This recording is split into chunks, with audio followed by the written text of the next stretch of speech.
The day's finally come! We're off to meet the Tsaritsa of Snezhnaya. What is she planning? And why does she need the gnosies? Soon, we'll have our answers. Guess this'll be the end of your journey that your brother mentioned. What is he expecting you to find there? Snezhnaya still feels like a long way away. Hopefully, there'll be plenty of time to relax, eat some good food, and have fun before we arrive. But whenever Paimon gets thinking about how our destination is right around the corner, all these questions come flooding into Paimon's head. It makes her so nervous. Yeah. Anyway, enough about all that.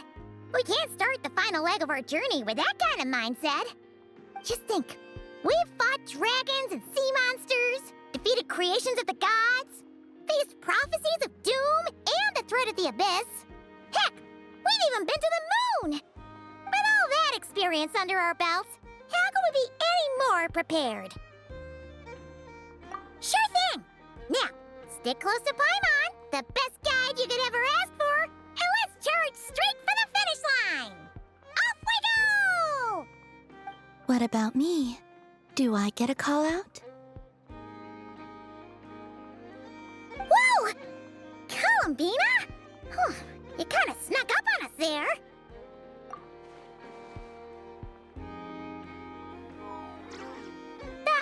Don't look at Paimon! Paimon didn't sell you out this time. Oh, so it was you! Alright, guess there's no hiding it now. All your friends have gathered at the flagship to see you off. I invited Sandrone too, but she said she had to go back to Snezhnaya. She must be busy. She had some nasty things to say about you before leaving. Would you like to hear them? She hasn't changed a bit. Alright, let's hear it. If they're heading to Snezhnaya, I'll bet it's to cause trouble for Her Majesty the Tsaritsa. Attending a farewell party for people like that would not be a good look for me right now. Also, please tell them not to count on getting help from a Fatui Harbinger in Snezhnaya. Our time working together was not terrible, precisely, but we're on different sides. So when you get there, don't do anything to make life difficult for both of us. Well, that definitely sounds on brand for her. The attitude, the reasoning. All right, we'll do our best to keep our distance then. No, you've misunderstood. I think she means that she'd like you to go see her. As long as you don't make things difficult for both of you, you'll be fine. Huh. You really have to read between the lines with Sandrone. Go on. Get to the flagship. Everyone should be there by now. I told Lauma that you once treated me to a truly unforgettable meal. Today, I want to return the favor. It's my gift to you. It's definitely nice to be treated, but hopefully by this point, you know that you don't owe us any favors. The moon of Nodcry will always give you a warm welcome.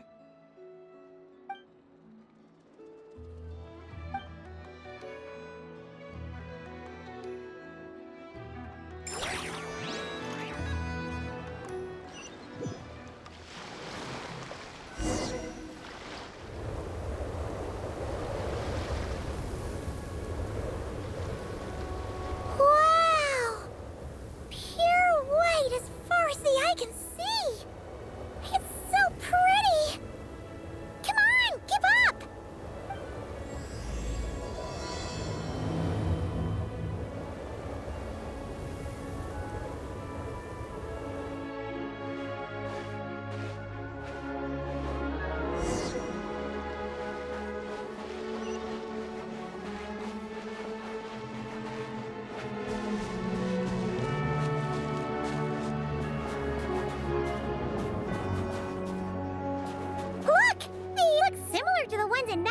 sky.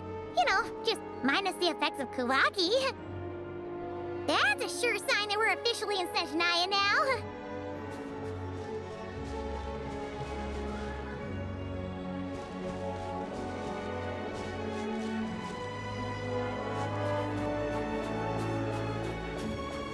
There's gotta be a treasure chest around here somewhere.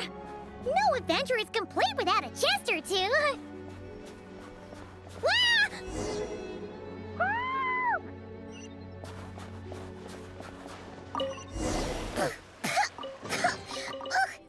Paimon got a mouthful of snow! Ooh, it's so cold! Paimon's gonna snuggle up to you for a bit to get warm!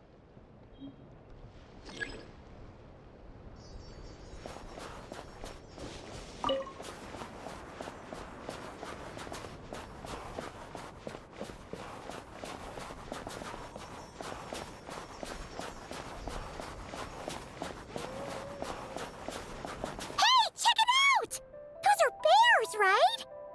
Aww, look how big and fluffy they are! So cute!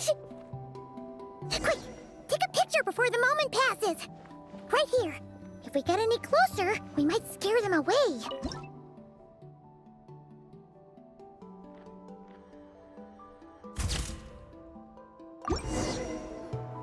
Let's see how your camera skills are these days.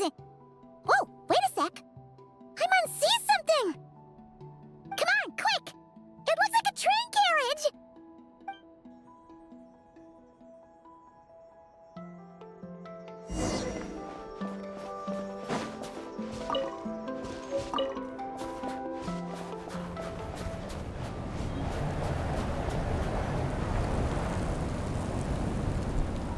Paimon's heard that Snezhnaya has loads of railways and trains!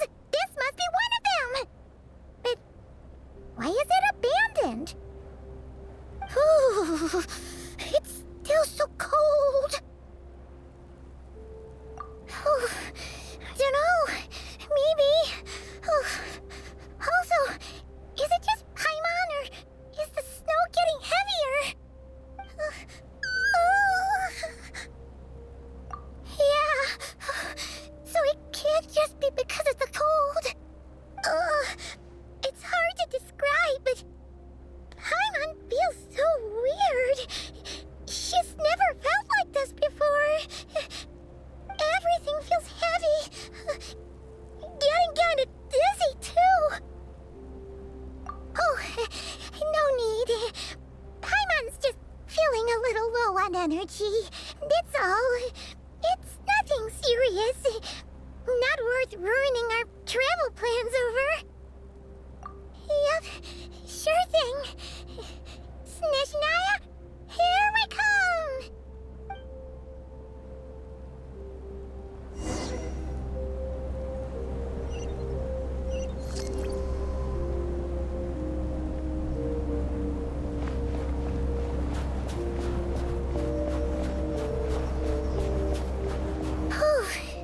Seems like the snowstorm is getting worse by the minute.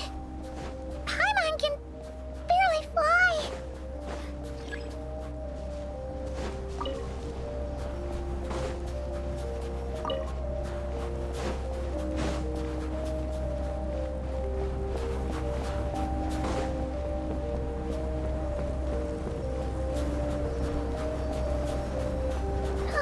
Oh, look!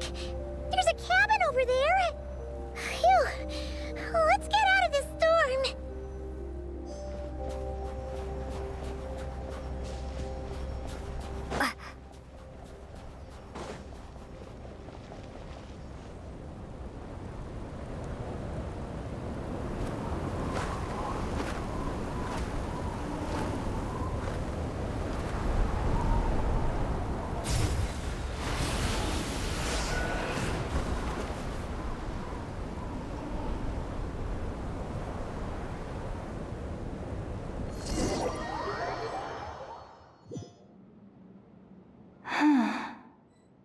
What is this place?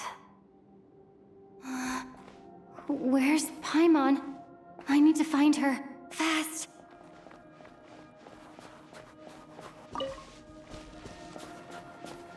Paimon? Paimon!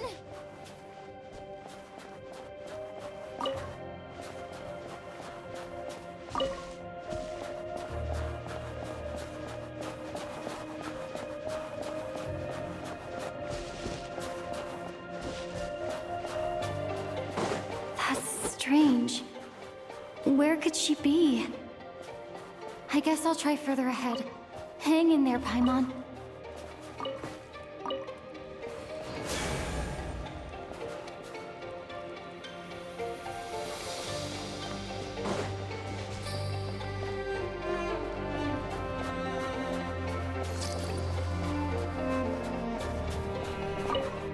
Is that a train carriage? Maybe I can get up from the inside.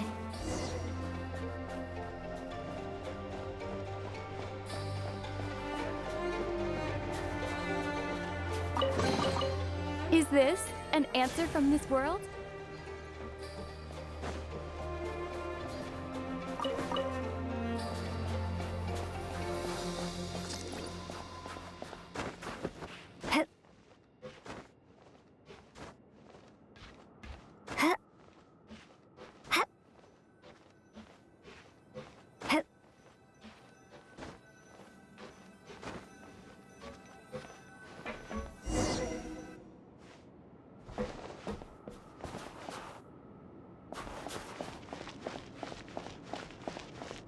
It says here, Krasnik's torch, civilian model.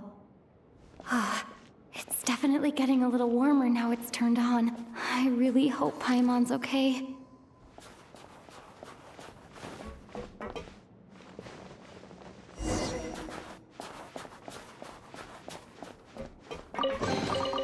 Is this an answer from this world? What was that strange sound? I can't tell if... Paimon? Paimon, is that you?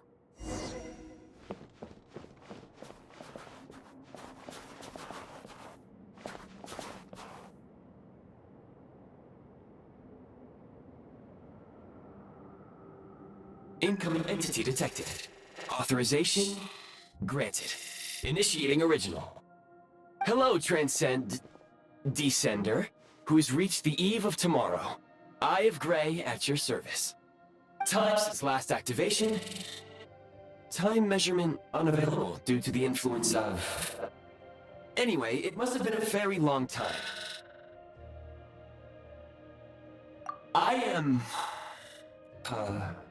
I was born to fulfill a mission. To reach tomorrow. To this end, I must... Strange. What was it? Wait, my body? Huh? Why is my body like this? Apologies. After a long period of inactivity, it appears that a lot of data has been lost. Anyway, I was created so that humanity could reach tomorrow. But I am unable to load further details at this moment. Nevertheless, serving humanity remains my primary objective. I have detected a drop in your surface body temperature. You cannot remain active in this state for much longer. In accordance with my preset programming, upon reactivation, I must ask the one who awakened me the following question. Will you accept me, Transcender? I will assist you, protect you, and fulfill my mission until we reach tomorrow.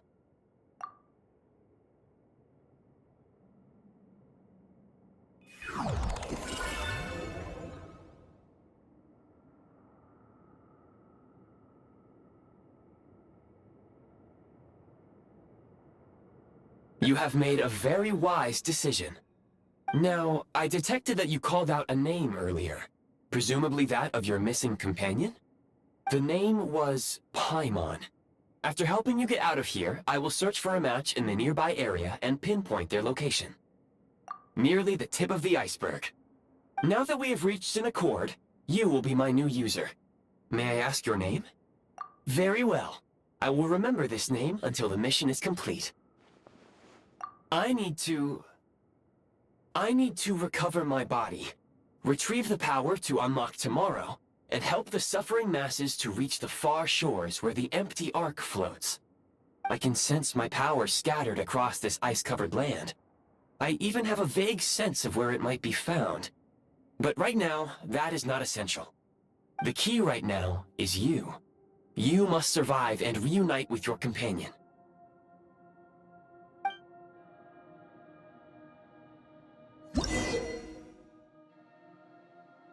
You may now execute the command, Demolish. Use it to remove the Prime Ice blocking the Prime Ice unit count has been updated.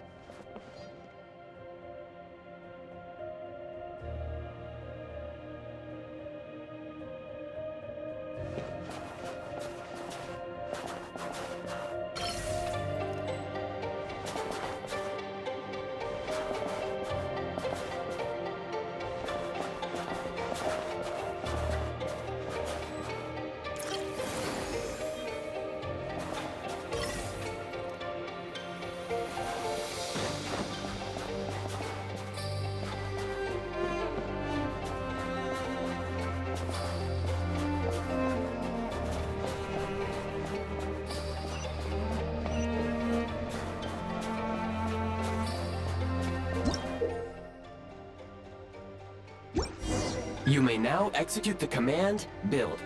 Use it to create a Prime Ice construct to prop up the door.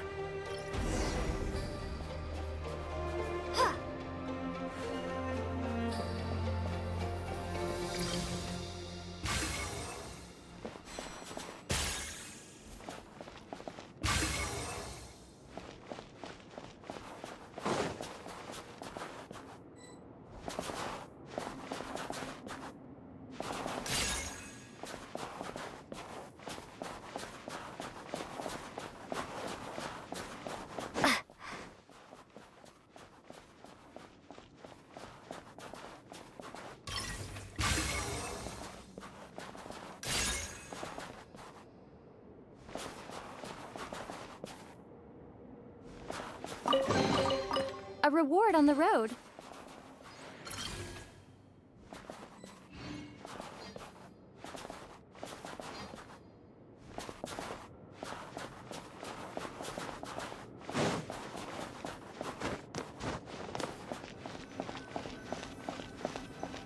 Scanning local environment. Exit has been sealed off with ice. That would not be an efficient approach. One moment. Usable construct blueprint detected nearby. You can use this to clear the solid ice ahead of you more quickly.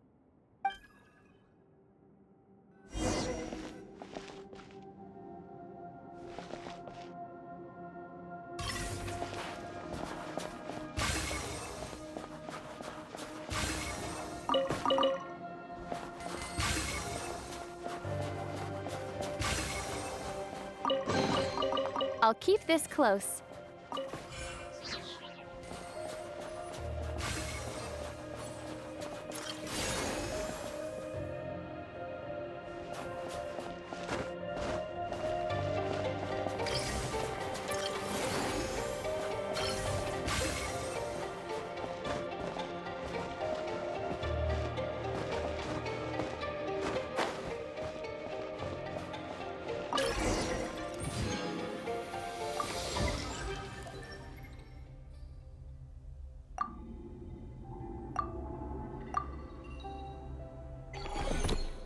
Construct blueprint added to records.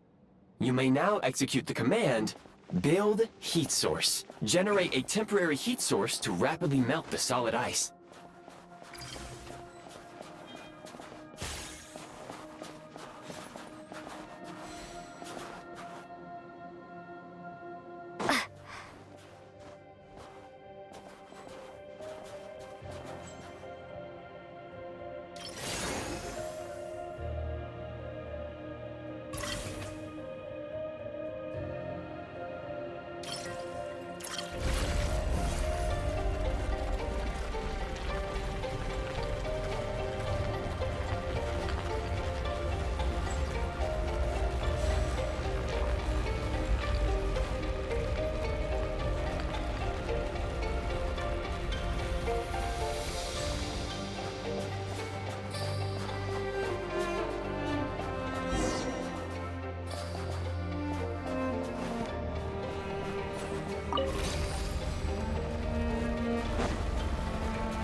this an answer from this world?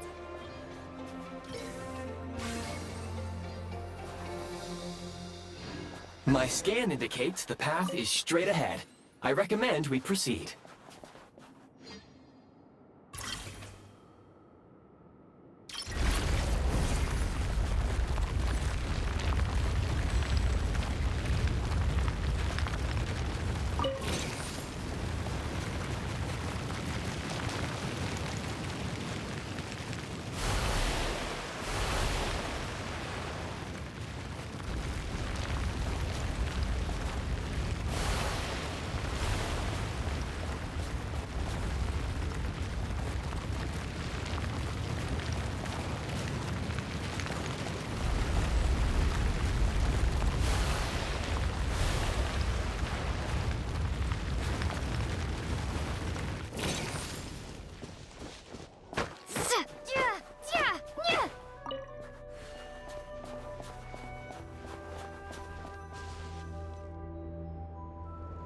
Kresnik Crystal located. Please collect at your earliest convenience. The recent construct you built provides highly efficient heating by utilizing the unique properties of Kresnik Crystal. Unfortunately, prime ice constructs have a very short lifespan and cannot be stabilized during the development period. Hence, the authorization to use Kresnik Crystal was granted. That said, I have already forgotten what warmth feels like. Yes. Perhaps then, we can warm ourselves by the fireside together. But for now, all you need to remember is this. If you collect Kresnik Crystal, I can extract the energy within and use it to maintain your body's surface temperature.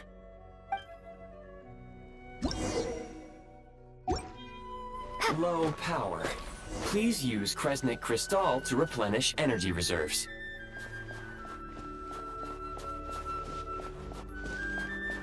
Signs of physiological activity detected in the distance. It is highly likely to be your travel companion, Paimon. Go. Go now. Be reunited and sing together. May all the people be united as one. May all of life rejoice in unison.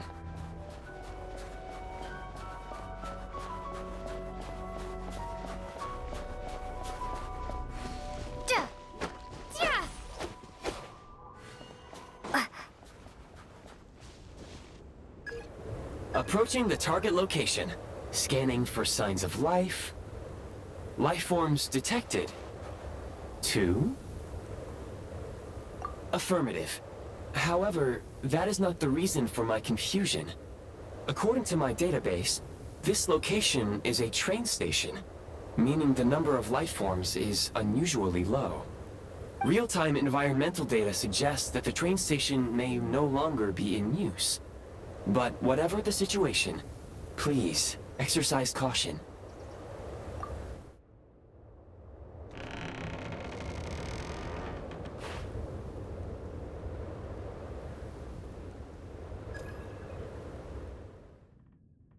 Paimon!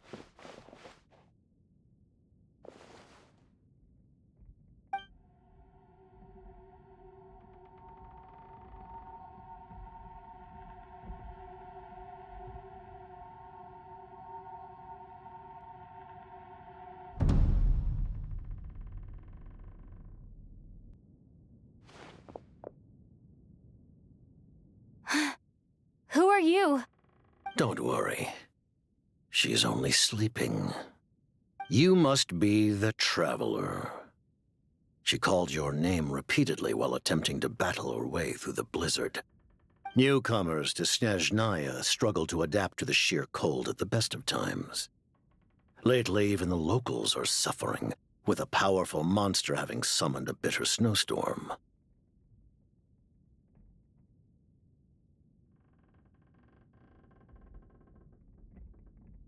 You two must be very important to one another.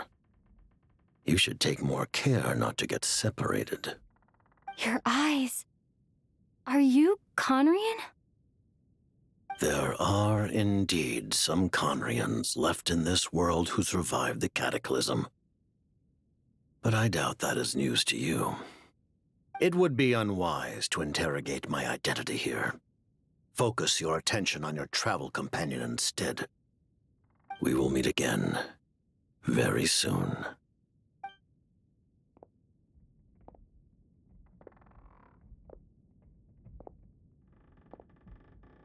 The unidentified subject has now left the area.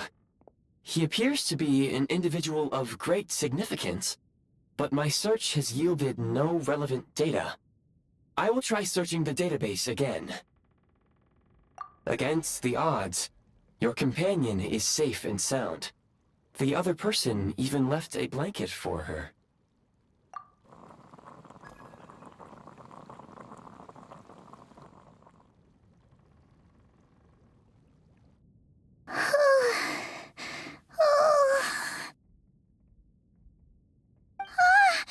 Traveler! Oh, thank goodness you're okay. Paimon was so worried. She looked everywhere for you. It's okay. Take it easy. Are you feeling all right? Pretty much the same as when we first got to Snezhnaya. Paimon must have caught a cold. She was feeling so faint. She just couldn't keep going any longer. So she had to lie down and sleep it off. Wait, where did the jester go? Yep, the director of the Fatui. The Jester Piero. So, you met him? The Jester must know everything about the Tsaritsa's plans. But there's no way he'd tell me just like that. We might well have ended up clashing. Well, he was right about one thing. Right now, the most important thing for me is to take care of Paimon while she's unwell. He had no intention of explaining his motives, and he left in something of a hurry. Hey! What the? Who is that? It looks like half a pair of goggles. How amazing! A self-aware, talking pair of goggles. Snezhnaya was once the land of the Fae. There are many ancient creations here that I'm sure would broaden your mind further still. Mind you, my database is also expanding as we speak. You must be a rare creature yourself. Oh, wow! Well, thank you so much. You've earned yourself some of Paimon's favorite candy. Oh, but by the looks of it, you probably can't eat that, can you? Goodwill detected. Instead of candy, perhaps I can suggest my preferred strategy. Please clean me regularly to keep me operating at peak efficiency. Oh, that makes sense. Every pair of goggles needs wiping clean once in a while. Sure thing, mister. Anyway, back to the jester for a second. Paimon's still confused about something. When he first showed up, he already knew Paimon's name. And he acted like he expected Paimon to know who he was, too. Paimon could tell that he was Conrian from his eyes. And he definitely seemed like someone pretty important. But beyond that, Paimon didn't know anything about him. It was only later, after he rescued Paimon from the snow, that he properly introduced himself. That's the only reason Paimon knows he was the jester. Oh, seems unlikely. He ran into the snow following the sound of Paimon's voice, with a really anxious expression on his face. He didn't act like someone who knew she would be here in advance. And after bringing Paimon here, he just stared out at the snow. He didn't do anything to Paimon at all. In fact, he barely said anything. Wouldn't even answer any of Paimon's questions either. Paimon didn't feel unsafe around him, and he didn't seem to have any ulterior motives. For all we know, he might have just ignored Paimon's question so she'd give up and go to sleep. Please allow me to interrupt. Fatui and director are unfamiliar terms. May I ask for clarification? Wait, you've seriously never heard of the Fatui? Oh, they're like the Tsaritsa's inner circle. Really powerful people. And the director is their boss. Understood. Since they hold elite positions and serve their god directly, it stands to reason that they would conduct themselves with due decorum. I am inclined to agree with your assessment, Miss Paimon. I did not detect any ill will from the gentleman in question.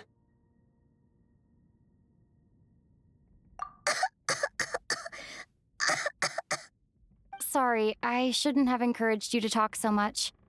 Paimon, new plan. Let's get out of Snezhnaya for now. We can come back after the weather clears up and you're all better. The jester mentioned that this snowstorm being the work of a monster is worse than most. Even if we made it to Snezhnograd, we'd still have to wait out the storm before we could do any exploring. Oh, well, it's really nice of you to look out for Paimon, but she doesn't want to hold you back. We were really psyched up for this journey when we first set off.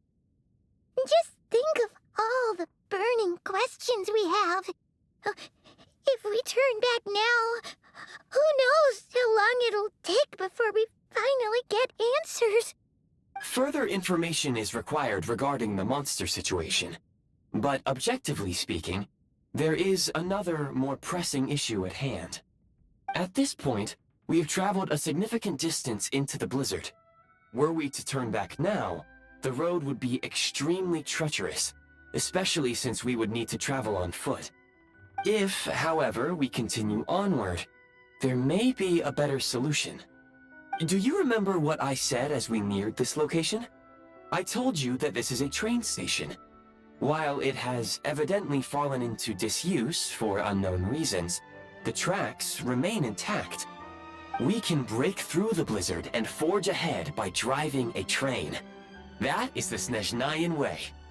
There is a small town up ahead, which would be the perfect place for Miss Paimon to rest and recover.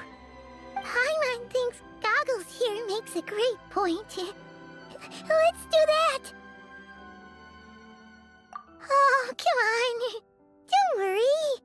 Think of all the traveling we've done so far. When has Paimon ever gotten sick before? Practically never. 'Cause she's in great shape. Sure, she's a little tired right now, but it's sure to clear up on its own. Affirmative. Should you ever need my assistance during your future adventures, please call for the Eye of Grey whenever you wish. Otherwise, I will remain silent to avoid causing any unnecessary distraction. Now, please follow me to the train tracks.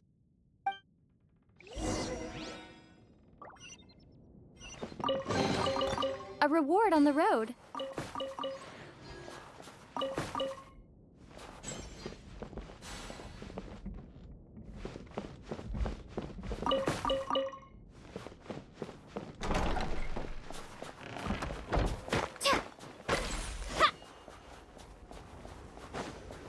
Please confirm when you are ready to depart.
heading north from here, we will soon arrive at... Wait, there's an error message. Could not detect clear tracks. What exactly does clear mean? Brace for impact, friends! Preparing to enter impromptu flight mode.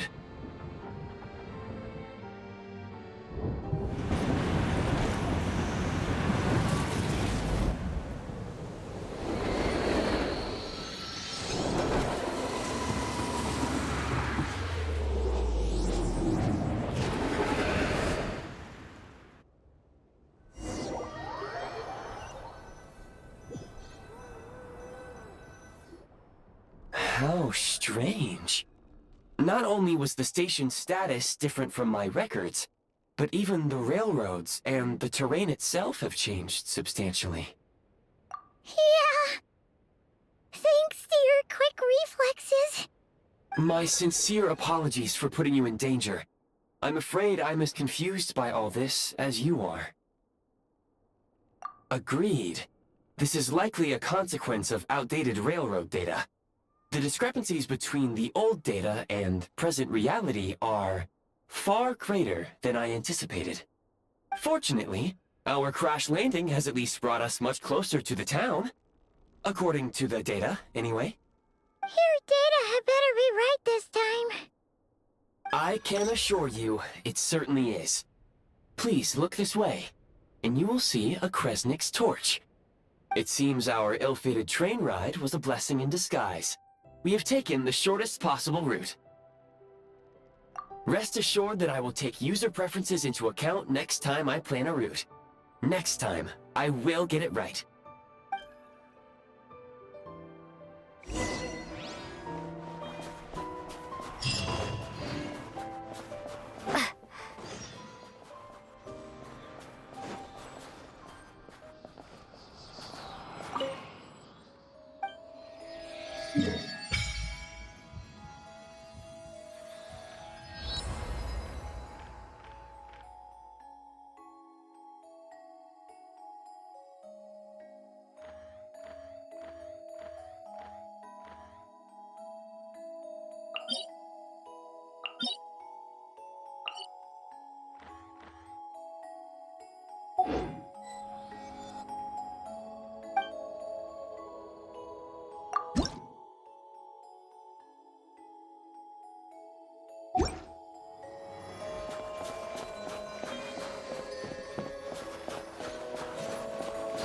Excuse me?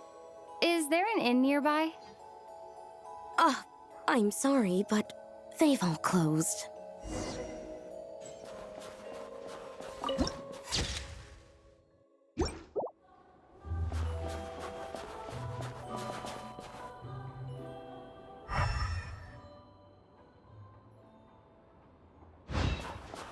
Oh, sorry to interrupt. We're looking for a place to stay.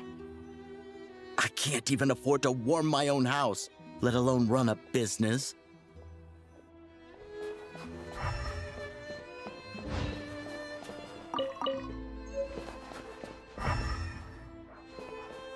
Excuse us. Is there anywhere we can stay around these parts? I'm afraid not. You'll have to try your luck somewhere else.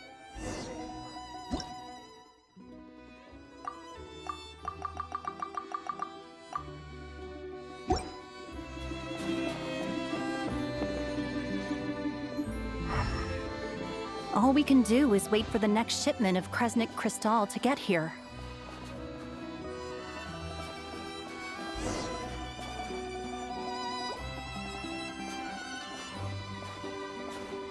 Hi there.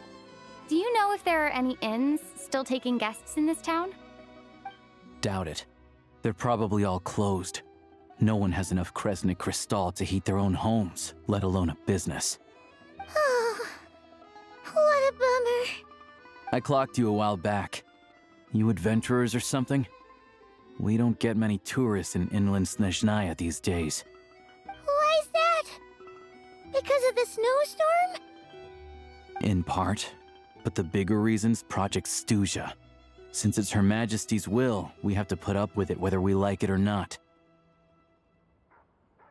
Oh, sorry. I assumed it was common knowledge by now. Basically, the Tsaritsa is planning something big.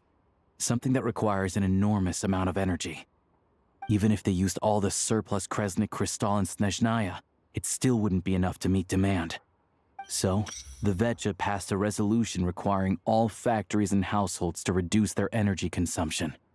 The policy has thus been charmingly named Project Stuja, meaning bitter cold. Bitter cold? So, like, it's gonna be a cold winter, folks? You're all gonna have to find a way to get through it? That kind of idea? Pretty much. When you're broke, you scrimp and save. When it's cold, you huddle together for warmth. There's always a way to stretch things out to make ends meet. Trouble is, if you stretch someone out like an elastic band for too long, who knows if they can ever bounce back. You know what? Come with me and see for yourself.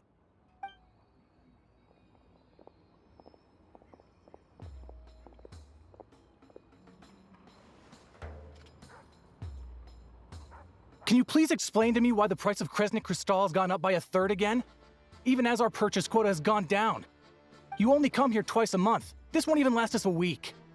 The supply and pricing of Kresnik Crystal are based on current production volumes and price data. We VII are only responsible for delivery and security. I'm not in a position to explain to you how the figures are calculated, but I assure you, they are as fair and reasonable as possible. Oh, so our lives mean nothing to you? How can you expect anyone to survive a single night in this weather without heating?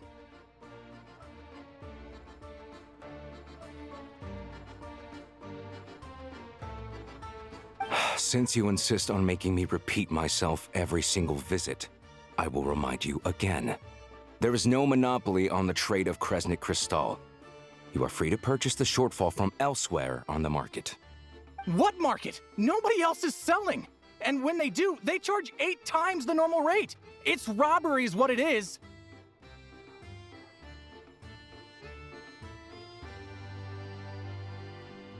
Which is why the Snezhnegrad VII passed a resolution to support border communities, without which you wouldn't even be able to buy crystal from us to begin with. So if you're here just to argue, move aside and let the next person in line come forward. Everyone's feeling the cold here. You... All right, everyone, let's calm down for a second. A few words, if I may. We're all subjects of Her Majesty the Tsaritsa, and I'm sure every one of us is dedicated to her great cause. We all know how cold it is, and the more it snows, the harder life gets. Everyone's struggling already. Let's not make things even more difficult for each other. But Liaison Shishkin, there's clearly something wrong with this quota. I have a family in Marepasak who tell me they can buy at least double our crystal allotment. Oh, believe you me, I had the same reaction when I first saw the numbers. Couldn't believe what I was reading. I even wrote a letter to confirm the true figures, but... I'm afraid the quota really is as low as you've been advised. Still, you must understand that calculating these energy quotas is a complicated balancing act. They have to factor in population, town size, industrial application. Our top priority must be to keep the largest Kresnik's torch burning continuously. Only then can we sell the remaining crystal for household use, and in doing so, we must make sure that everyone is treated fairly. As our VII comrades said, they are only responsible for delivering the goods. They need to keep accurate records, and they do not have any authority to modify the rates or quotas. That's right. Our duty is to do things by the book. Tell you what, listen. I know how anxious and upset everyone is. As a matter of fact, I was just discussing it with the mayor. What we can do is open the lower combustion chamber of the Kresnik's torch to the public. You can come to me directly to register, and I will allocate time slots accordingly. I can't guarantee there'll be ample energy for household use. We can at least make sure you'll be able to boil water and cook food each day. Let's hang in there and make this work together, all right? Fine. I don't see any alternative. So, this is Artextusia in action, huh? Oh, no wonder nothing's open for business. People are barely getting by. You were looking for an inn, right? For your, Fae friend? Oh, Paimon's not a fae. Just Paimon. She must have caught a cold or something. We only just got to Snezhnaya, and we're still getting used to the climate. I have a small place in Stratomaros. I don't stay there very often, though, so it's pretty basic. But if you're not picky, you're welcome to rest there for now. It's not much, but I've got blankets and a warm fire. Are you sure? Oh, that's really kind of you. All right, then. This way. Hello, I'm ALYOSHA. I'm a hunter. Though, if you've talked to any highwaymen, you might have heard a different side to my story. But anyway, let's keep that between us for now.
Take them.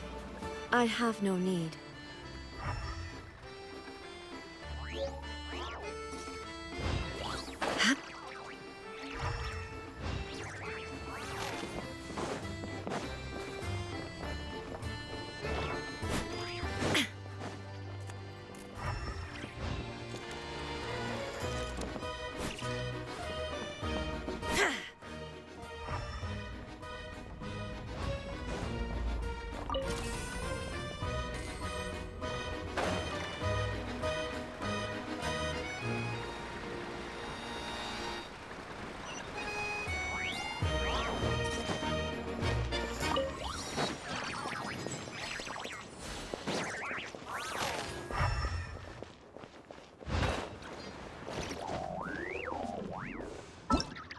All geared up.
Oh, so cozy and warm. Paimon's getting nice and toasty. Oh, wait. Paimon only introduced herself so far, didn't she? This is Paimon's best friend, the Traveler. Good to meet you. I'm ALYOSHA. Most travelers find the Snezhnayan climate to be a shock to the system at first. But as long as you keep yourself warm, you should be fine. Still, you should keep an eye on your condition. When people are too quick to dismiss a cold, it can easily end up turning into something more serious. Don't say that! Paimon's too young for chronic health issues. They aren't in town right now, and they won't be back anytime soon. The train station has been closed ever since these power shortages began. I do a lot of hunting, so I spend most of my time exposed to the elements. But even the animals wouldn't survive long in a storm like this, let alone a hunter. Nothing to do but sit tight in town until the weather improves. I get that you're in a hurry, but even if the station were open, that doesn't mean there'd be any trains. We could end up stuck here for a long time, I'm afraid. What? Your own train? Wait, hold on. That train? The one that suddenly fell out of the sky and crash-landed on the ice? Oh, we got lucky and found it in a cave. Oh, then our luck ran out and we had a little accident. Pretty crazy for a random find in the mountains. Well, as long as your train's good to roll, you might get to Snezhnagrad after all. I've been doing some digging recently. Turns out, the real reason for the current energy crisis in Stratomaros is that some of the supply is being seized for a private stockpile. But to expose what's going on, I need to catch them in the act. So, I'm heading off to catch a rabbit. Huh? Wait! A rabbit stole the crystal? It's a figure of speech. Real rabbits couldn't pull this off. They'd prefer carrots to Kresnik Crystal anyway. Shishkin, Mr. Positive Attitude, let's all get along now, shall we? Him? Really? Paimon never would have guessed. Huh? You're coming with? Huh. Oh, okay then. Just give Paimon a second to get ready. Alright. Guess there's no point pushing myself. Paimon will stay here and hold the fort then. Be careful, you two. Oh yeah, there's one more introduction to do. Tagarin, get in here. Oh, a doggy. Oh, angry doggy. Oh, Tagarin doesn't like being petted then. He likes to think he's above that kind of thing. He's my hunting partner, so he'll be joining us when we head out. Carrots aside, we'll need to stay completely undetected. We can't risk spooking our rabbit, or there's no telling which burrow he'll scurry back into. First, we need to find a way into the train station and see if we can find any real freight data. Shishkin's figures can't be trusted. Then, we get to Garin to catch a scent and find out which way the crystal went. What are you eating? Oh, check it out! When you're all out of carrots, try jerky!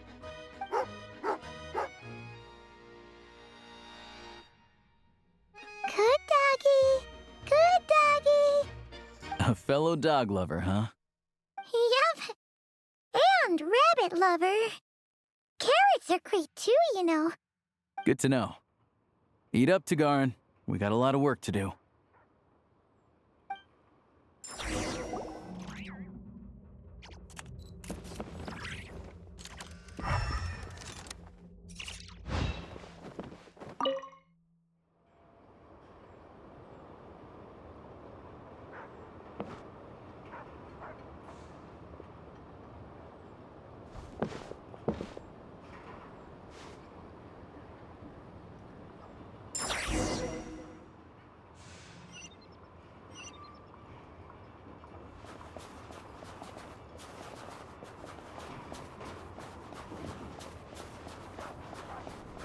Wait.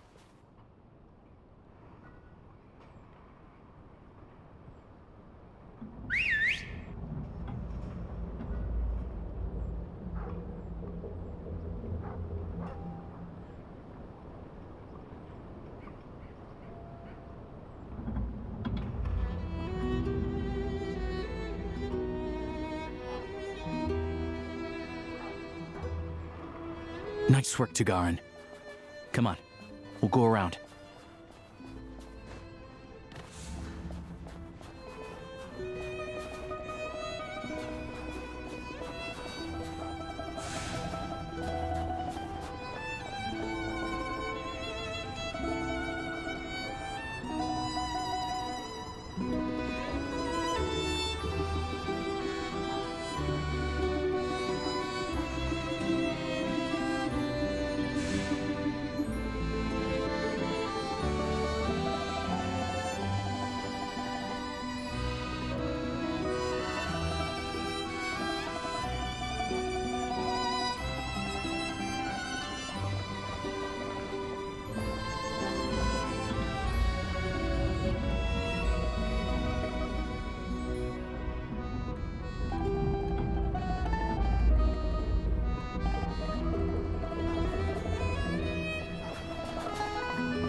This way.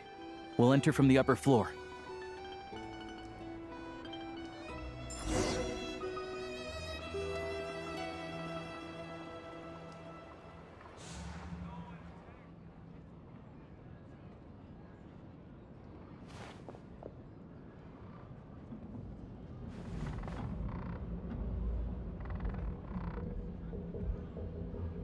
There we go.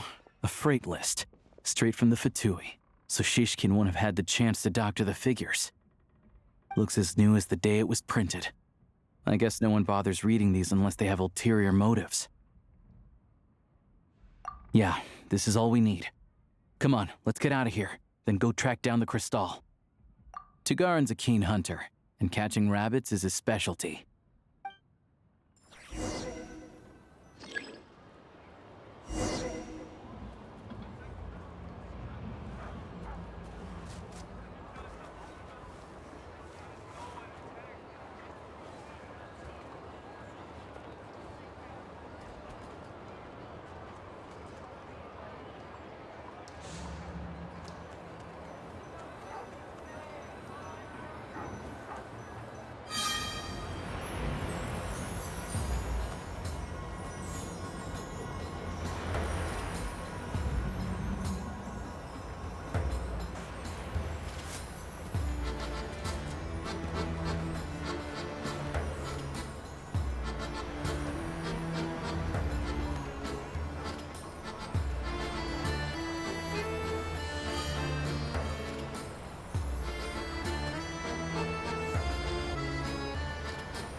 Anywhere there's a stove, there'll be the scent of Crystal.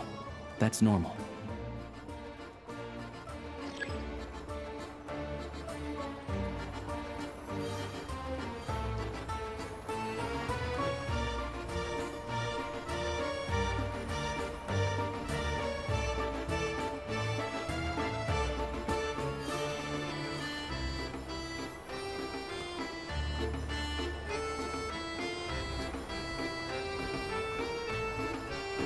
But if he picks up the scent of Crystal somewhere and there's no stove around, that's how we know something's up.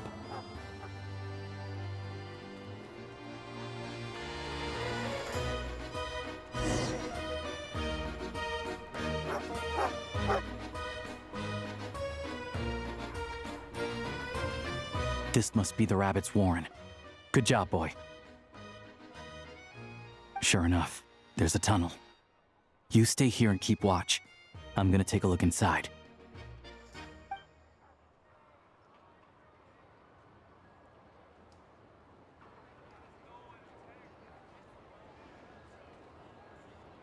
Thanks for looking out for us. Things are getting tougher by the day. No need to thank me. It's my pleasure. Sure is Her Majesty the Tsaritsa watching over us, every sacrifice will be worthwhile. Let's grit our teeth until the blizzard passes. These days of hardship will be over soon. Maybe for everyone else, Liaison Shishkin. But for you, the hard times have only just begun.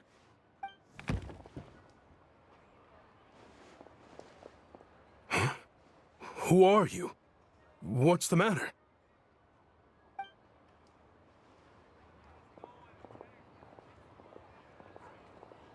I just had a question for you. Why, when times are as tough as this, would someone hoard more Kresnik Crystal than they could ever use?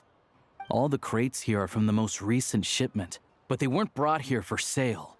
Instead, they were secretly stashed away. Would you be able to shed any light on the situation, Mr. Shishkin? Me? Why, I have no idea.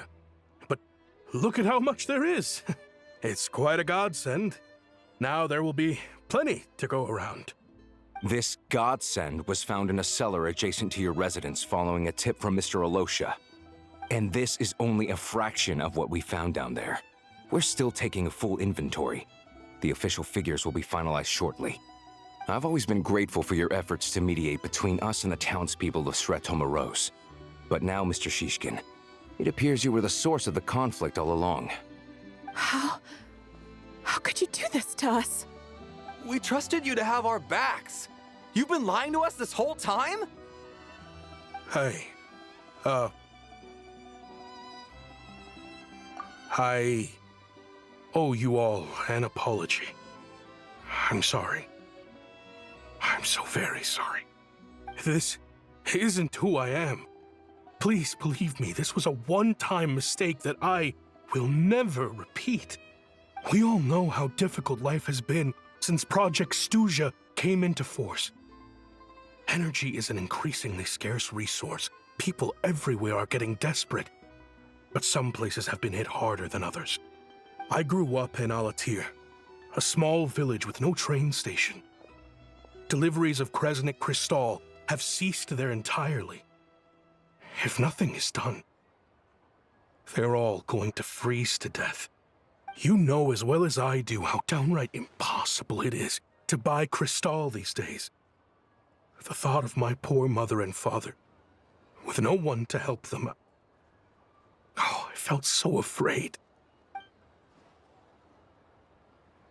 I watched as energy grew scarcer by the week, all the while knowing that their lives were at risk. Then one day, I looked at the Crystal shipment in front of me, and a terrible, selfish thought entered my mind. Looks like I'm just not cut out to be a criminal. I'm so sorry. Once the Fatui have finished their count, you'll see that the numbers match their waybill.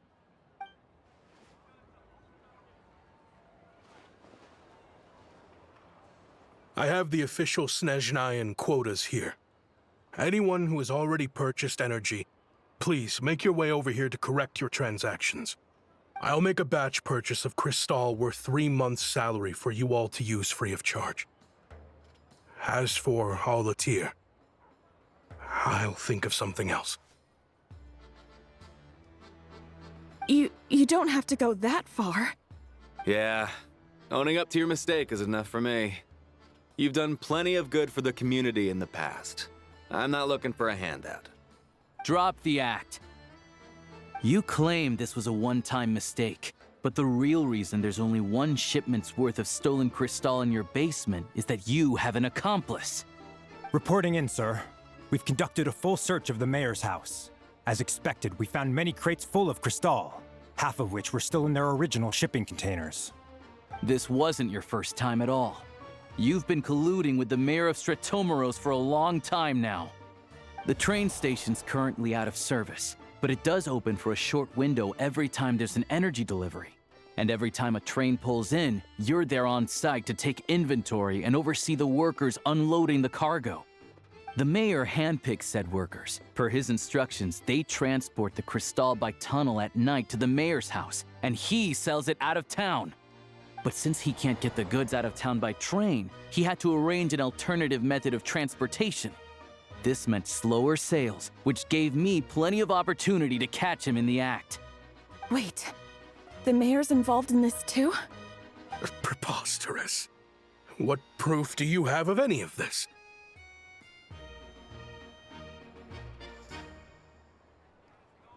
Basic math. I've spent a lot of time lately counting carriages as the snowstorm rages. Counting carriages? What? The energy consumed by a train depends on its total weight. And since energy is a limited resource right now, it's fair to assume that every carriage is packed full. So, if we take the energy required for the Kresnik's torch, add the sales figures you provided, then compare that figure to the train's theoretical cargo capacity, guess what? The numbers never match. It's always off by 1 or 2 carriages worth. This time, you set a new record. 3 carriages missing. You mean to tell me that you sat around outside, counting carriages, in this weather?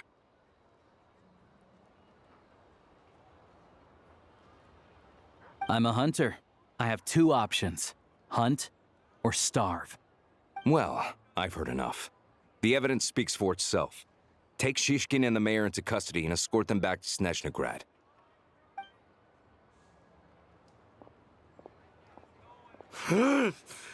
You cocky little brat! Ruining my business! Just you wait.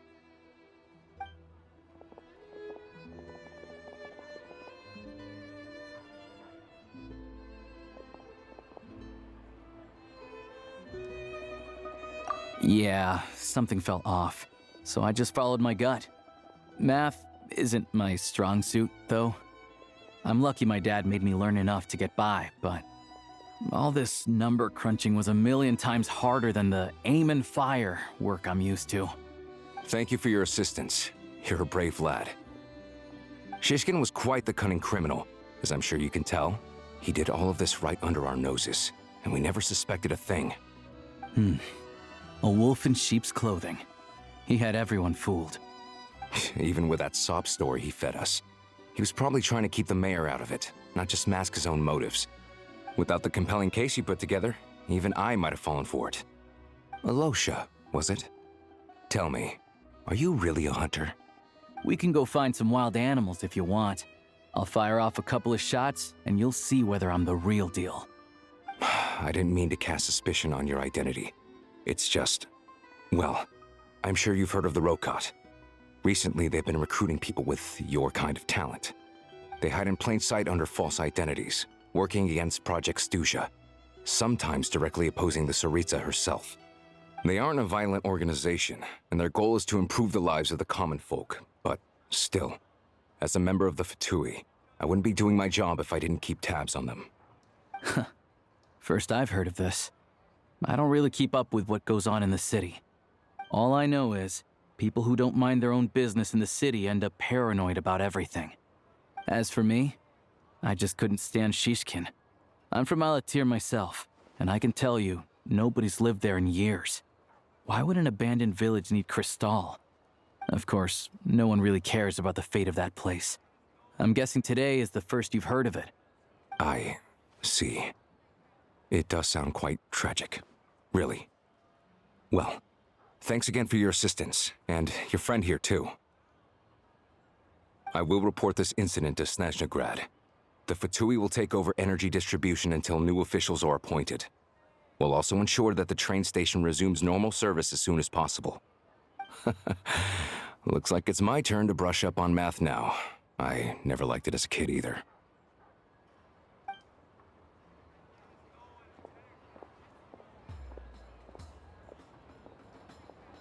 Don't mention it.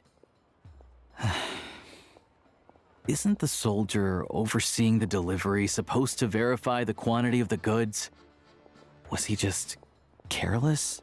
Or was he being paid off too? Who knows? Excuse me. I'll take a share of Kresnik Crystal too. Thanks. I need to take a detour before we head back. There's someone I have to deliver this crystal to.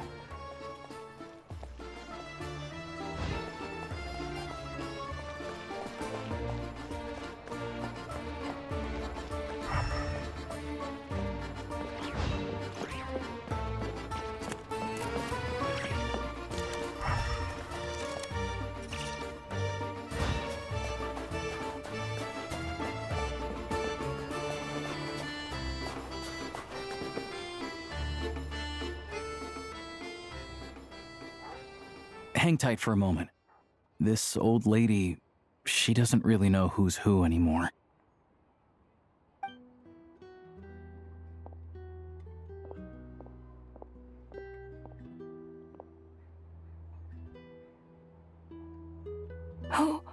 Oh, grandson.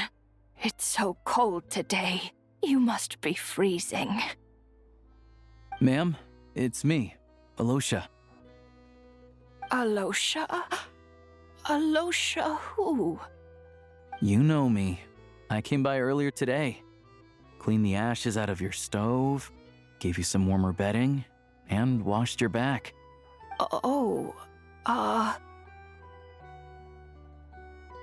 I'm sorry, I don't remember.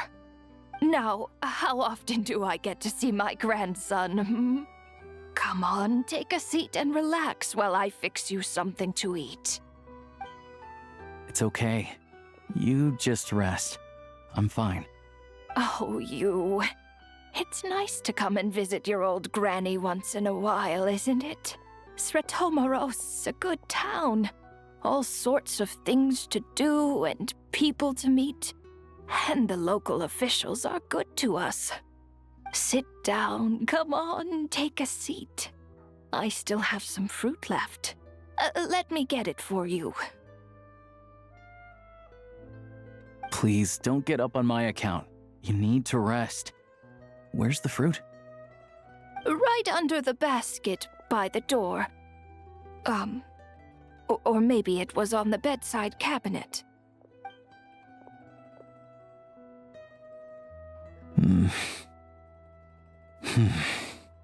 Well, grandson dear, do you like it?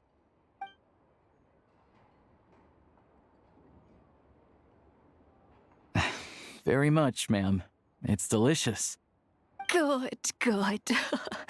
Wonderful. You don't need to save any more for me next time, all right? Fresh fruit is hard to come by at the moment. You should eat it as soon as you get it. Oh, I don't need it. I'm fine. But if you like it, come back for some more soon.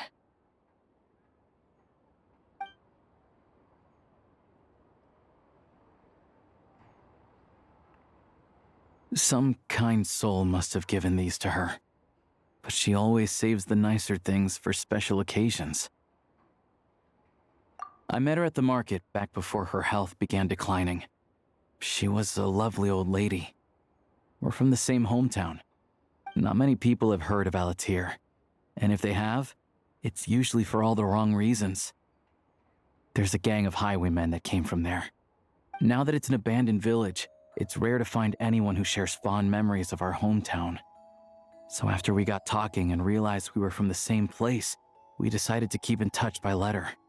I first learned of Sretomaros' energy supply problems from a passing comment in one of her letters. Then, after her health went downhill, I started visiting more often to check in on her. The town's been in decline for a while now, but because of her memory problems, she thinks of it as the bustling, prosperous Sretomaros still in its heyday. That said, I kinda appreciate her optimism. There's not much of it going around in this world of ice and snow. It's fine. Everyone grows old. In Snezhnaya, some people believe that in your final moments, you'll sense a familiar presence by your side. You turn to look at them, but their face is blurry. So you focus hard, trying to make out who it is.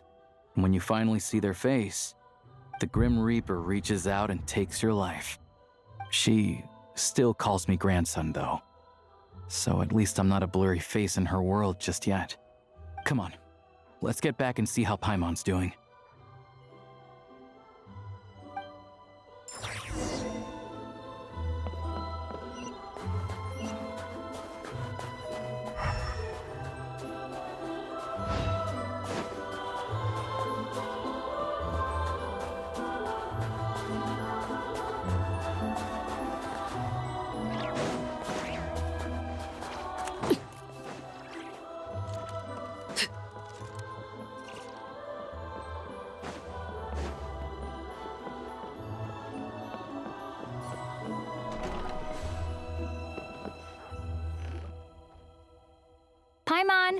you're back. Are you feeling any better? Yep. Paimon's not cold anymore, but she's still a little dizzy. Flying probably isn't a good idea right now. Paimon might lose her balance. But Paimon's sure she'll be fine. It's probably just from getting hit on the head by that pile of snow when we first arrived in Snezhnaya. Her complexion's looking much better. Let's keep an eye on her. Sure, but enough about that. How did everything go on your end? Are you all set? Did you have any trouble? I'll explain. It's a bit of a long story.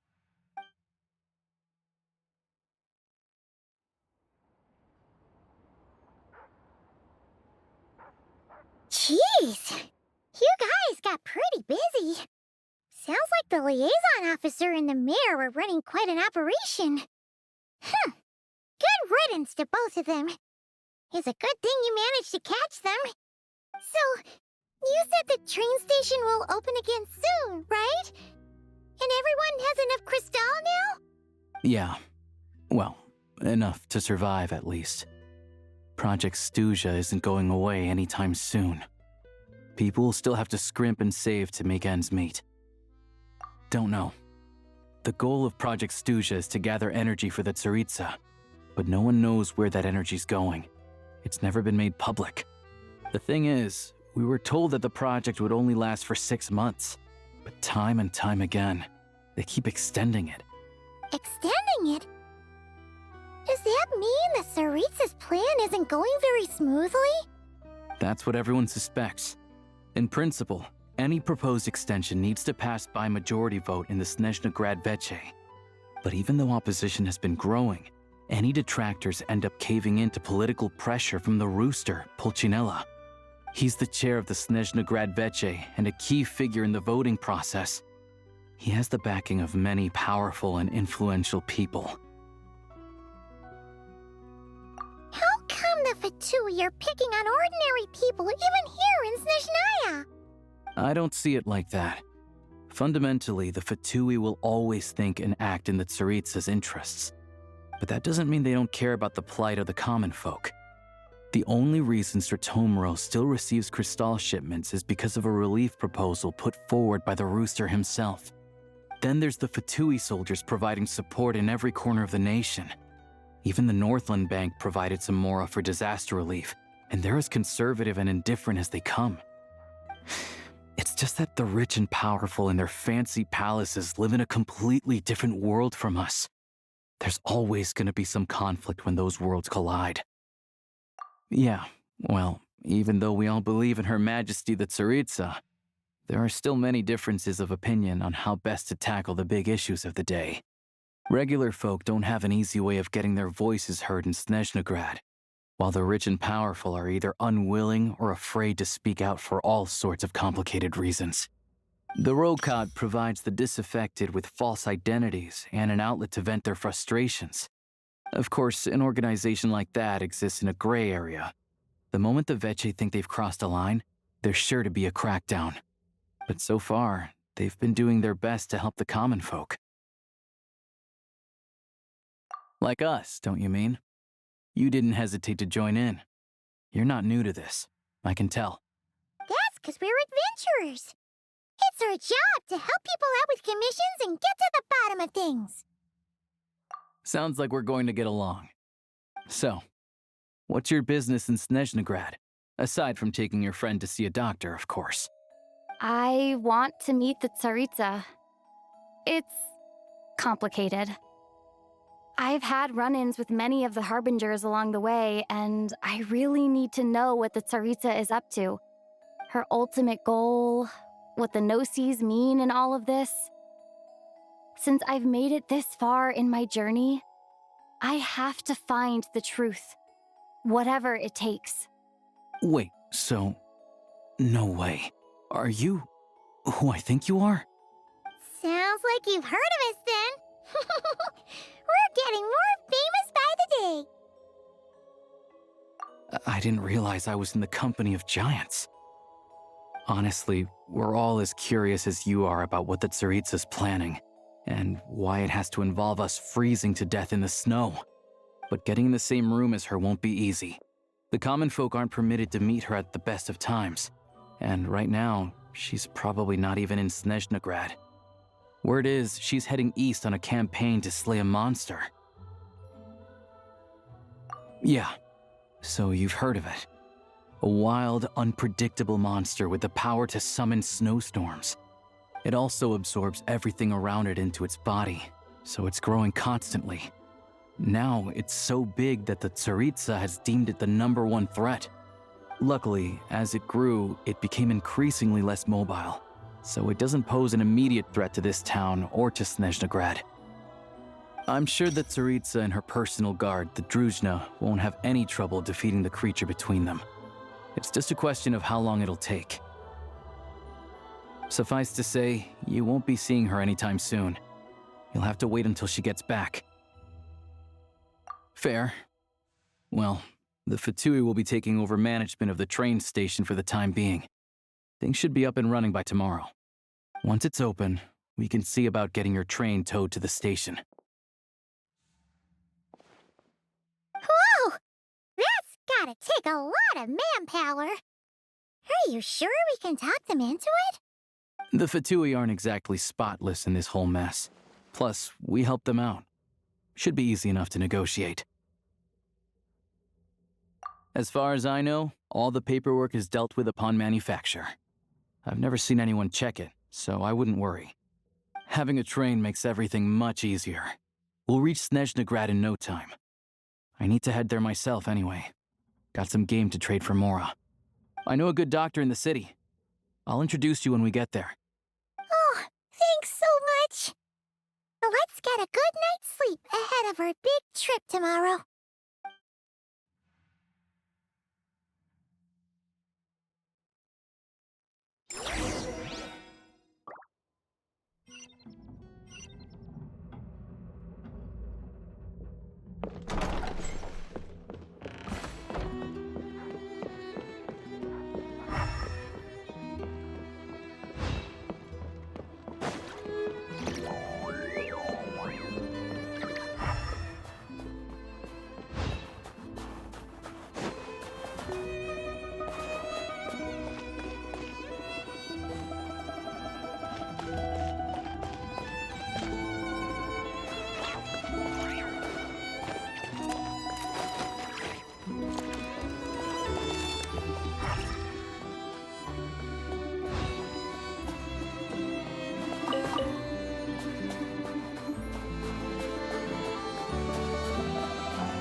Drive carefully, all right? You don't want to end up in this situation again. Also, I don't think I've seen a train like this before. Is it a new model or something? Not a fan of small talk, are you? Anyway, take this. It's an up-to-date map of the Snezhnayan rail network.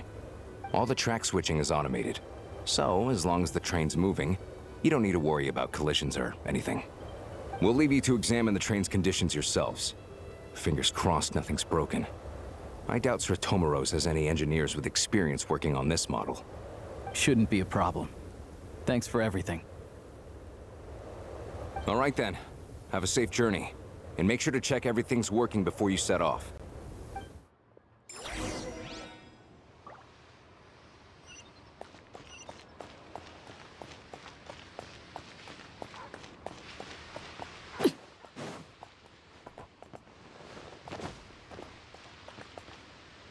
Not to worry. Opportunity favors the prepared.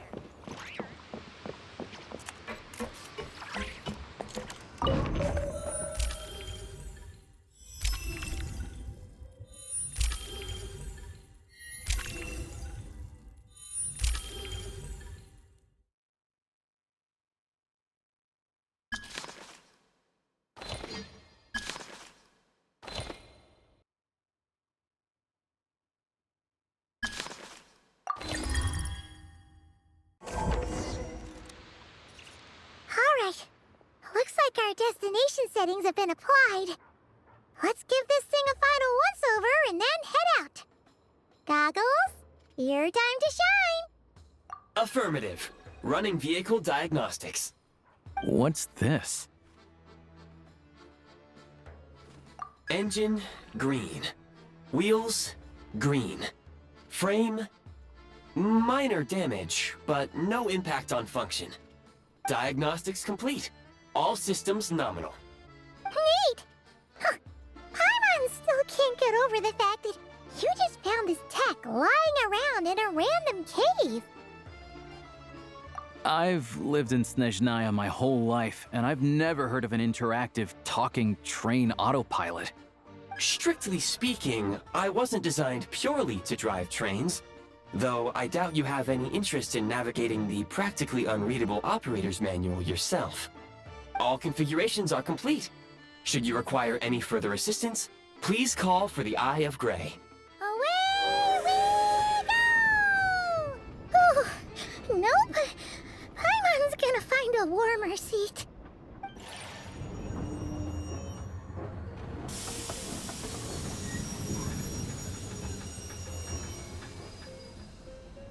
Huh? What's going on?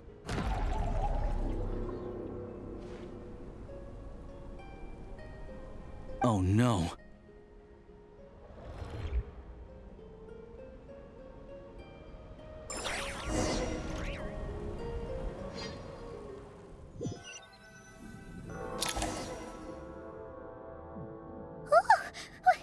What is this place? Traveler, are you okay? Paimon's still airborne, but it feels like swimming through thick, gloopy water. That's horrible! Just our luck. Of all the things that could have gone wrong. ALYOSHA, you're Snezhnayan, right? Any idea what the heck this place is? It's called the Shadow Realm.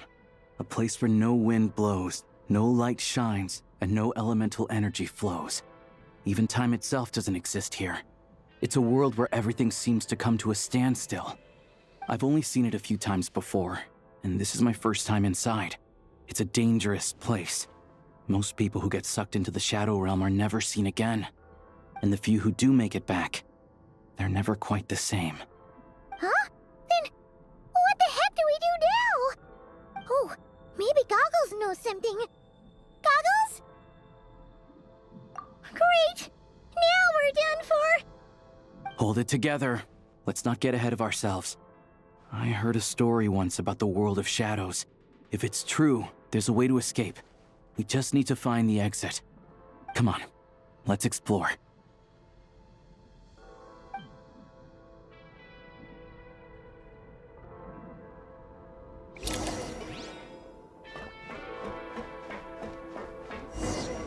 Look at these Fatui! It's like they've lost their minds! Their shadows have been devoured. They're no longer amongst the living.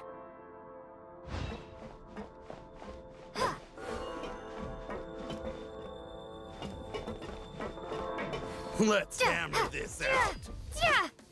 I can't channel elemental energy here, but I have a few gadgets that still work.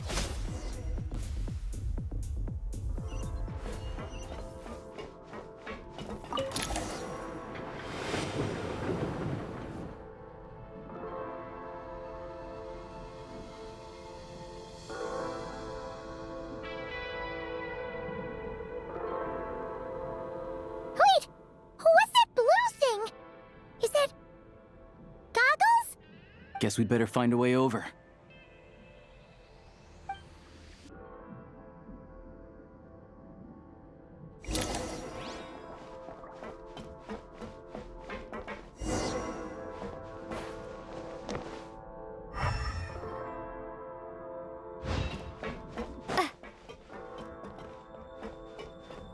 I'll take point.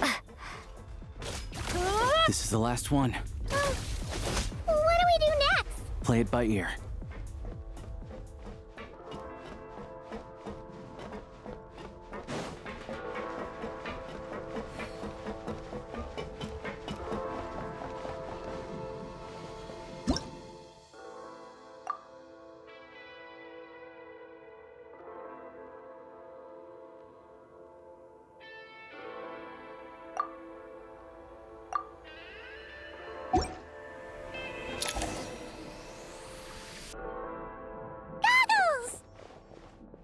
Hello. I am glad to see the three of you safe and sound. For now, at least. But things aren't looking too good. Correct. We are now inside what is known as the Shadow Realm, the darkest space in the shell, where even the Most High is loath to cast its gaze. Time and space hold no meaning here. It intersects with the world of the Light Realm only rarely, like an air bubble that rises to the water's surface. We must leave this place before it sinks back down into the depths once more. Sounds like you have a plan. Yes. In fact, the very purpose of my creation was likely to... from the Shadow Realm. It appears that key data is currently inaccessible, but now is not the time to resolve that problem. I have marked the exit to the Shadow Realm for your convenience. In addition, I have prepared some equipment to aid you as you traverse the Shadow Realm, Traveler. It may well be one of my core functions. Scan complete. Construction in progress. Activation code? We once peered into the past from the ruins of the shadows. This is what remains of the Golden City, Hyperborea.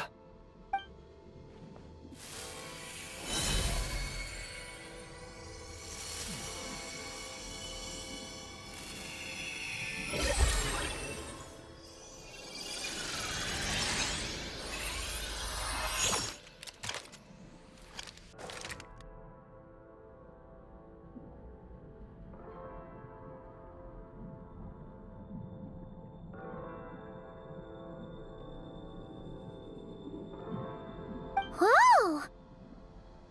Now go. Arm yourselves with weapons of the spirit. Bring down the walls of the stronghold, and extinguish the flaming arrows of the wicked. Is this a gun? In the Shadow Realm, where humans cannot channel the elements, there once was one who, after much research and many attempts, found this to be the most effective means of attack. Let's go. We don't have much time.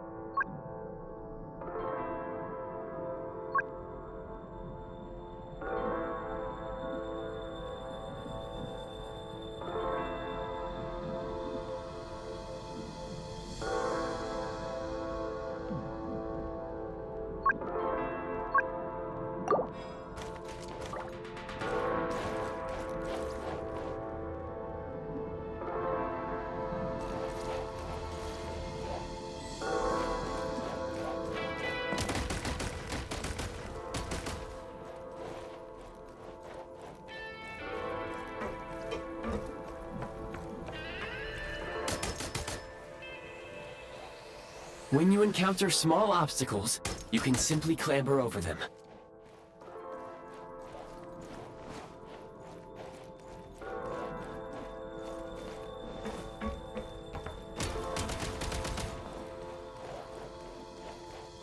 You can slide to navigate through low, narrow tunnels.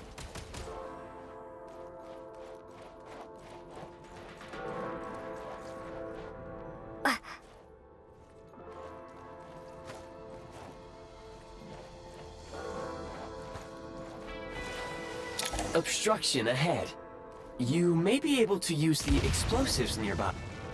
Since elemental energy is unavailable in the Shadow Realm, ammunition is an important resource. You can replenish your ammunition at various supply points. For long-range targets, try using the scope to line up your shot.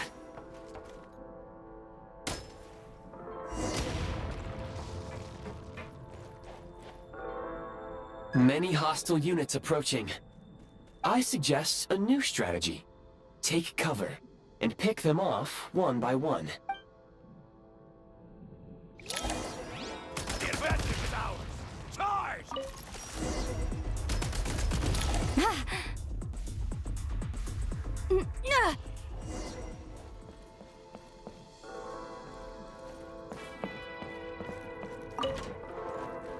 More enemies detected. try attacking with the newly unlocked Assault function.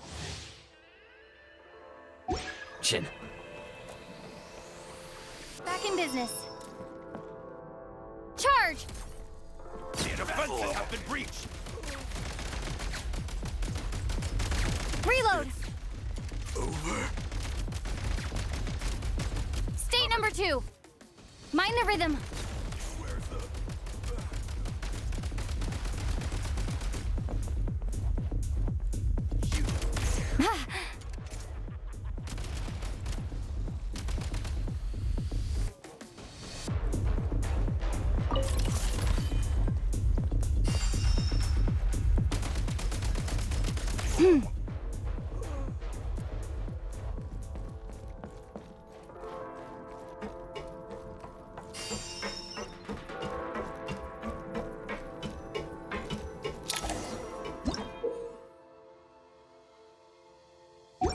Aim at the freeze mark and pull the trigger to move using the rope.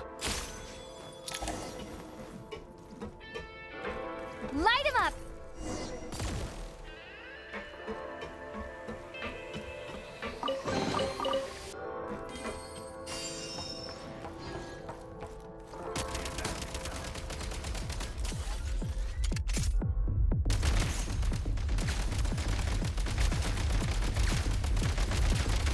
Gotta recharge.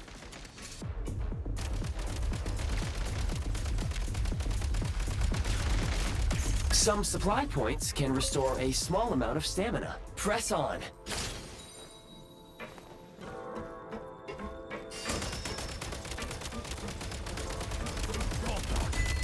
Taking cover. Reload! It's over. Losing ground.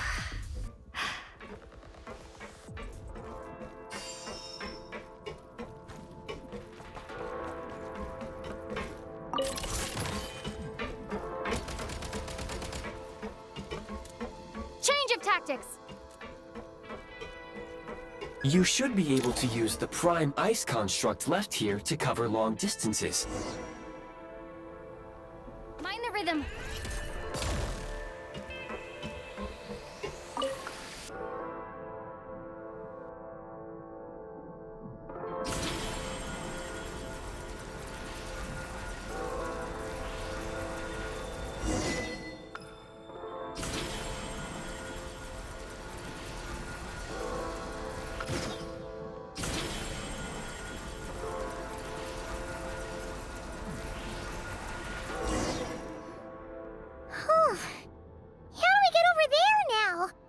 I recommend using this grappling gun.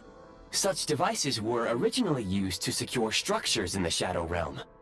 If you detach the connected hook, the grappling gun will automatically fire a rope to another nearby hook. Okay. So, we just removed this hook, right?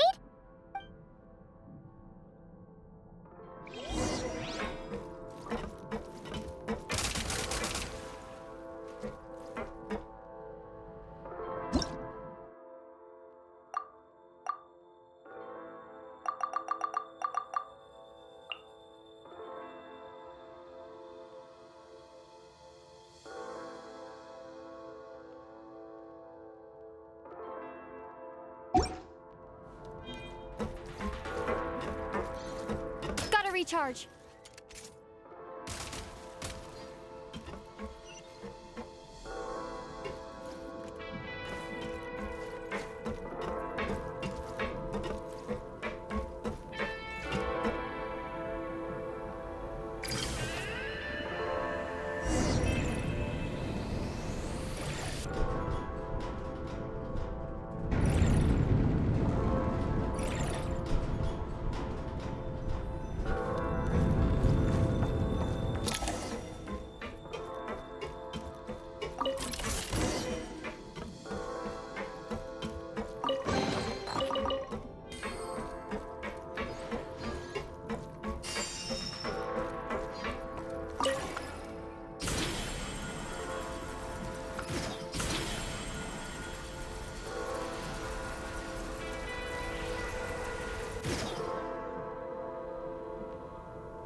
refill.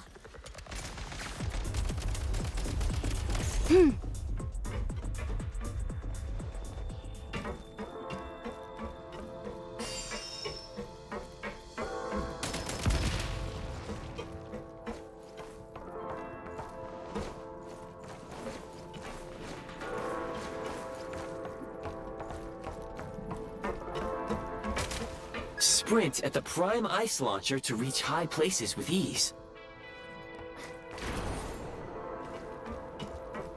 Light him up! Where's the taking cover?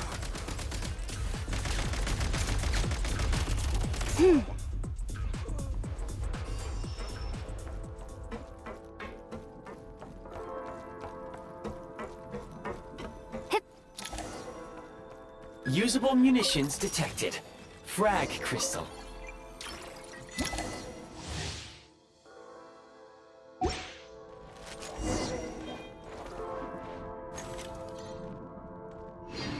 Try this! The advantage is ours. Fall back. Fall back. Try this!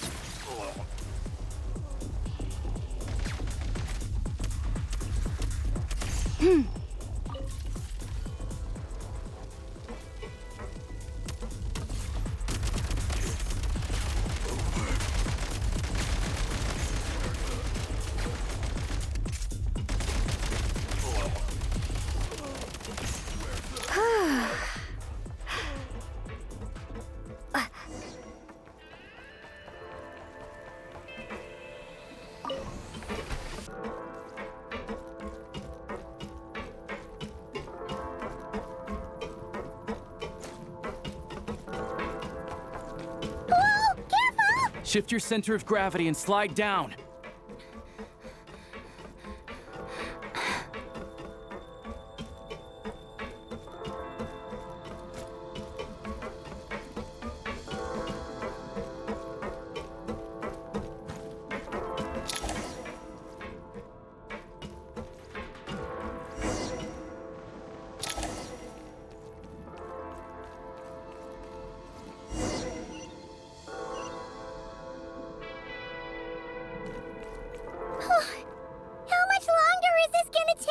The exit is right ahead. We are very close now. However... It's like they're trying to keep us trapped here. That platform and the carriages are swarming with undead Fatui. Guess we gotta storm through. Back in business.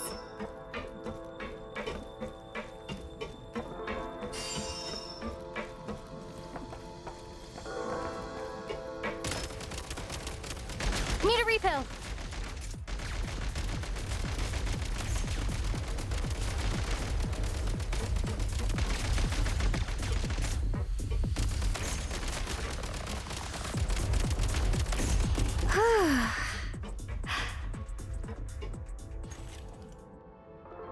Frag out!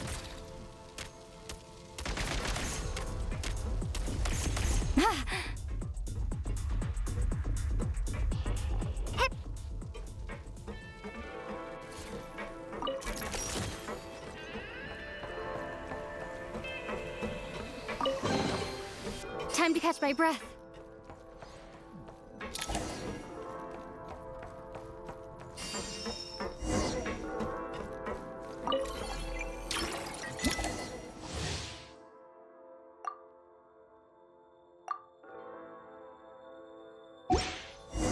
You may find switching to assault mode makes your attacks more effective.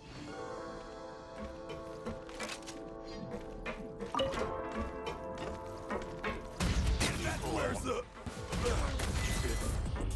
Over.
Looks like the Shadow Realm is about to sink back down into the depths.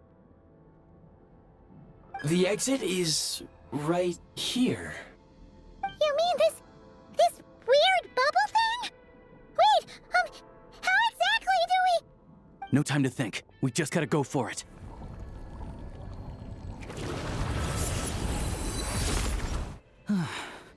Looks like I was right.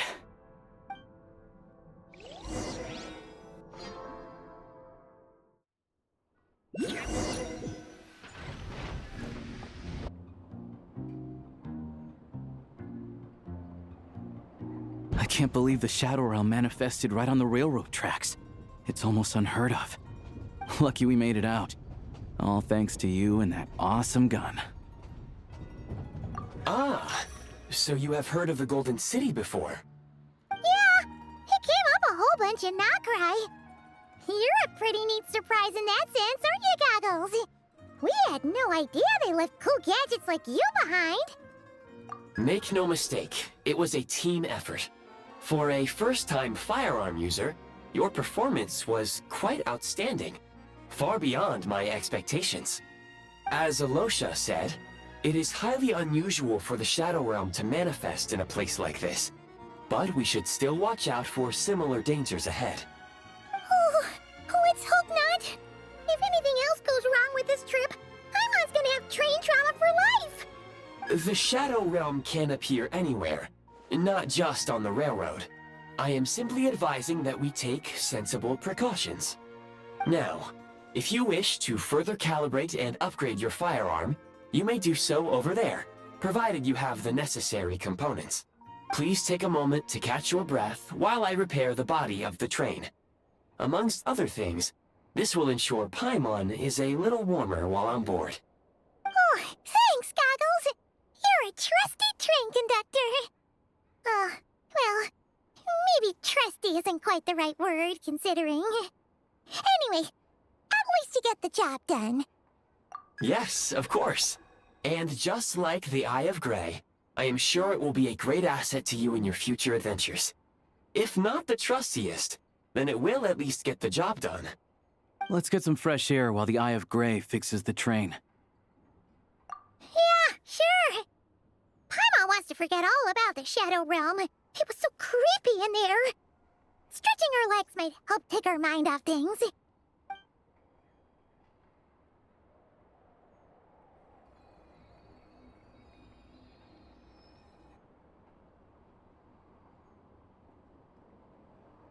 It's so quiet here for a train station. Not a person in sight.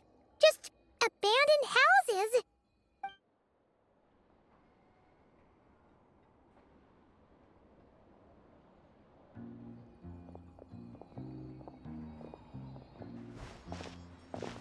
Huh? So much for repair? You've swapped our train out for a whole new model! My plan was to restore the train to its original appearance per my records as quickly as possible. Now that the repairs are complete, the train offers optimized performance and a significantly improved trendiness level. Huh. Didn't know trendiness was a parameter. According to my calculations, perimeterization is the most effective way for the Eye of Grey to understand trendiness. Hyperborea, huh? I'm sure I've heard of that in a story somewhere. What an incredible little gadget you are.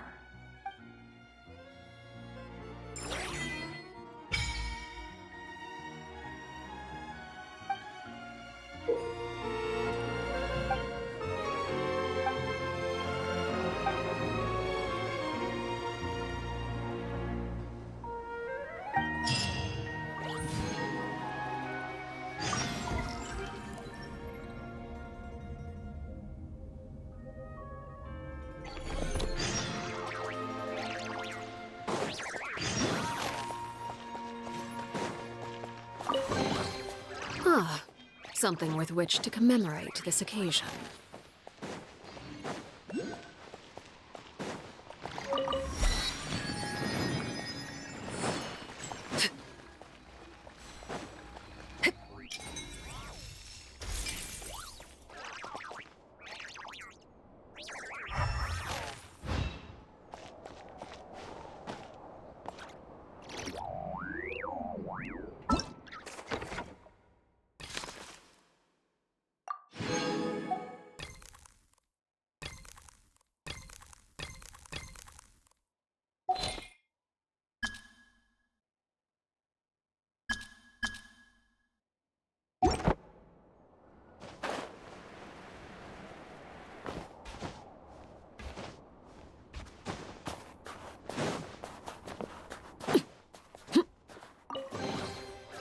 greater pleasure is there than the unexpected?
Staring into...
like what you see.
What could the children be up to?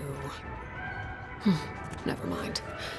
They really had to build the railroad over a canyon, huh? You might want to avoid looking down if you're afraid of heights. No, it's not that. Paimon's just praying that we don't have yet another accident.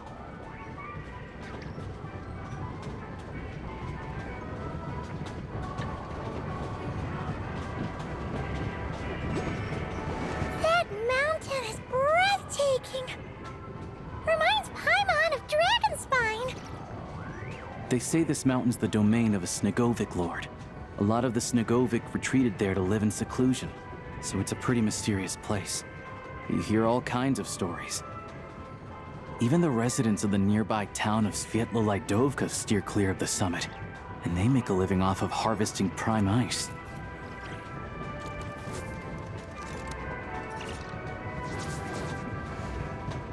Look, Snezhnograd's just up ahead.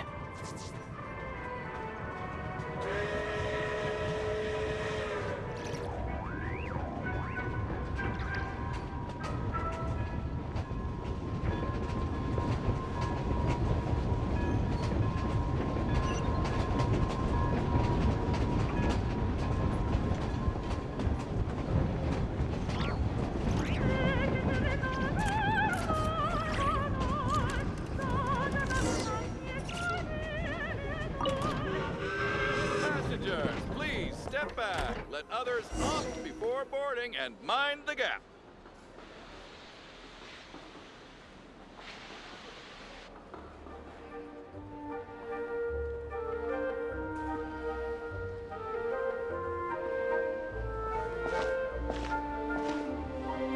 Here we are. Welcome to Snezhnegrad train station, the biggest transport hub in the nation. Wow! It's so majestic! Just flying from one side to the other would probably leave Paimon out of breath! It's built for maximum efficiency, but yes, transferring trains here can be a little tiring. In the future, you can use this train station to travel anywhere you want in Snezhnaya. For now, though, come with me. Let's get Paimon checked out. This way. There's a lift car that goes straight to Sapoliarny.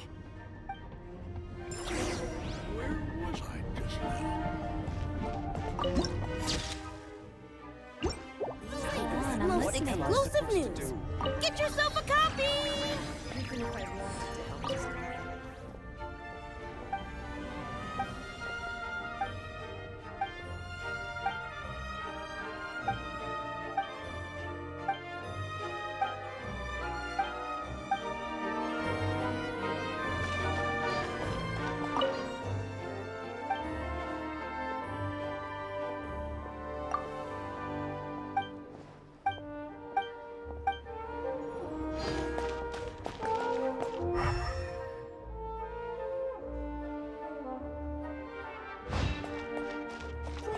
Mind the gap between the platform and the train. Look! Look! They have really funny-looking heads! And those ones are about the same height as Paimon!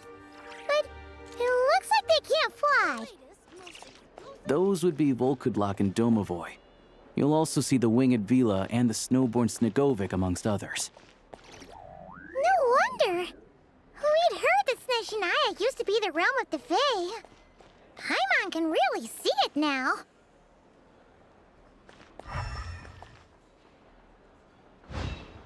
Indeed, you're quite right. You've heard about it too? You have to come up with a not wrong about that.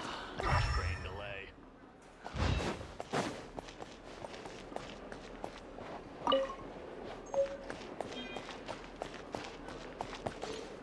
Hey, wait a moment.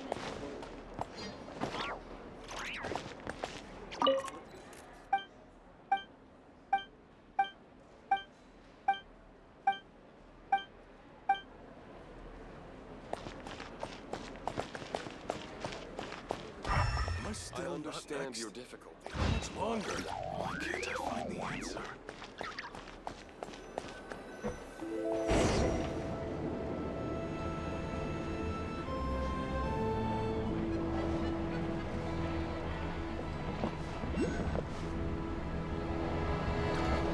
Only in the grip of... To the left is the market of Zolny. They sell everything there. You can often find some nifty little trinkets. To the right, you'll see the Korolyevsky Theater in the distance. Look at that! Incredible!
I found it pretty stunning when I first came here, too.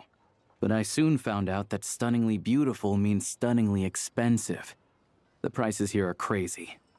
I'm just a small-time hunter, so Zolny is where I spend most of my time. This way will take us to Podvorier Restaurant. They offer food and lodging there, so you can get settled in while I fetch the doctor. Is that gonna be stunningly expensive too? Yeah, I mean, there are places to stay in Zolny, but I highly doubt they'd meet your standards. Most of the stoves are out of crystal, the windows are drafty, and at night, four-legged roommates come out to play, sharpening their claws on the roof beams and floorboards. Yep, no way. Not a chance Paimon's staying anywhere like that. Maybe we can split the cost of the room between us? Paimon still has some savings left. Fine then. It's your treat. Paimon will save her money for buying a nice little cake. Don't worry, you'll get some too. I'm glad to see you've perked up. If you find yourselves in the mood for some sightseeing later, there's a few places around here worth seeing. This way leads to Zapoliarny Palace, which serves as the Tsaritsa's audience chamber and also her personal quarters. The adjacent block is kind of a city in its own right. That's Glupov, the headquarters of the Fatui. Inside, there's a munitions factory known as the Armory Palace, producing a constant supply of all kinds of equipment for the Fatui. A lot of important research happens there too. And over there is the Snezhnegrad Vecha, where all the big shots meet regularly to make policy decisions. These places are best admired from a distance. I'm sure I don't need to explain why. Yeah, they probably have super strict security. We're not looking for trouble right now. The downtown area is near the center of Zapoliarny. That's where you'll find the restaurants, bookstores, and gift shops. Another place of interest is the Northland Bank, which is over this way. Oh, and I'm sure you'll want to make contact with the Adventurers Guild at some point, right? That's right here. Ooh, speaking of adventuring, we use alchemy quite a lot. Do you know where we can find a crafting bench? No one practices alchemy at Snezhnegrad, I'm afraid. Apparently there's some historical reason for it. Oh, we'll just have to use the one on the train then. Kinda inconvenient. Wait, how come there's one on the train if that's Snezhnayan too? Yeah, I don't know. Not my area of expertise. Still, I wouldn't say the absence of alchemy makes life here any less convenient. Anyway... Finally, there's Zolny in that direction. It's mostly residential buildings and factories, but there's a few shops too. Worth a look around if you're interested. That's about it. You guys go ahead and get checked in while I track down my doctor friend. Sounds good. Thanks for all the recommendations. It'll be good to get out of the cold wind. Paimon's starting to feel another headache coming on. Podvorier Restaurant is right this way.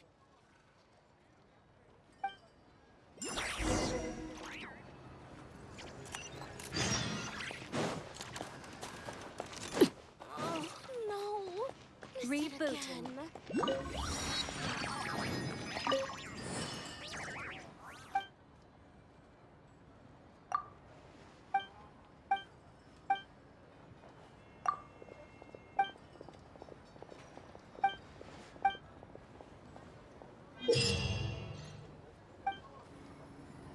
Ad Astra Abyssosque.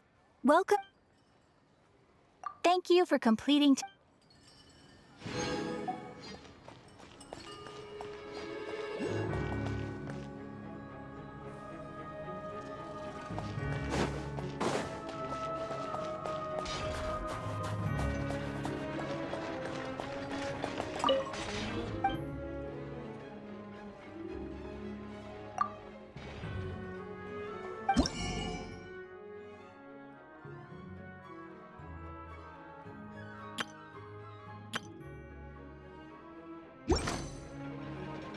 So fluffy.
This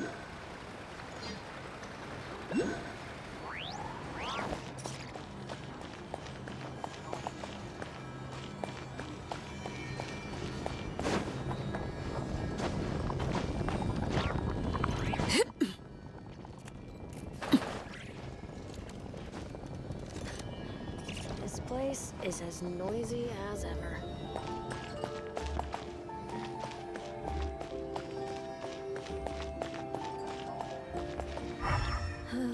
Opera's Speaking of the art of Montanian painting. That's enough. Uncle.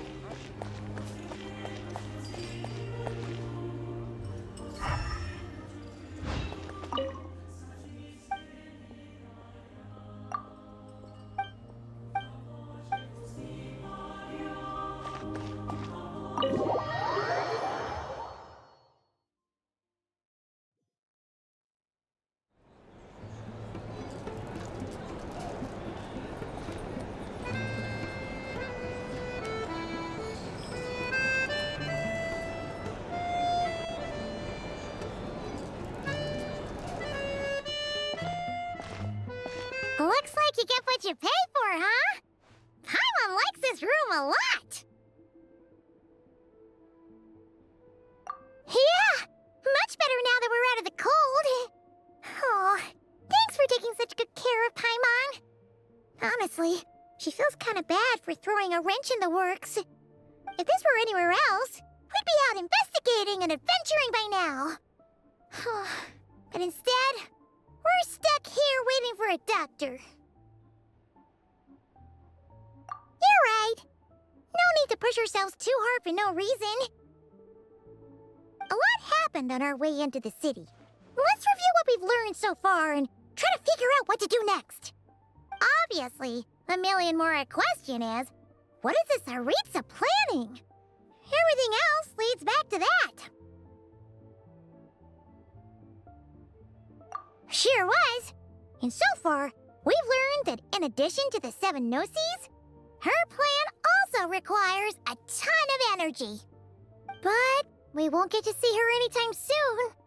ALYOSHA said that she went east to fight that big monster. It must be a pretty powerful one if it can blanket the whole of Snezhnaya in a snowstorm this awful.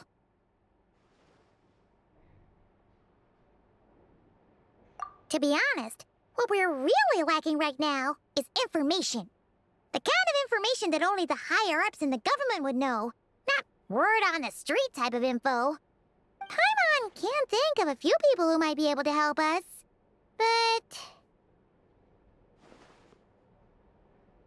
Right! And when we left Nocry, Sandrone specifically left a message reminding us which side we're on. So... it's unlikely they'd tell us anything confidential about the Tsaritsa's grand plan. Yeah, fair point. Besides, that Gloop-off place is right nearby. We've got nothing to lose, so it'd be a waste not to go. There's gotta be someone there willing to talk to us, right? Maybe Arlecchino or Sandrone? Or possibly Tartaglia. But it's unlikely we could sweet-talk Arlecchino, let alone Sandrone. She basically told us to stay in her lane already. Yeah, the last time was all the way back in Fontaine, right? Too bad we missed him in Nocry. Apparently, he came to help out. Hello. Is there a traveler and Paimon in there? That's ALYOSHA! Come in! Hello, I'm Dr. Luneva. ALYOSHA mentioned that one of you is feeling a little under the weather. I see. So you're my patient today, yes? And you're, Faye, I presume? Good question. Paimon's not too sure either, but she's definitely not the same kind of Faye as the ones we saw at the train station. Is that gonna be an issue? Not exactly. It's just, I'm used to treating human patients. Fae tend to be far more resilient than even the healthiest and most long-lived of humans. But don't worry, I do have some experience treating Fae. I've even diagnosed plenty of cats and dogs in my time. Safe to say, I have a fairly eclectic range of expertise. It'll be fine. Paimon's basically the same as a human.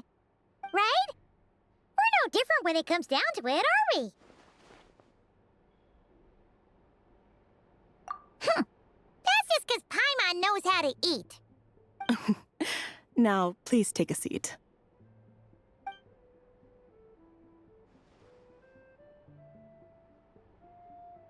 Okay, vital signs are good. Test results are all within normal ranges. I don't think it's anything serious. More than likely, you've just caught a cold. I can give you some medicine to tide you over, but as long as you rest properly for the next couple of days, you should feel better. Make sure to keep an eye on your temperature, though. If you find yourself with a persistent low-grade fever, or if your symptoms don't improve, just contact me again. Sounds like there's no cause for alarm. Thank you, Doctor. You're very welcome. Just doing my job. I'll leave you in peace now. Time to visit my next patients. Take care. You heard the doctor. Best you rest up here for a couple days. No sightseeing for the time being. All right, then. Guess we've got no choice. Let's just treat it as a short vacation. I have to get back to it. If you need anything else from the doctor or me, go to the Hunter Trade Station in Zolny. The boss there knows how to reach me. Hey, no big deal. You saved my life in the Shadow Realm. This is the least I could do. See you around.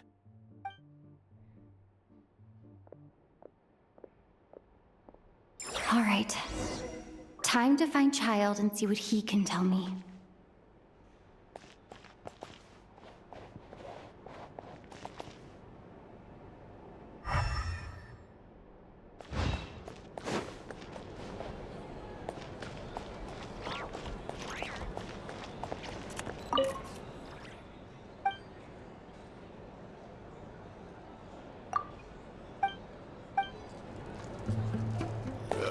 How about a fire water to warm up? If there's anything you need, please let me know.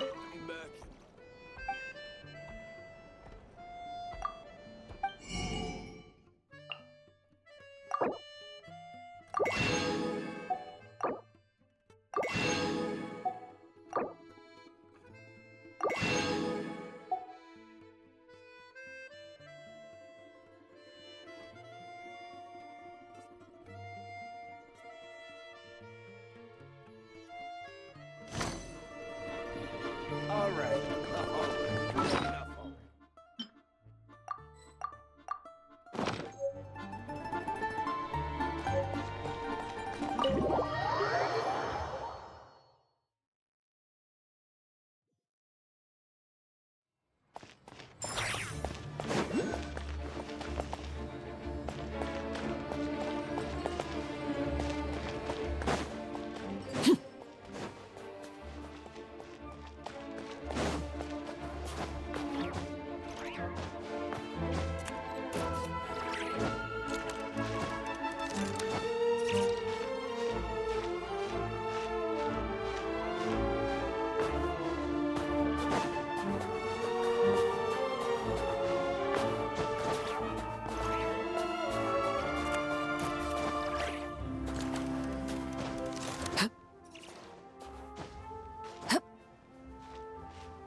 Hold on. Please display your invitation letter or permit. Glupov does not accept meeting requests without a prior appointment. You'll have to apply per the advertised booking process and wait until your invitation letter is issued. Might I ask who you're hoping to visit? Another one who thinks the rules don't apply to them. I don't understand why people think they can just talk their way in here. You don't just show up and land a meeting with the Harbinger. But I have to go through the motions for protocol's sake. Honestly, it's such a waste of time asking when I already know what the answer's gonna be. Wait a moment. I'll pass on your message. If Child is unavailable, you'll have to go through the proper procedure.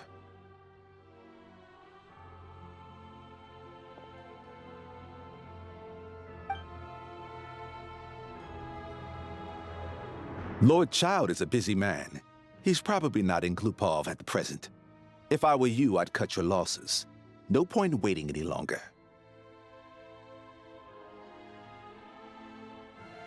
Even if you two are old friends as you claim, please understand that the Fatui Harbingers are often busy with their official duties. They tend not to stay in Glupov for extended periods. Next time, stick to the rules. You'll make life easier for both of us, Greetings, Lady Marionette.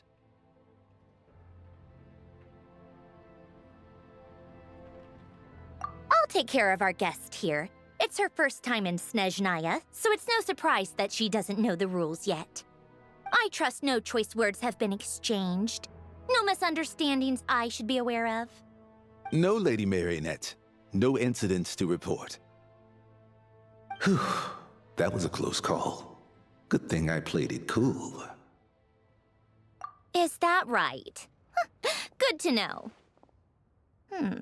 Wait, where's Paimon? Under the weather? That's hard to imagine. She's always buzzing with energy. I take it she's still adapting to the climate. Happens to a lot of people. It's even colder here than in Nodcry. Has she seen a doctor? I can get you one if you need. All right, then. Well, let me know if you run into any other problems. Why else? I was just about to sit down for some much-needed tea time when I heard that an old friend of Tartaglia's had shown up outside. No appointment, nothing. And, as obnoxious as it may be to show up uninvited at Glupov, I couldn't help but take pity on the poor soul who was waiting outside in vain. So I had no choice but to abandon my freshly brewed piping hot tea and come to see this mystery guest for myself. Well, I felt our time working together in Nodcry warranted some courtesy. I couldn't exactly let you freeze to death out here in the wind. Unfortunately, I can't invite you inside either. The rules of Glupov wouldn't allow it, and as a Harbinger, I have to lead by example. On the plus side, Snezhnograd actually has some class, unlike Nosha Town. Torchlight Books has a very nice selection of teas and cakes, so we can catch up there. Your treat, of course. Because I already wasted one perfectly good cup of tea today. That's why.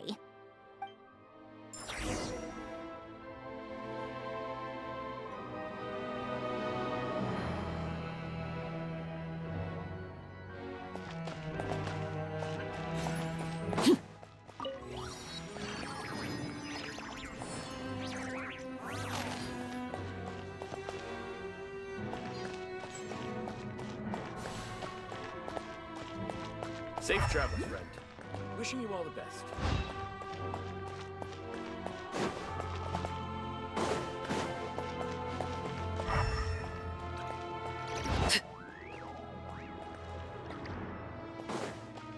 Willpower is something that must be constant.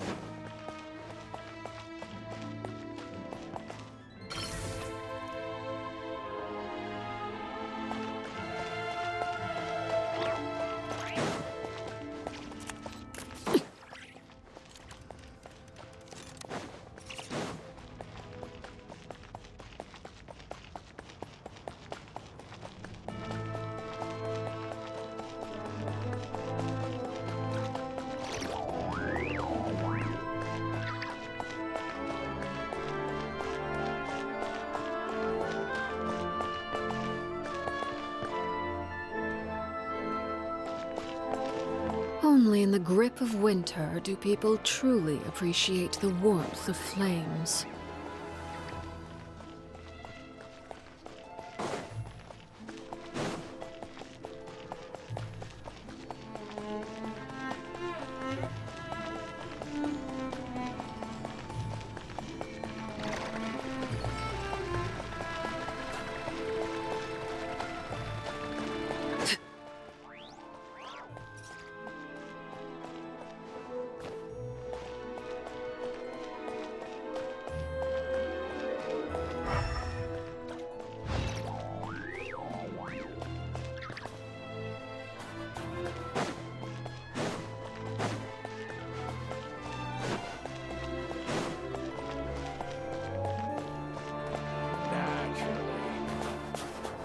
Wait a moment.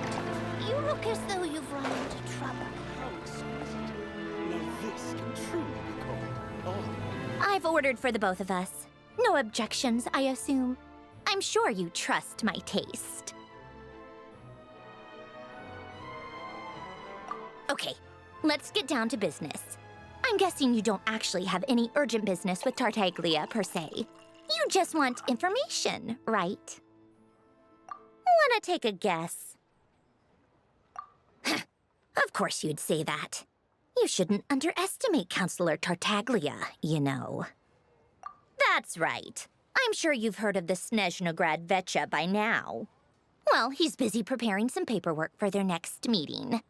They'll be discussing yet another extension to Project Stuja. It's basically all anyone cares about in the VII these days. Yeah, he's more of the shoot first, ask questions later sort, isn't he? It all started with a very detailed letter that Capitano left for the jester, Piero, before leaving for Natlan. In that letter, he detailed the future arrangements for his subordinates. All of his key people were reassigned to Tartaglia. I guess he'd already prepared to leave us for good all the way back then. But Piero didn't reveal the contents of the letter until the events in Natlan had concluded. That was his reaction, too. Why me? With a bewildered look on his face. He'd always assumed Capitano looked down on him. He was a man who kept his thoughts to himself and barely spoke to him the whole time they'd known each other. But he occasionally brought Tartaglia along to my tea parties back in the day. So to the rest of us, it was clear that Capitano had quite a lot of respect for his young comrade. By the rest of us, I mean my tea party regulars. Arlecchino, Rosaline, and... actually, not Columbina. She was probably oblivious to it. Anyway, then the Liues situation happened. Normally, it took a lot to get under Capitano's skin, but that time he was furious. It's not really my place to talk about it, though. You can ask Tartaglia about it sometime. Basically, Tartaglia probably had the wrong idea about Capitano all along, right up until Piero revealed the letter he'd left behind. Capitano believed that despite Tartaglia's immaturity, he showed great potential. Plus, he possessed a kind of purity rarely seen among members of the Fatui. Yeah, it's one of the few things that I'd agree those two have in common. But there's one other reason why Capitano chose Tartaglia to assume command of his troops. He knew that after he was gone, several of the others would swoop in on his army like vultures. with the ones who stood to benefit the most being the rooster Pulcinella and regrader Pantalone. Once they divided Capitano's troops between them, they'd be more powerful than ever. No one would be able to stop them. So, you can see why Capitano chose to hand that letter to Piero, right? Exactly. Piero also needed to back a harbinger as soon as possible. And all things considered, Tartaglia was the best choice. Even though Tartaglia has had the support of Northland Bank for a long time, he and Pantalone are ultimately not cut from the same cloth.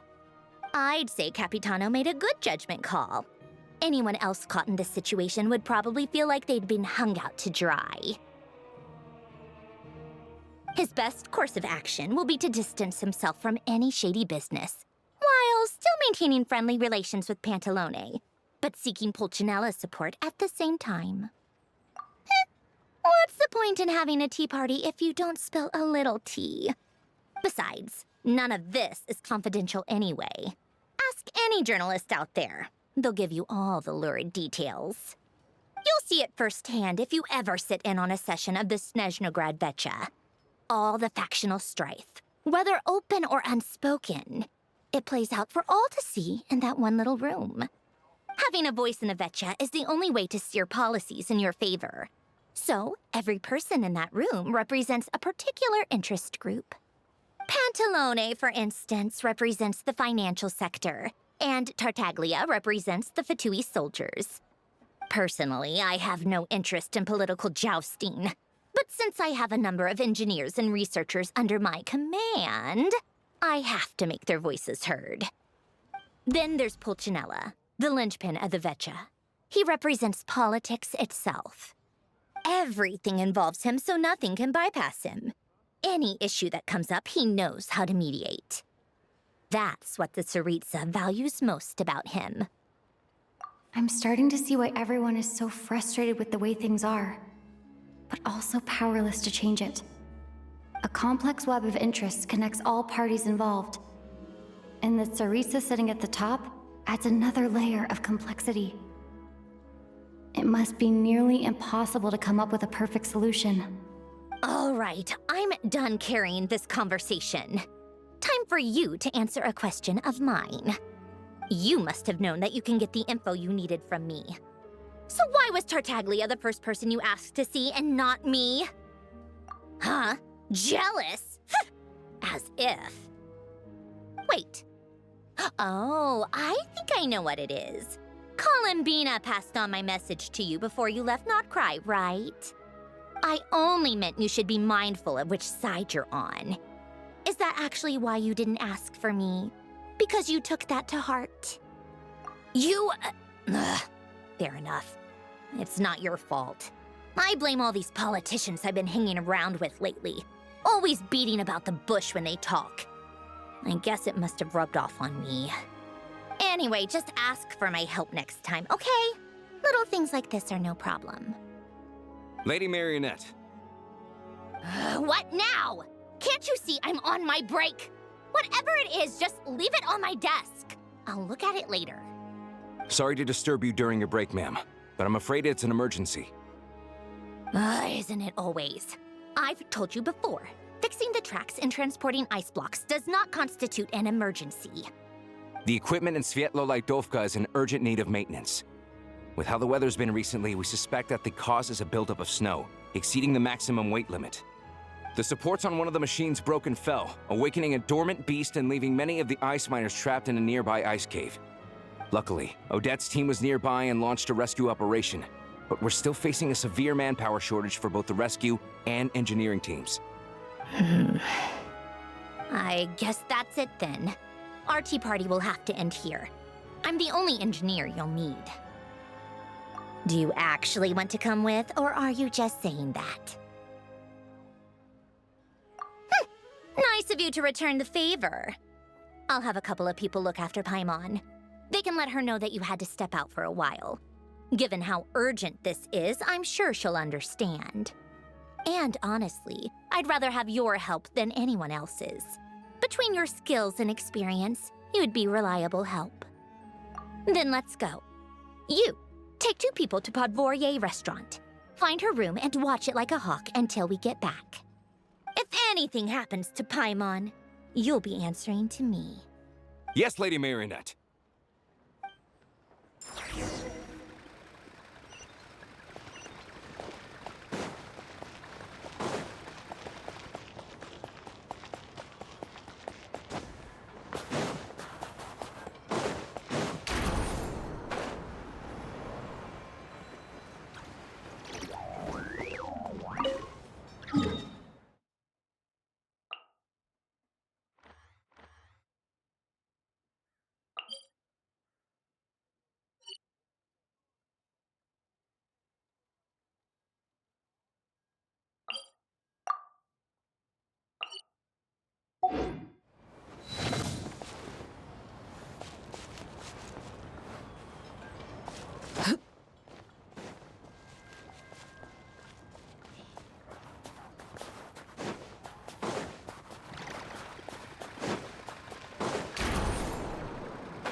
They weren't exaggerating. This is really dangerous.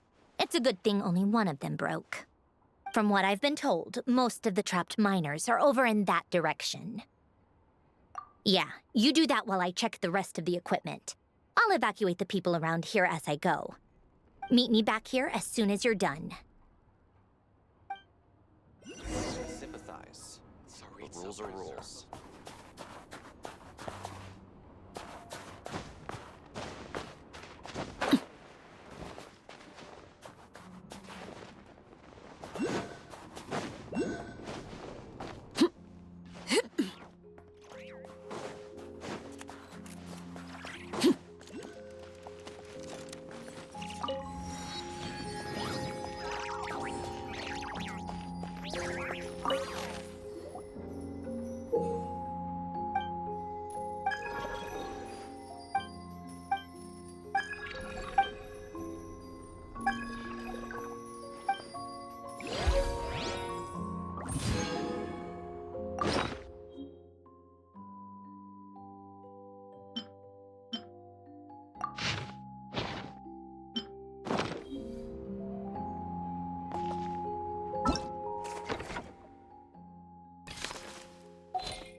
have to be getting close.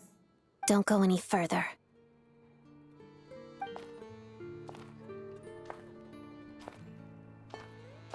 It's too dangerous here. There's a highly aggressive monster on the prowl. You need to leave, now. Ah, I see. You're the backup from Snezhnograd. Well, I'm Odette. Good to meet you. Ah, so this is Odette. She was the first member of the Fatui on the scene. There are 5 people trapped in the cave. Monster type is unknown, and so is its location. Let's go. Every second counts.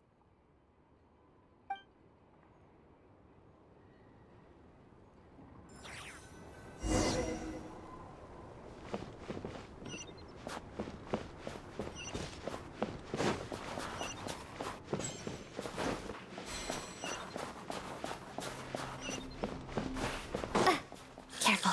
Something's moving.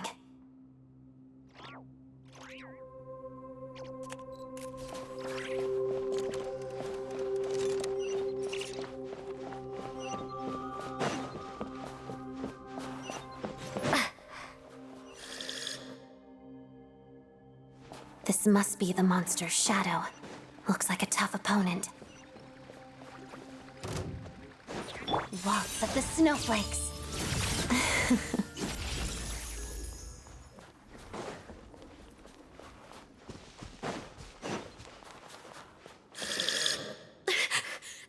Stay back!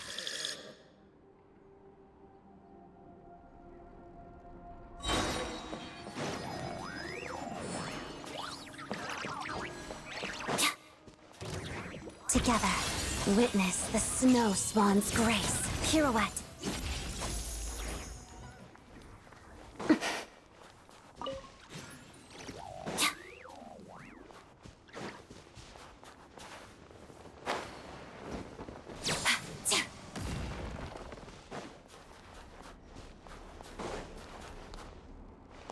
I see them. They're right behind the monster.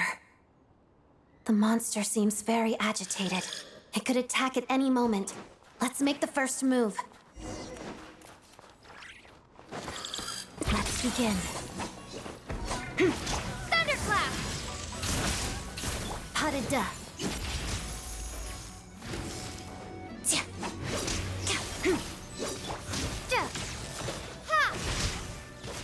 Together. Crystalline Adagio.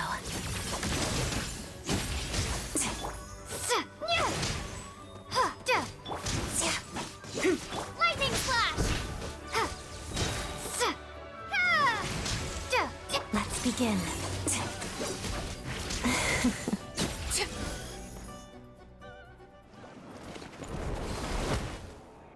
Thank you for saving us. We'd have been monster fodder otherwise. Thank you. Thank you. You're welcome. You should be safe now. Follow this route out. She and I will stay behind to watch the rear. Thank you. Come on, let's go. This way.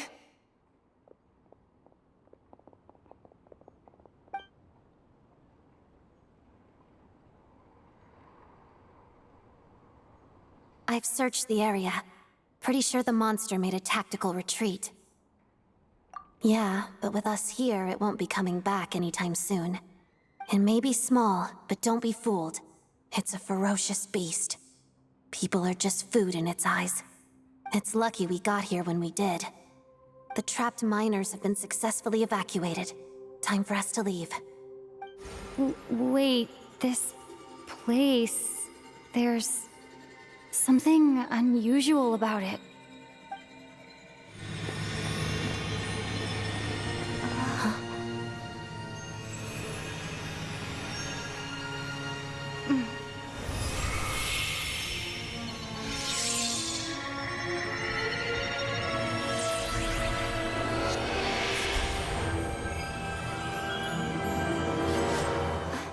What is that? I don't know.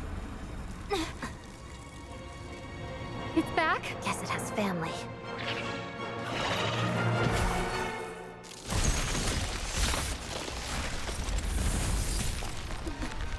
This way. Run!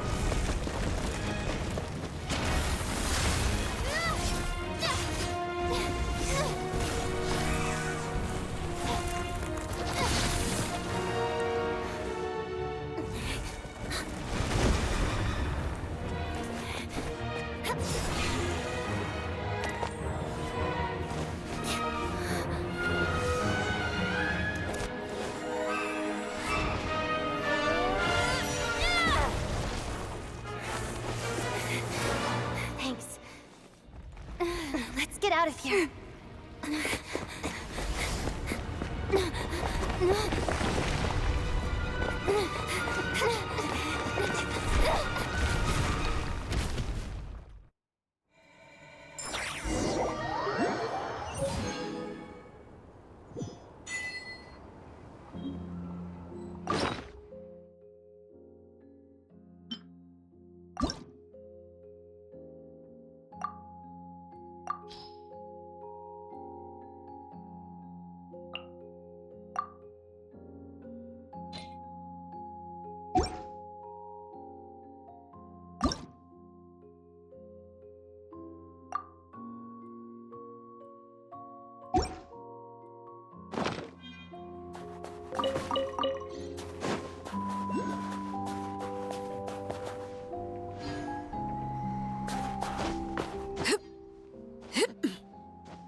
Everyone's accounted for.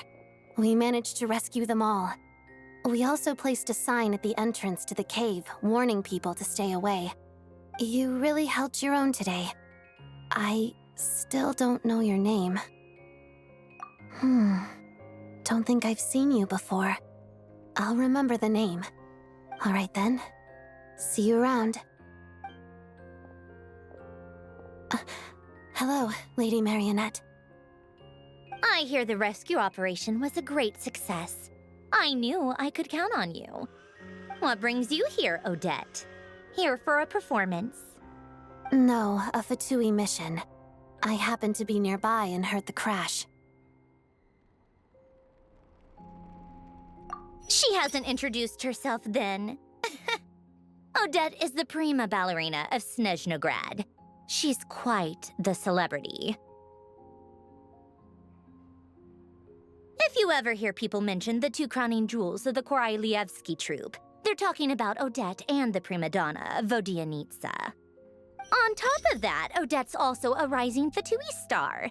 It's looking likely she'll inherit the title of the Fair Lady. She learned all her combat skills from Rosaline herself. Used to be one of her most valued subordinates, too. You flatter me, Lady Marionette. If she's Rosaline's protege, that makes me... never mind. There's no need to bring it up. No point making things awkward.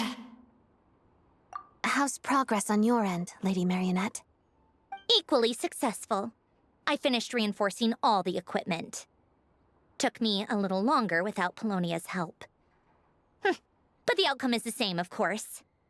Even if the heavy snowfall summoned by that monster lasts for another 3 months straight, this equipment won't give way. All right, now that we're done here, it's time to get out of this blizzard. Sure, but Snezhnograd will send someone to investigate and draw up a relief plan. And I guess I'll have to write the incident report myself this time, since it involves a mechanical malfunction. First, Pantalone needs to approve the budget, then Pulcinella has to sign off on the plan. Once they've argued it out and reached a compromise, we can move forward. That's the rough process anyway. Could take anywhere from a couple of weeks to a couple of months, depending on how smoothly it goes. Yup, nothing we can do about it. There's a whole stack of incident reports like this back at the office. The snow has eased a little for now, but there's no telling when that will change with that monster still at large. Fuel for heating is in short supply, and relief is weeks away. There's no immediate threat to life, but Still, it just feels like there should be a better way. Hey, quit daydreaming. Let's get back to Snezhnograd. When did you get a new sword? I found it in a cave. It handles pretty nicely. You have a strange affinity for secondhand swords.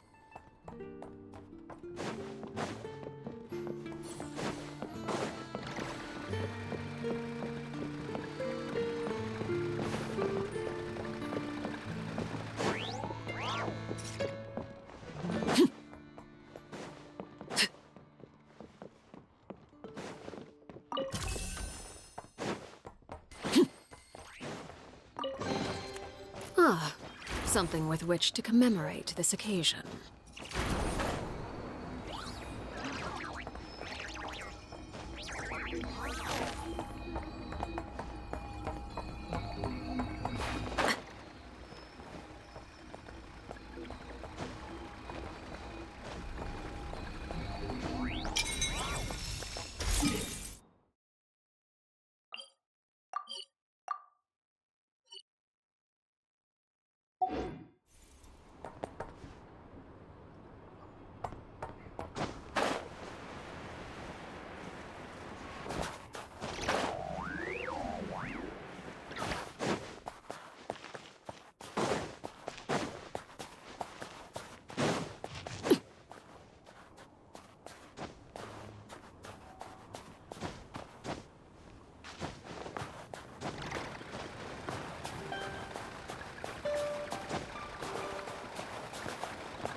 Only in the grip of winter do people truly...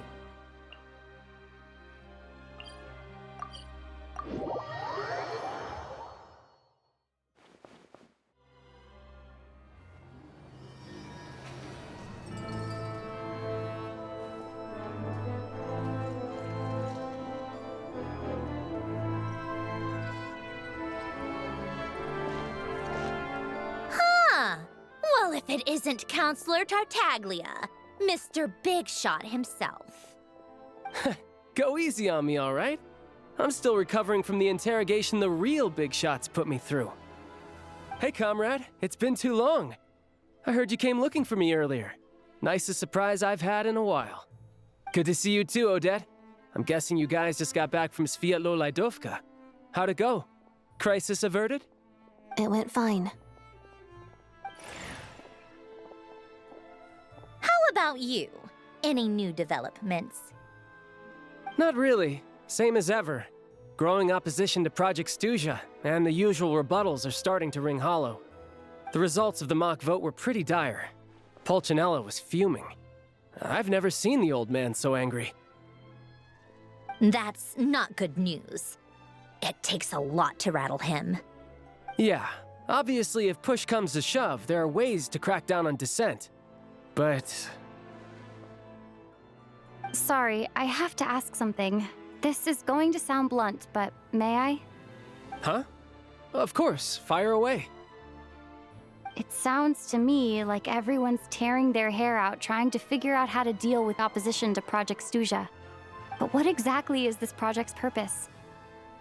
And how can it be so important that even people like you two refuse to stand up for the ordinary people of Snezhnaya? Interesting. I gotta hand it to you, comrade. You sure don't mince your words. Excuse her? What does she mean? Refuse to stand up for ordinary people? Oh my gosh. How does she dare speak to the Harbingers like that? Are you interrogating us now? It's okay, Sandrone. Let me explain. I think I understand where she's coming from. If I could, I'd take your side right now. In fact, my position's very similar to yours. I've only held back on casting a dissenting vote in the Vecha because the Tsaritsa would never let me get away with it.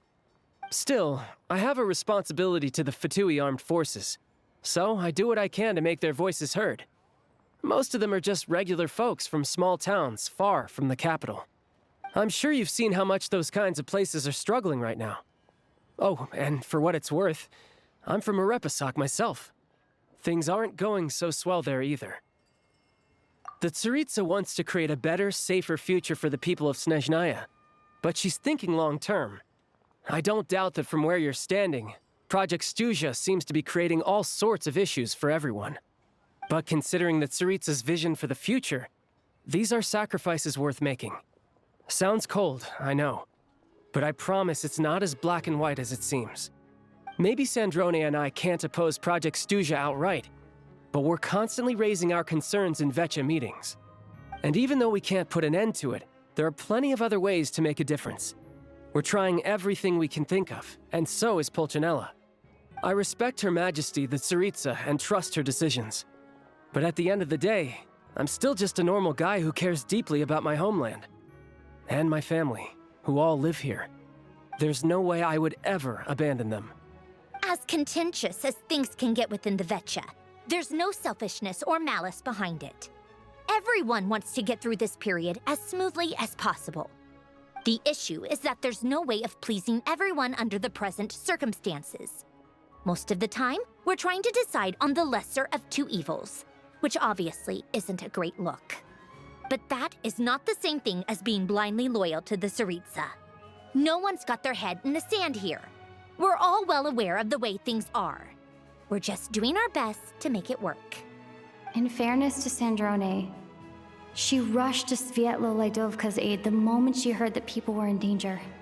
And even Tartaglia, who used to only care about the thrill of the fight, is clearly doing his best to rise to the demands of his new role as counselor. Hey, come on. There's only so much we can say, so don't press us too hard. Look, I know how untenable the Tsaritsa's position looks if you don't understand her motives. Maybe you've heard already, but she's currently leading her army on a campaign to the east to defeat the monster that's been causing these brutal blizzards.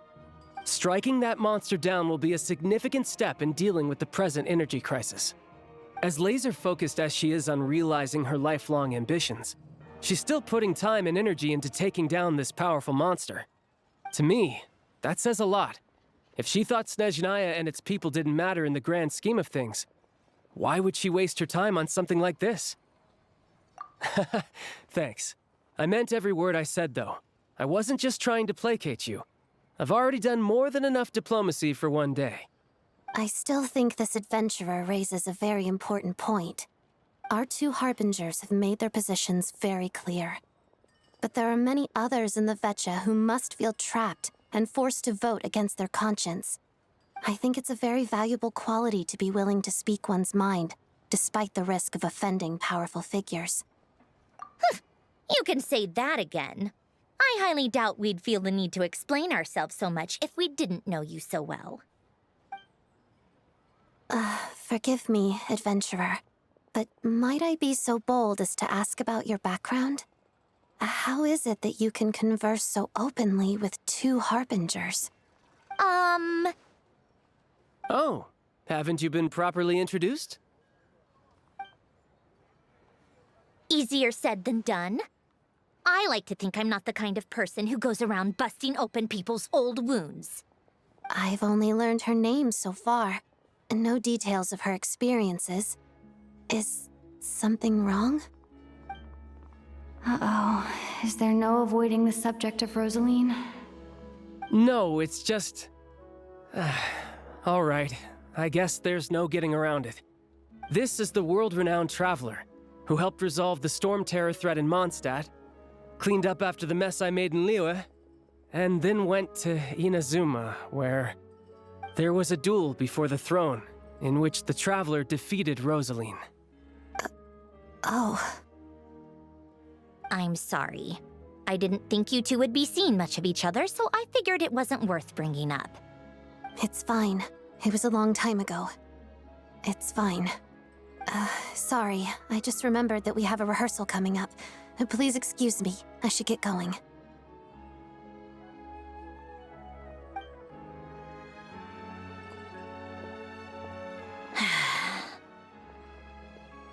I've mentioned this to you before, remember? She was Rosaline's most valued subordinate. But they didn't actually get along. Not that Rosaline was really the type of person to make friends, but death has a way of resolving a lot of conflicts. Don't let it weigh on you. Like she said, it was a long time ago. It's in the past now. Odette has a very different personality from Rosaline. Give her some time. I'm sure she'll work through it. Oh, by the way, where's Paimon? It's not like her to hide away. She hasn't been feeling well, so she's resting at Podvorier restaurant. I got a couple of my people to look after her while we were gone. Oh, right. Sorry to hear that. Poor thing. Reminds me of when Tonya was little. She really felt the cold back then. Used to get ill all the time. I felt so bad for her seeing her lying in bed, coughing. She was so mature for her age, though. Whenever someone came to visit her, she'd greet them with a smile and would never complain. I'm sure Paimon's a good kid, too. You're a little short on manpower, right? Let me have a couple of my people take over for yours. I'll send my most capable and reliable. They'll make sure Paimon can recover in peace. Well, that would be great. Your people are more qualified. Hey, don't mention it. I'm sure you have things to do. Hopefully this takes a load off your mind. So no more accusing me of not being on your side, all right? Already? That was quick.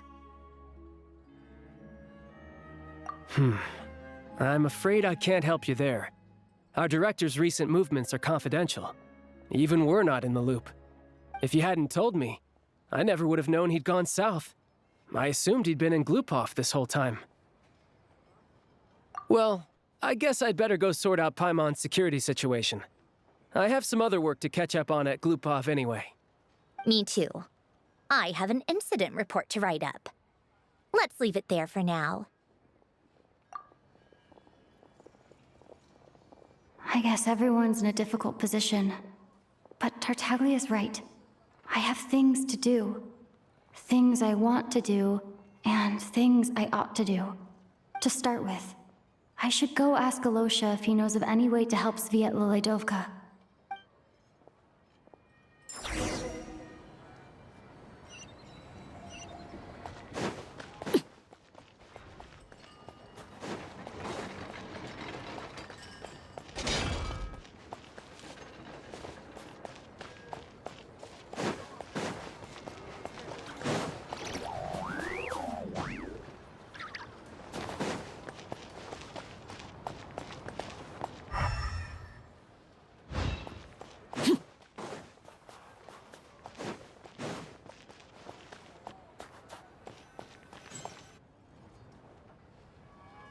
How strange. This sword seems to be vibrating of its own accord. It's a very faint vibration, but it's getting stronger as I get closer to the statue of the Seven. Does this sword have some connection to the statue? But all it does is vibrate, even when I touch it. That place I got this sword from was definitely out of the ordinary. Maybe I should try channeling the power of cryo?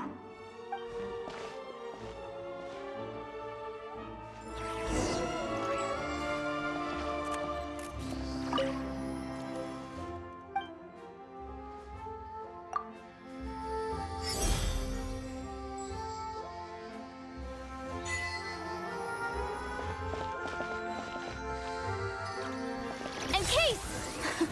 It worked. There really is something special about this sword. Should I really come with you? Of course.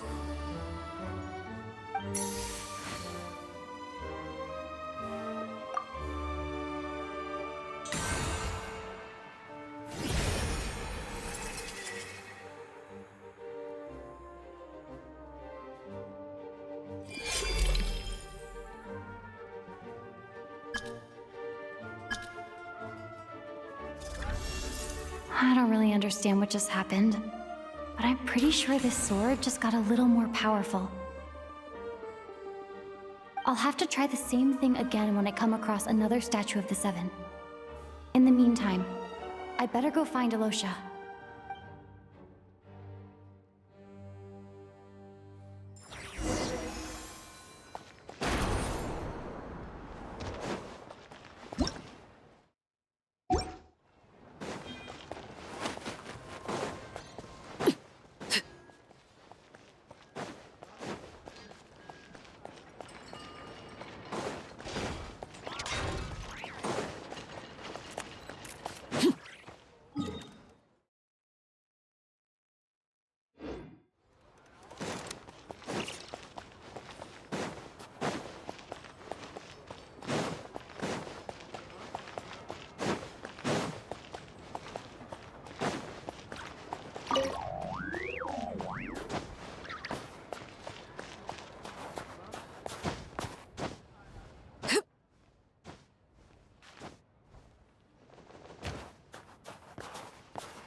Fancy a drink?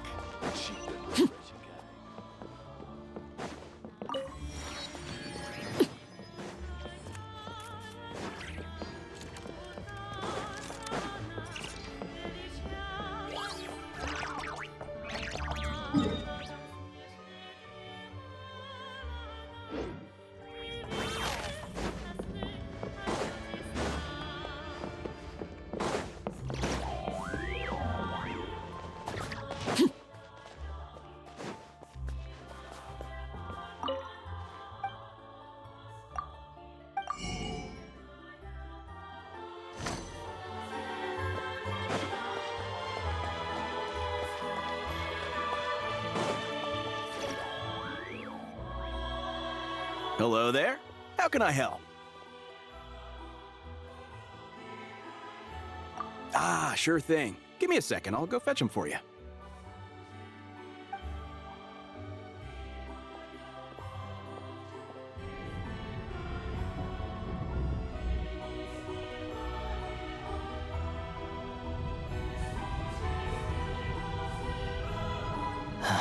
It's a familiar story. I've had similar experiences. Although Snezhnegrad doesn't deliberately delay or withhold relief, those first few days of waiting for help are always the hardest. It's a fundamental contradiction. If emergency relief can't be delivered in time, what's the point in even calling it emergency relief? Not necessarily. I think there's a good chance that Kresnik Crystal from Stratomeros will start flowing into the market. When we resolve Stratomeros' energy issue, it's like we open the floodgates. A huge backlog of crystal is now available to the townspeople. There's no way they can use it up at once. A lot of them will probably stockpile it and slowly work their way through. Probably a good idea, since energy prices are only going to keep rising. But there will always be people who urgently need Mora. Exactly. At the current prices, selling crystal is an easy way for an ordinary person to make a fortune. Hey boss, how much do I have left in my account? 1 second, let me check. So, you're planning on buying the crystal out of your own pocket? Yeah. I don't know if I have enough, so I'll chip in a little extra and buy as much as I can afford. No, it's fine. You're new to Snezhnaya, and you have your own living expenses to worry about. Besides, you're already providing the train. Here's your Mora. See what you can find at the market, but I doubt there'll be much crystal left. Yeah, well, can't hurt to take a look. Let's see. Huh?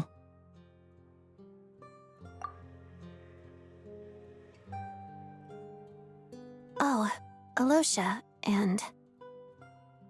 Hello? I didn't realize you two knew each other. Yeah, I take on some odd jobs in the city to supplement my hunting income. Sometimes I work as a cleaner or prop hand at the theater where Odette is one of the big stars, so I've met her a few times. When the weather's as bad as this, it's better for a hunter to adapt than to keep looking for game. Yes, and we sometimes need extra help.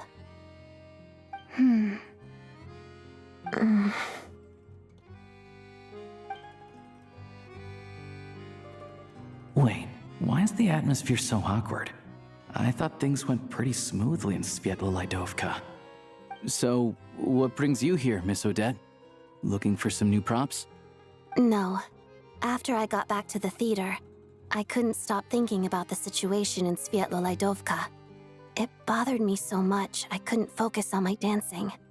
So I decided I'd come here and see if there's anything I can do. You too, I presume. I suppose that's why you're here. I didn't feel comfortable expressing my true opinions in front of the Harbingers. Not least because ordinary Fatui like me don't even know what Project Stuja is all about. Without knowing the full picture, I can't make sense of it. And at some point, if things aren't making sense to me, I can't just keep going along with it. So many people feel the same way. They wish they could do something, but all kinds of reservations hold them back. Explains why groups like the Roadcott are springing up to fill the gap. Yes. Well, that's one option. But there are risks to consider with organizations like that. The Fatui does not encourage their activities. Right, because things can get out of hand, and it's hard to hold the right people accountable when they do. I've heard about a few cases like that. Sandrone said Odette was on track to inherit the title of the Fair Lady. If so, she'll be able to find out what Project Stuja is really about. Still, it's probably a little soon to ask her about that. There may be more to the story. What's on your mind? I think we can both agree that no matter which side you're on, it can't stop you from doing the right thing. Where there's a will, there's a way. I know what Rosaline did while she was abroad. You made the right decision, so no hard feelings. So, what's your plan? Oh, we were gonna buy some Cristal.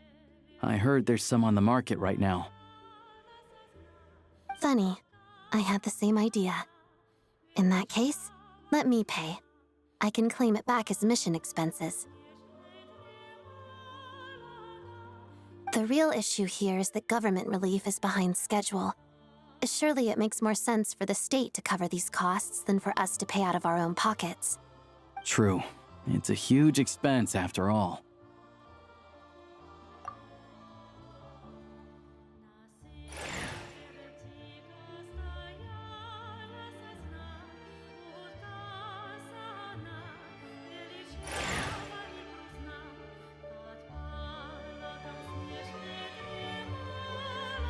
Let me see.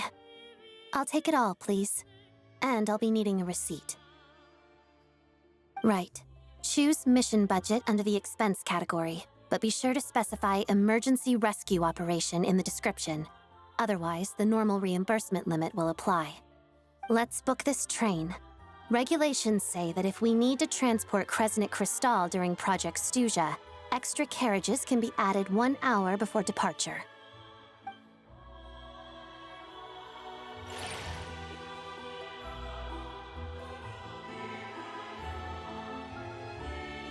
That should do it.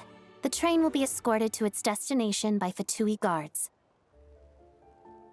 This is my first time seeing you handle Fatui affairs, Miss Odette. It seems you're as skilled an officer as you are a dancer. You flatter me. It's only because I've been doing both my whole life.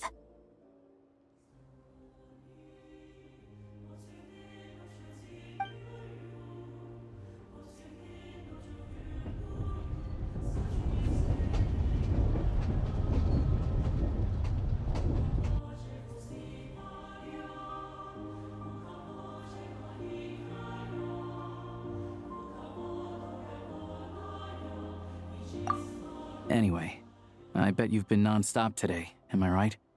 Any idea how Paimon's doing? What's wrong? Who's Paimon?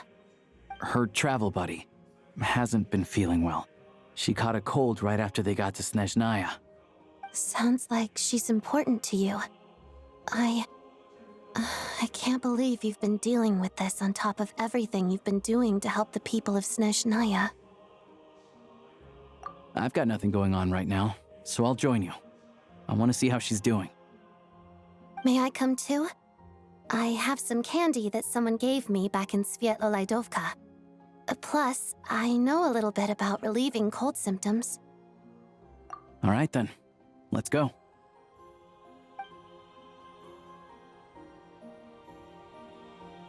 I still don't know what the deal is between these two, but at least the tension seems to have vanished. A good sign, hopefully.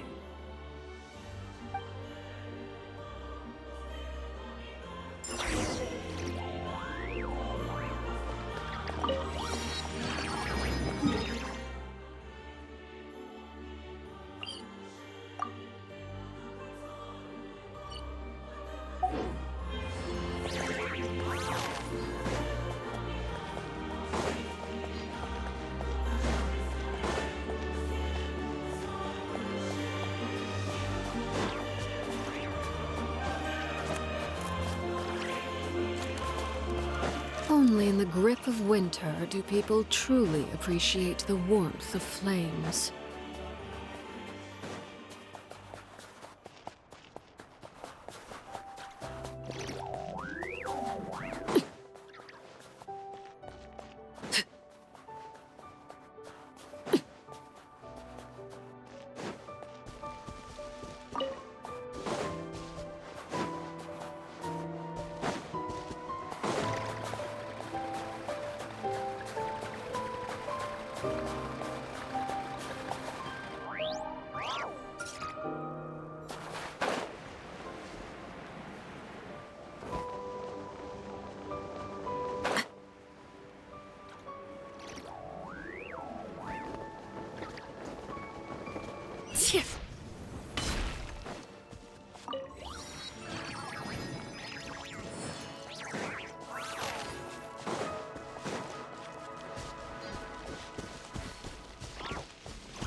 Story has only just rallied. I can still fight. Overruled. Torn to oblivion.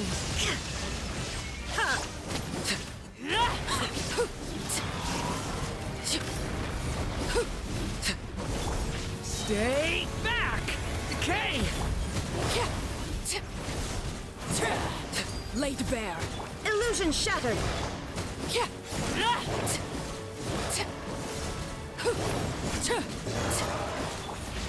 Thunder!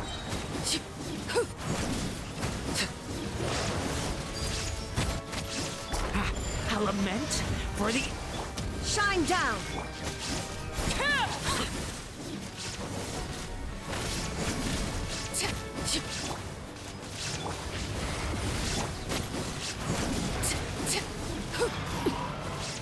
Overruled.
Hello.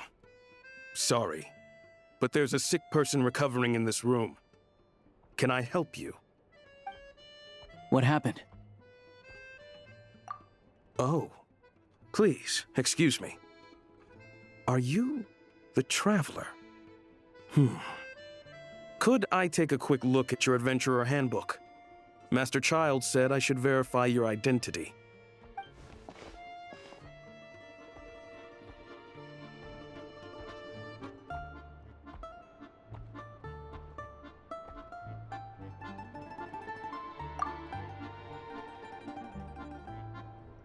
Ah, it's really you. Sorry for the inconvenience. We're under strict orders from Master Child to keep this room well guarded. At the same time, we can't interfere with Podvoye Restaurant's business. That would only seem all the more suspicious and draw unwanted attention to this room. Besides myself, a few of my colleagues are stationed in and around the restaurant, in plain clothes, of course. Rest assured, you're in safe hands. I didn't expect such a high standard of protection. Well, Master Child handpicked us for this special assignment. We're not about to let anything go wrong. Anyway, I won't keep you any longer. Please, head inside.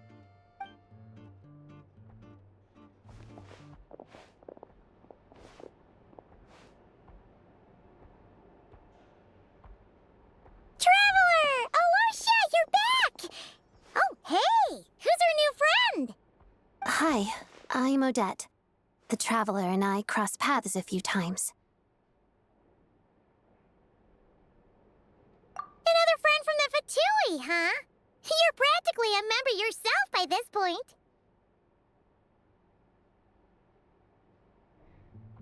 Paimon's definitely on the mend. We should be back to our usual travels in a few days' time. Seems like that doctor was right. It's just... Paimon's limbs are still feeling a little chilly. I have just the thing.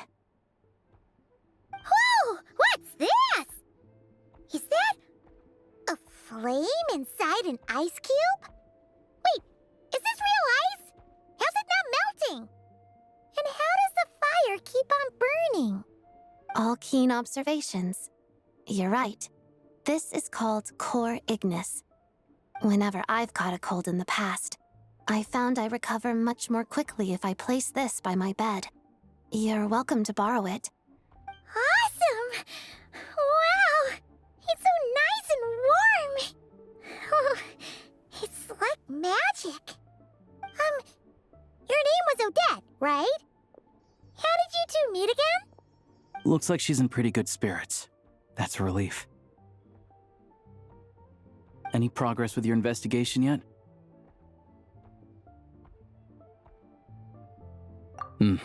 No surprises there, I'm sure. They're not likely to let anything slip.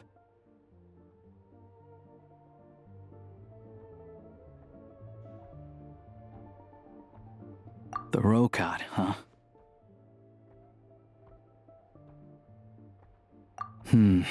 Let me think. Members of the Rokad keep their true identities hidden, but I think there might be someone I can introduce you to. Leave it with me. Meet me at the Korolyevsky Troop tomorrow, and I'll tell you how it goes. Would anyone like a drink? I'm gonna head to the bar. Paimon will have... maybe some hot milk? Yeah. Paimon's in the mood for something warm. Enough with the secret chat, you two. Let's catch up properly in a minute. Paimon wants to know everything that's happened today. It'll be kinda like Tabletop Troop. No reason why listening to a story can't be an adventure.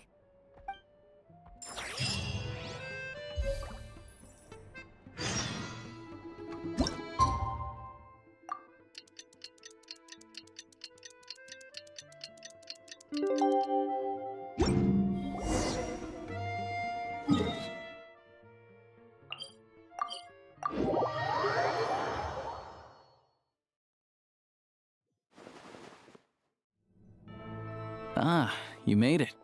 I've got some tickets, and I managed to set something up with the Rokad. It'll have to wait until after the show, though. Happy to stay and watch? My pleasure. Here, this is the way in.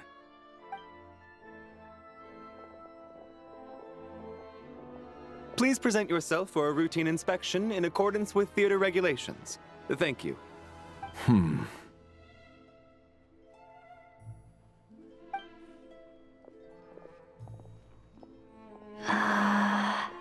Is that guy with the Fatui? Looks like he's waiting for something. Okay, all done. Thank you for your cooperation. Please proceed through to the theater.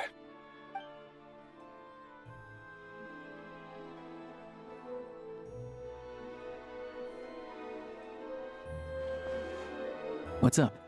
Everything okay? Snezhnaya's business and political leaders are always passing through here, so it makes sense that security's tight. Still, it's a little unusual to see the Fatui's Armory Palace guard here. You saw him, right? The guy right at the back. Strong, silent type. His name's Valeri. He's part of the Special Assignments Battalion, but I only ever see him here for one thing: to look for a guy named Mitya. Supposedly a researcher, though he never seems to put much time in at the office. The theater is one of his favorite places to hang out when he's playing hooky from work. But that's not for us to worry about. Let's go. The show's about to start.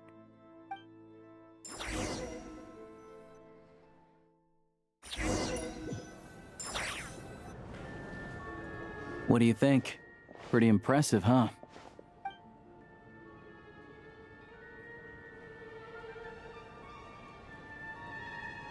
Oh, the one in Fontaine? I hear it's iconic. Never seen it for myself, though. Here we are, just in time. Sorry, coming through.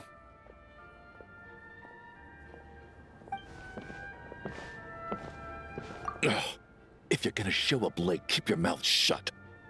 What's his problem? Whatever. No point arguing with people like that. Look, there she is. That's who I'm introducing you to later. She's the lead singer of the troupe, Vodyanitsa.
This leads directly to the green room. They're expecting us. Vodyanitsa will be waiting for us there.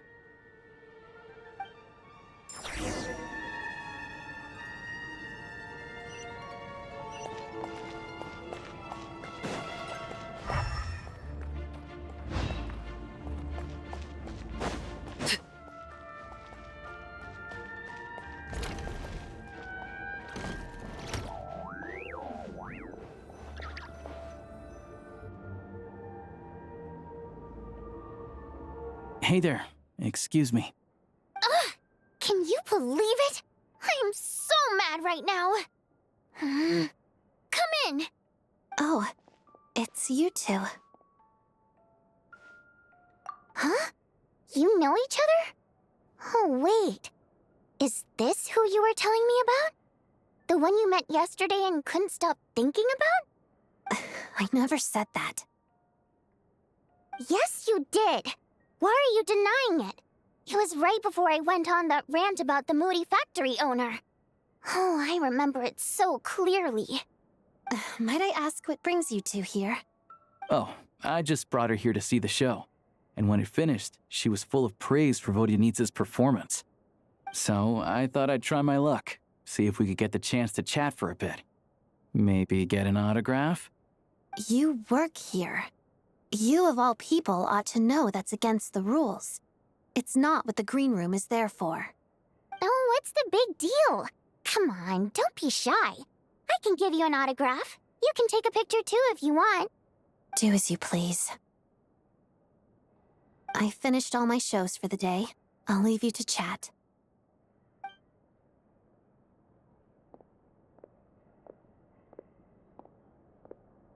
I wasn't making that stuff up, you know.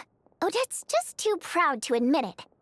She thinks very highly of you, and so do I. You did the right thing in Svietloladovka. We're good. Odette's out of earshot. I'll lock the door. Confidentiality, of course. The Rokot is very strict on that. Whoa, ALYOSHA! Not out loud! Not with an outsider here. Relax, I've taken care of it. Look at this. The President's reply sent this morning. Wait, so she's been approved to join? You told me last night that you wanted to get intel from the Rokot. Unfortunately, Rokot intel is only available to members. But ever since you set foot in Snezhnaya, we've been working together. I've seen the way you work, your character, and your motives. Everything about you is perfectly in alignment with what we're trying to achieve in the Rokot. So I figured I might as well cut to the chase. I wrote a letter to the President explaining your situation, including just the right amount of detail. his approval came very quickly. Of course, it's still your decision whether you want to join or not. We'll respect your choice. Well, assuming Odette was telling the truth and she didn't misjudge you, I guess we don't need to worry about you blowing our cover. Still, you gave me a real fright. I didn't know that's why you came looking for me. So, that stuff you said about admiring my performance, was that just because Odette was here? Did you actually mean it? Now you're talking. That's what I like to hear. Anyway, let me give you a quick rundown of how things work. Like I said, the ROCOT is a covert organization, and we hide our identities. Members typically don't meet in person or even know each other's identities. This helps us maintain a high level of independence and secrecy. Because of this, members are basically free to decide their methods without constraints, so long as the outcome of any activity doesn't violate the organization's principles. After all, we don't have any ostensible contact with each other. This way, if anything goes wrong, no one else will be implicated. Beyond the freedom to choose how you operate, it's also your choice whether to act at all. We have plenty of members who have yet to take any action. In short, joining the ROCOT in and of itself won't place any restrictions on your activity in Snezhnaya. There's a code of conduct you can read if it interests you. But basically, as long as you don't plan on using your anonymity to go around doing evil, you'll be fine. I tried reading it 5 or 6 times. Never made it all the way through. Even the most lackluster script makes for more interesting reading. Great. Then I'll go grab an official application form. Be right back.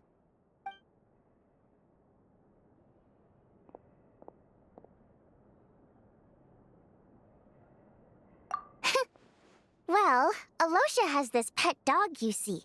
His name's Tagarin, and this one time, ALYOSHA brought him backstage. Tagarin took quite a liking to me, so I played with him for a little bit and fed him some treats.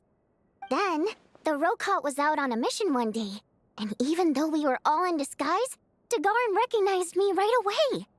Just a coincidence, really. We didn't report it to the higher-ups, though, to avoid dealing with the fallout. Like my job at the theater, for instance. I really need it to make ends meet. By the way, what were you complaining about just before we came in? Did everything go okay with Chuganov? Everything did not go okay.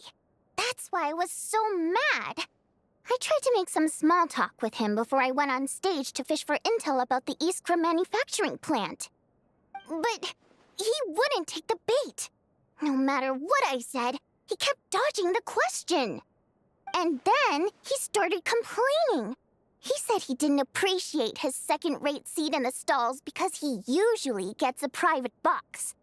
I mean, what did he expect? Everyone knows that if you want a box seat, you buy a ticket well in advance. But instead, he sends me a letter the day before the show when we're practically sold out.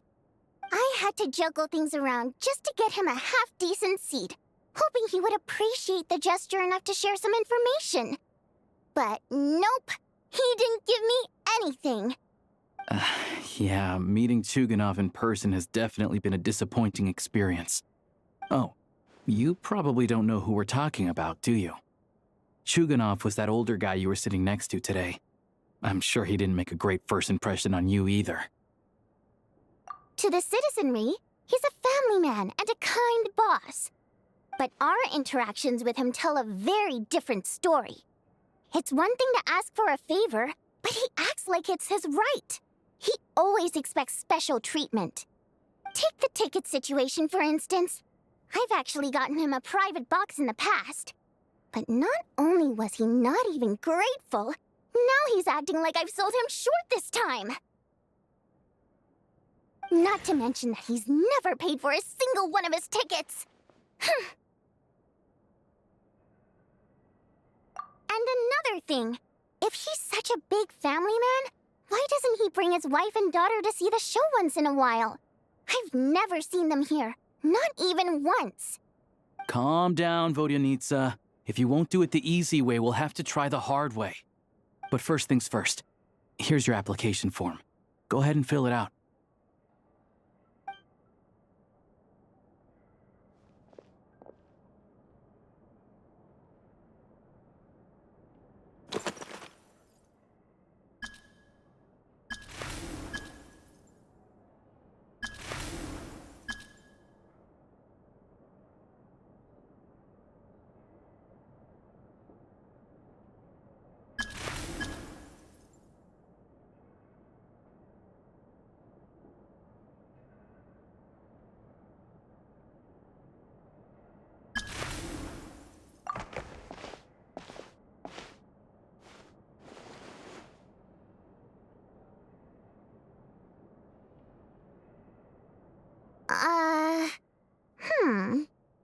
Looks like I'll need to make a few little tweaks here and there. But other than that, you're good to go. We'll hold on to this for you. All right. Now that we're officially Rokart comrades, I can tell you. Chukhanov is the target of our current operation. Recently, we've done some recon work at the Iskra manufacturing plant, which pretty much confirmed that their energy consumption is way beyond the legal limit. All we need now is some direct evidence to present to the VII, so we can demand that they shut the plant down. That way, the Kresny Crystal can be allocated to where it's needed most. I was hoping he might let slip during one of our chats, but he's too tight-lipped. We'll have to find another way. I'm meeting another regular theater-goer tonight, Mitya. But Valeri's here too, and he's probably looking for Mitya, so he may end up being a no-show. Don't you worry. He must know how to dodge Valeri, or he wouldn't be showing up on time for every performance. Mitya is a renowned energy expert. Although we can't get any direct evidence of the excessive energy consumption at the plant, we can accidentally let the information slip to him. The authorities should take someone like him seriously. So if he starts raising questions about energy use at the Iskra manufacturing plant, there will be a proper investigation. Also, we're not allowed on site, but he has clearance. So all we need is his cooperation. Yeah, so that's the other thing we're trying to figure out. Though I think we're far less likely to make any progress on that front. Still, I hear that Mitya is a bit of a chatterbox. So, who knows? Maybe if we catch him in the right mood, he'll let something slip. What do you think? Sound like something worth your time? Okay, in that case, you guys find a seat somewhere nearby. Pretend you're a couple of buddies there to eat, and keep your ears peeled for useful information. He's a huge fan, so I doubt he'll have his guard up around me. But you two need to be convincing. If he suspects anything at all, he might stop talking. Sure. Don't worry. We'll make a believable pair of buddies. Perfect! You've sold me already. Now, help me tidy this room up a bit before we head out. Okay. What needs tidying? Everything!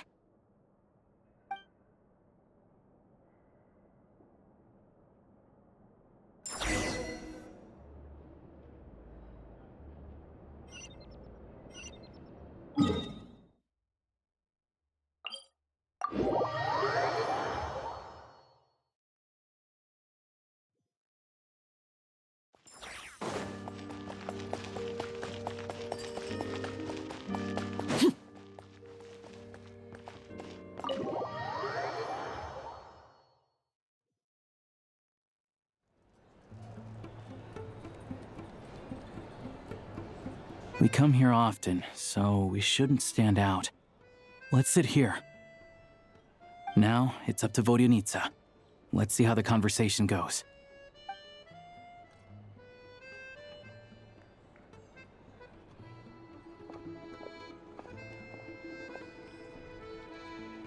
Mr. Mitya! Over here! Over here! Oh, sorry. I got a little held up on my way here. Now we have even less time than we planned.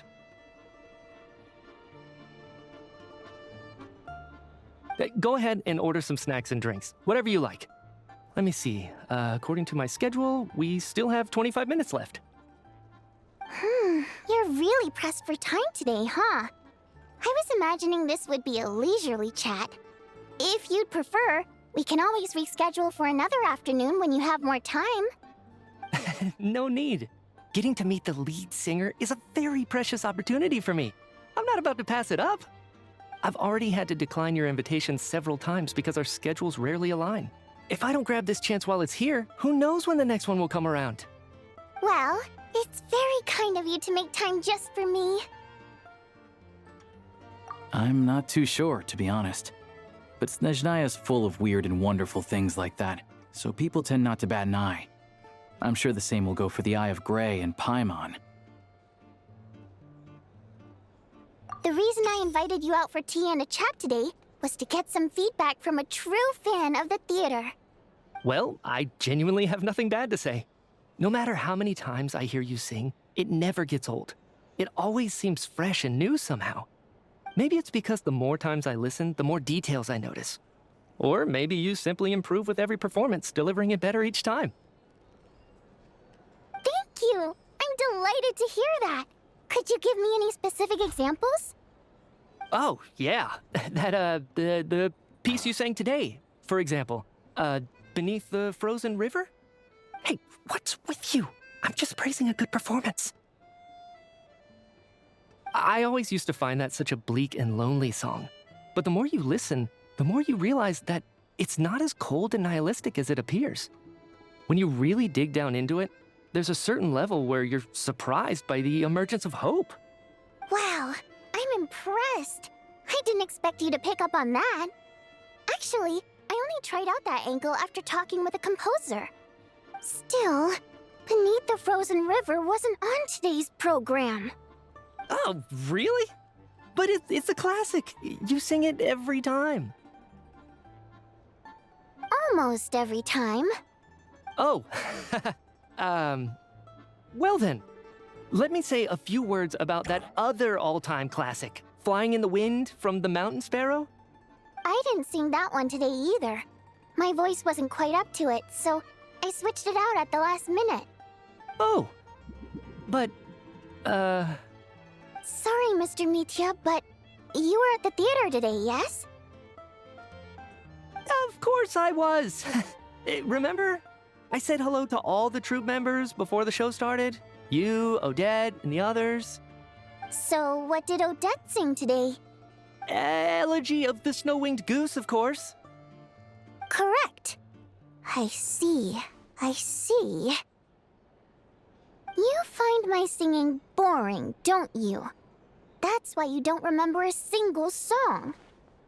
Looks like I'll need to cut a few from the program next time. No, that's not it. I swear. All right. I'll be straight with you. I'm sorry. My mind was wandering as you took the stage today. I enjoy watching your shows because the exquisite performances stimulate the mind. It always sparks some inspiration for my research. So whenever I get stuck at work, I come to the theater for a change of pace. Odette's dance during the Elegy of the Snow-Winged Goose today was simply incredible. It got me wondering what she's been going through recently. That look of sheer defiance in the face of utter tragedy? It was so inspiring. I started scribbling in my notebook right away. Not that I made a ton of progress in the grand scheme of things, but I still think it was productive. By the time I snapped out of it, the entire show had finished. So what you're saying is, you didn't listen to my singing at all? Unfortunately not. I'm sorry, I don't know which is more disrespectful. The fact that I don't always come for the show itself, or the fact that I missed your performance. Seems like things are getting a little awkward. Mitya just stepped into a conversational minefield. If there's one thing Vodyanica doesn't like, it's people who show disrespect for her performance. This meeting was so hard to set up. Don't tell me it's already falling apart. It's fine. I suppose this is affirming in its own way. At least, it shows that our performance really touches people's hearts, right? Don't let it bother you. It certainly doesn't bother me. She's showing a lot of restraint. Well, I'll be sure to let Odette know how much you adored her performance. Please don't say that. I always love your performances too. It's just that inspiration struck at the wrong time today. I'm usually all ears. I know, I can tell. That's why I value your opinion. I'm sure some people can't stand it when others praise their coworkers right to their face, but not me. No, sir. Fair enough. I still feel kind of bad, though. But you know what I really can't stand? People who only show up to the theater to pretend that they're cultured. Makes me sick to my stomach. Oh, yeah, 100%. There are too many of those people around. By the time they're walking out the door, they've forgotten all about the show. What's wrong? You look furious. I don't know if you've heard about the boss of the Iskra manufacturing plant. He isn't even a theater investor, but he always demands the same privileges as actual investors. Box tickets only, premium drinks, even the right to request specific songs. Well played, Vodyanitsa. Seems like she's harnessing her rage to steer the conversation back on track. Now that you mention it, I've interacted with that guy before. I gotta say, everyone holds him up as an example of a benevolent businessman, but I don't know. I don't see it. Yeah, he couldn't care less about what's happening on stage. He's just there to flaunt his social status. I hate that I have to prepare programs for guys like that. What's the big deal with that factory he runs anyway? I asked around a bit and heard some pretty shocking stories. Sounds like he's just another greedy capitalist. Oh, really? Yep, the things people are saying are pretty damning. Low wages, insanely long working hours, equipment running around the clock. And as if that's not bad enough, he also strictly forbids his employees from giving any kind of interview. Project Stuja has now been extended so many times, we're at the point where crystal rations for the common folk are barely enough to survive on. Yet he even wants to get his greedy hands on them just to boost his own profits. If the rumors are true, he's in serious violation of the law. Interesting. So you've heard about it too? What? So it's really true? Who knows? I've only heard the same rumors you have. But there's no smoke without fire. The Rooster's been coming down on us hard lately, demanding that we track and trace every single batch of Crystal. My coworkers in the Department of Energy have been tearing their hair out over it. The Rooster? I didn't realize he cared that much. Yeah. Even though there are no restrictions on Crystal trading, the poor will wind up freezing to death if we let the rich buy as much as they want. That's clearly unfair. Looks like we'll need to arrange an investigation into the Iskra manufacturing plant as soon as possible. I never knew you kept up with current affairs beyond the theater, Miss Vodyanitsa. You really have a heart for the common person. Most Fae in your position have long been indifferent to the plight of humans. Well, those of us who choose to live in human cities are naturally going to pay attention to any significant upheaval. Isn't the Rooster a Fae himself? I'm just surprised to learn that even someone with as much experience as him is getting so stressed out over Project Stuja. What is the end goal of this project anyway? This is it. We're finally going there.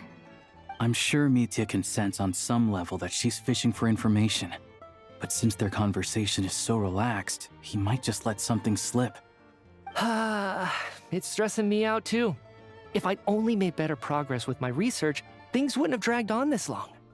Oh, so your work is related to Project Stuja? That's right. The Armory Palace needs a brand new energy source. Not the power of the Light Realm, and not elemental energy. Right now, the only thing that meets the requirements is the power contained within stellar linchpins.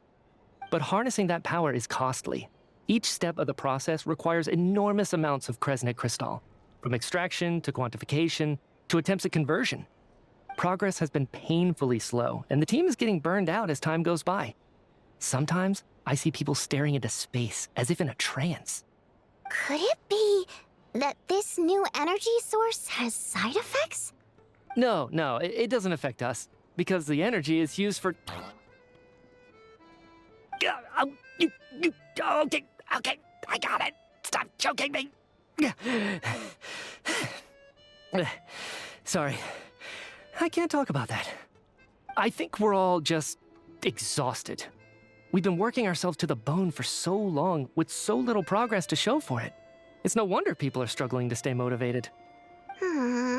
Seems like I owe you an apology. I shouldn't have gotten so mad at you for not paying attention during the show.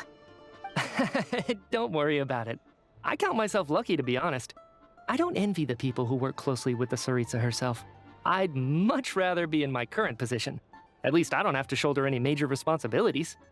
So they're trying to develop a completely new kind of energy. Yeah, censored by a scarf. Who would have thought? Oh, dear. It looks like my time is up. I'm afraid I have to leave. I'm so sorry. We ended up barely talking about the theater.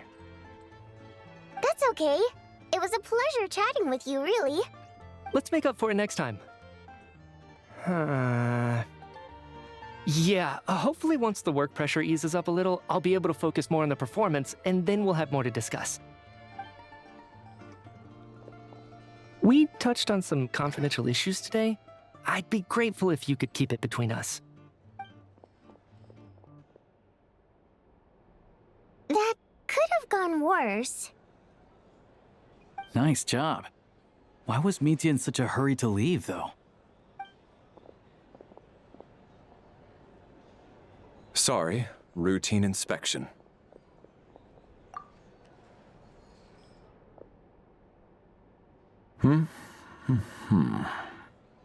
Okay, let's go. So he wasn't rushing to get back to work. He must have calculated that Valeri would find him here in exactly 25 minutes. That's frighteningly accurate. One of the main duties of the Special Assignments Battalion is to ensure that important figures stick to their schedules. All right, time for us to get going too. Excuse me, check please. We'll settle our check too, then. Oh, hello there. Mr. Mitya paid the check before leaving. He also asked me to pass on a message. He said it was an honor to share his tea break with Miss Vodyanitsa and her two friends. Wait. So he knew we were here all along? This raises a lot of questions. Did he deliberately mention the new energy source so that we'd overhear it? Maybe his work isn't confidential after all. Maybe the key here is the purpose of this new energy. I guess that's the next thing to look into.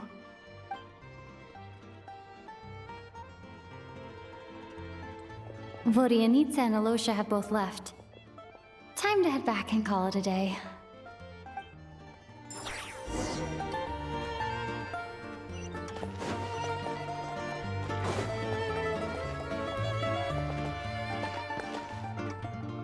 You're back! Here pretty early today. Paimon was just gonna mention that. After she woke up today, Paimon felt like her temperature was completely back to normal. But her strength still hasn't returned. Still, there's some good news. Paimon thinks she might have figured out the source of the problem. It's like there's some kind of mysterious power affecting Paimon. Paimon's never felt this way before during any of her travels. She only started feeling this way since we arrived in Snezhnaya. That's right. The Armory Palace needs a brand new energy source. Could that have something to do with this? What is it? You're making that face again. You know, the one you get whenever you have a light bulb moment?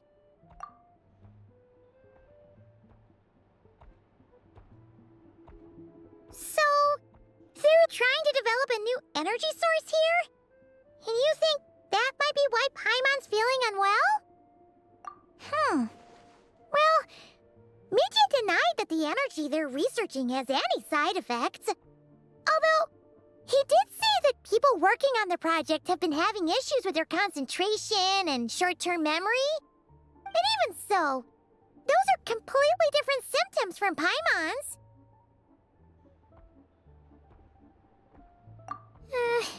It's pretty faint, so it's kind of hard to tell. But, if anything, it seems like it's coming from roughly the same direction as the Armory Palace. Sure, Paimon's with you there. But how, though? The Rokat only has a limited amount of intel. Oh, great point! They argue about Project Stusha every day. If we could sit in on one of their sessions, we might pick up some new leads. Good idea! Oh yeah, while you were out, Paimon tried all the yummiest looking desserts in the Potvoria restaurant. This one seemed right up your alley. So, Paimon saved once you finish writing your letter.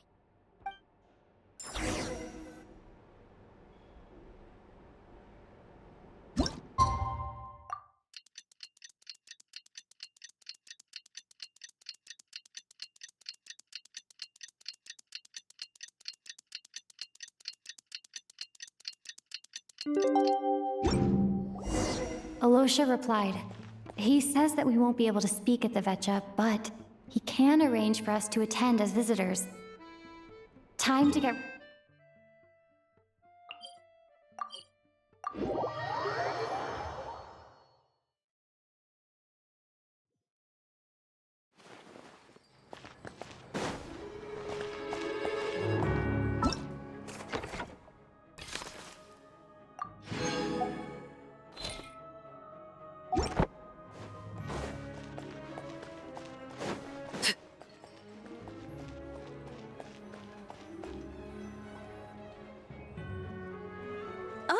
Miss Vodyanitsa, prima donna of the Korolievsky troupe. What a surprise meeting you here. Will you be sitting in on a session of the VII? Sorry, I'm not taking interviews today. Oh good, you're here. The session's about to begin. Let's get inside. Please wait, Miss Vodyanitsa. Could you introduce me to your new friend?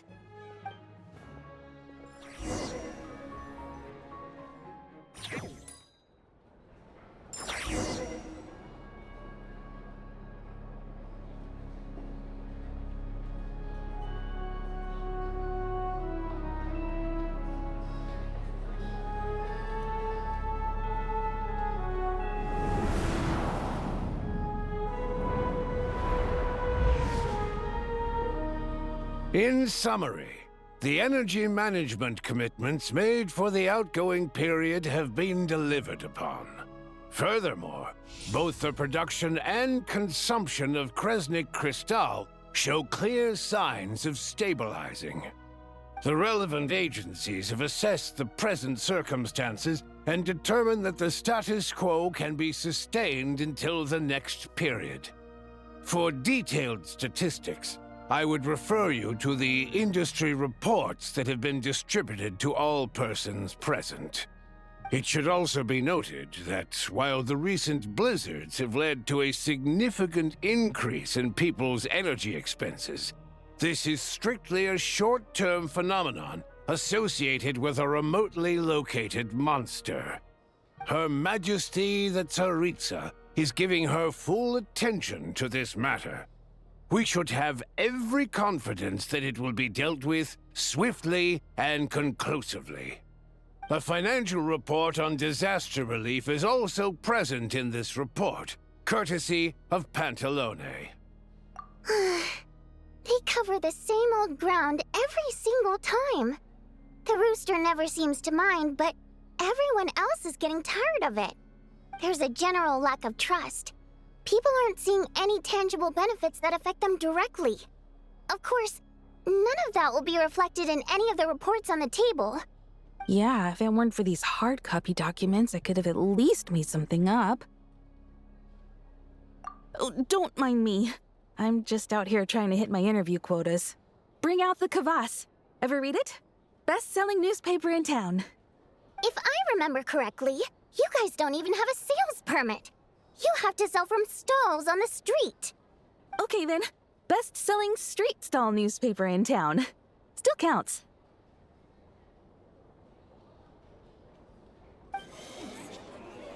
Order! We will now open the floor to the representatives. If there are no further substantive issues to discuss, we will then proceed to a vote on this motion. Snezhnaya has a long tradition of treating members of the Fatui armed forces and their dependents favorably. But recent surveys show that Fatui families in remote areas have access to 15% less crystal than the average civilian family in Snezhnograd. It's been said many times before, but it bears repeating now. There needs to be a clear and consistent rationale behind how crystal is allocated, or we will soon face immense public backlash. Perhaps you wouldn't need to keep repeating yourself if you would hear me out for once. I say again, true consistency exists only in principle. In the real world, fairness is relative. You appear to treat resource allocation as a simple function of production and population.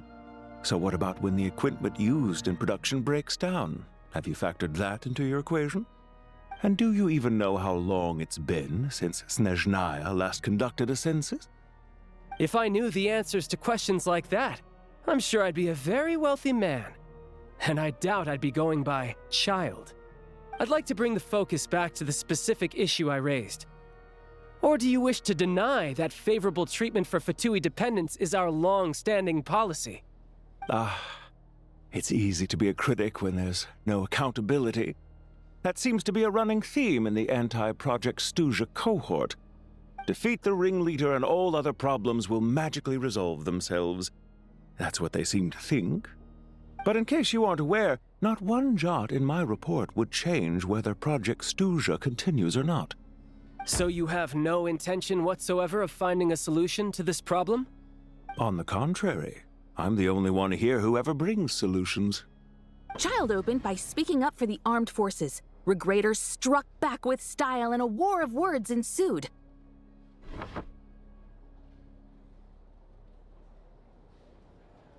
Our reporter was live on the scene to get the audience's reaction as it all unfolded. Who do you support? The people have spoken! Child received raucous applause from the crowd as he pushed Regrator onto his back foot with a relentless barrage of questions. It had to be seen to be believed. Now you see why they don't have a sales permit.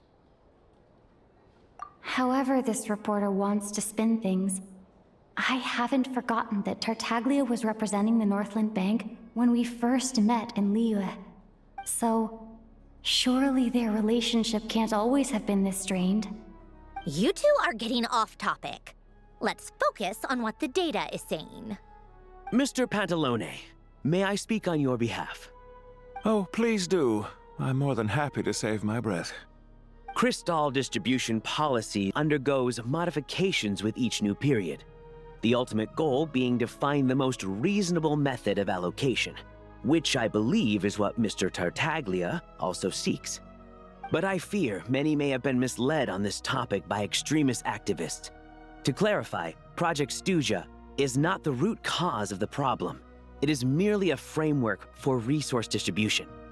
The most recent reports all point to Snezhnaya's resilience and adaptability during this period of fine-tuning, and give clear indications that a distribution framework is improving with each iteration.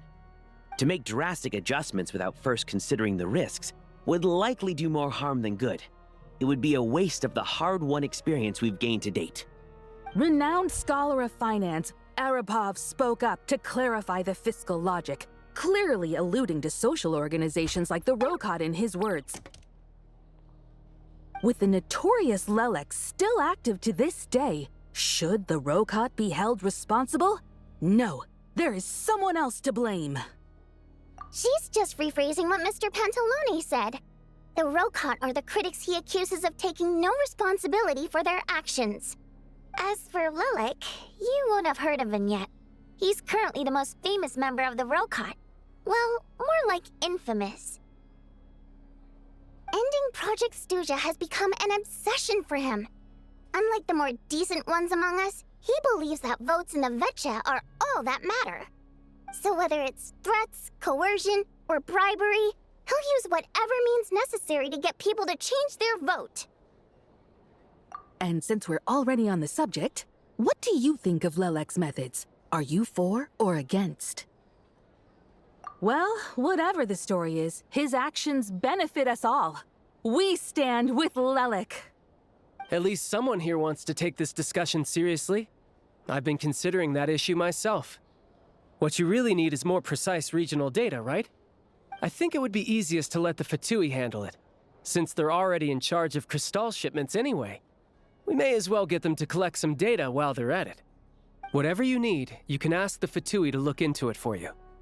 In terms of supervision, I think the Druzhna would be a good fit. I had hoped to discuss this with Miss Vesna, but sadly, she's not present. I will be happy to take a note of your suggestions and present them to Commander Vesna for a decision upon her return. The Commander has always taken a keen interest in Project Stuja, However, given the Druzhna's demanding workload, I'm afraid it may prove difficult for them to provide any practical support. Let us refrain from jumping to conclusions until a concrete and actionable plan is in place. My apologies, Lord Rooster. There are numerous issues to address here, including manpower, time sensitivity, and reporting lines. Nevertheless, I support drafting a proposal. Follow the usual procedure, and it can be raised as a new motion for all parties to evaluate at the appropriate time. In that case, I'd like to share one thought before the proposal is drafted. The issue of time sensitivity was raised just now, which I presume relates to the official reports. In fact, the Energy Commission already collects regular statistics on each urban center and its surrounding area. Would these be of any use? That's a good idea. I read every issue of Sviet Lolaidovka's report, and although my focus is mostly on the section about equipment operation, the energy consumption statistics also yield a lot of insights. Be that as it may, does no one see an issue with using local data to determine crystal quotas? In the long term, it seems like a very risky solution. Not if they are used purely for reference. So long as we have the report from the Northland Bank's headquarters to corroborate it, no one will be able to fool me. Very well, then. It appears that this arrangement is acceptable to all parties. Yeah, sounds good to me. The members reached a provisional consensus on the issue of improving treatment for Fatui soldiers.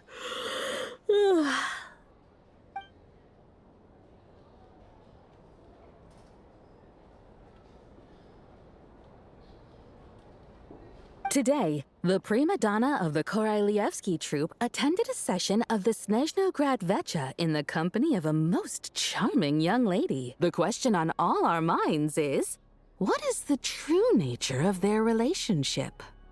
Write anything like that again, and I'm revoking your permission to interview the troupe. Got it?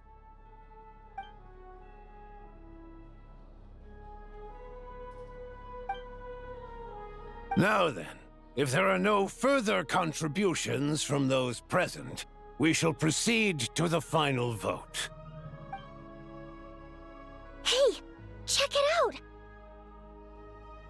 What made him vote against? Why now?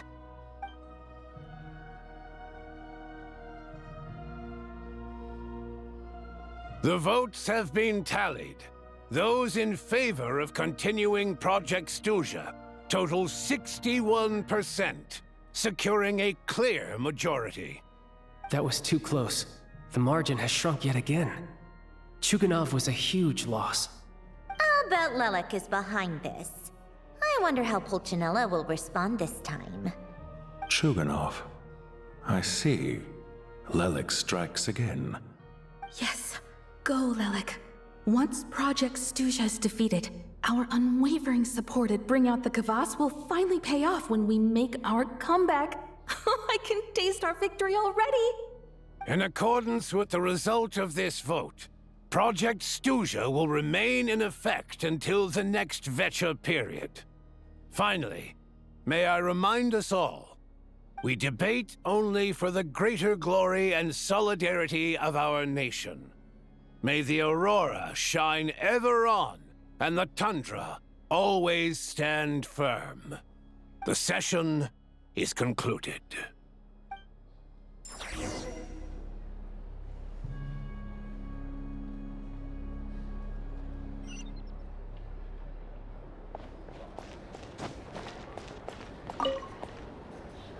I have to say, I really wasn't expecting Chuganov to vote against Project Stuja.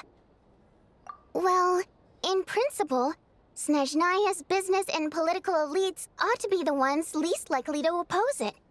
As we heard, Project Stuja is basically just a resource distribution framework that requires everyone to cut back during the winter. But even if the policy got cancelled, the Tsaritsa's energy needs wouldn't suddenly go down. The extra demand from the public would have to be filled from somewhere. So logically, the factories would have to take the hit. I got a letter from Mr. Mitya just before today's session. He said he's confirmed that there are issues around overtime and excessive energy consumption at the Iskra manufacturing plant. In a situation like this, once the Rooster receives the report, he'll order the factory to halt production and submit to an investigation before issuing a penalty. But that's a week-long process, and thus didn't make it onto the Vetcha agenda this time. I don't think he suspects anything so far. Exactly. And as you know, he's a very selfish person. I was originally gonna try and flip him after he received notice of the official sanctions. My plan was to convince him that the whole thing was completely unfair. Rather than just sit back and take the hit while his factory stopped production, he'd be better off voting to end Project Stuja. At least that way, no one else would be able to make any money either, because all the factories would suddenly have more limited energy to work with. But now, he's already voted against it, which means someone must have used more forceful means to change his vote. Just like with everyone else who flipped. Yeah, no one knows why Lilac is so obsessed with ending Project Stuja, but by the looks of it, he's inching closer and closer to success. Lilac must have strong motivations, given how he'll stop at nothing to achieve his goal. Maybe he knows the full truth of Project Stuja. Maybe my next step should be to focus on him. All right. What are your plans for the rest of the day? Shall we head out? Hey, comrade. I noticed you were here during the debate. I didn't take you for a political enthusiast. Greetings, Harbingers. I just happened to have some free time today, and my new friend here thought it might be fun to check out the Vetcha. Ah, Odette must have introduced you. Looks like you two are getting along pretty well. I'll leave you to catch up. I should head back to the troop. Sure. Break a leg and all that.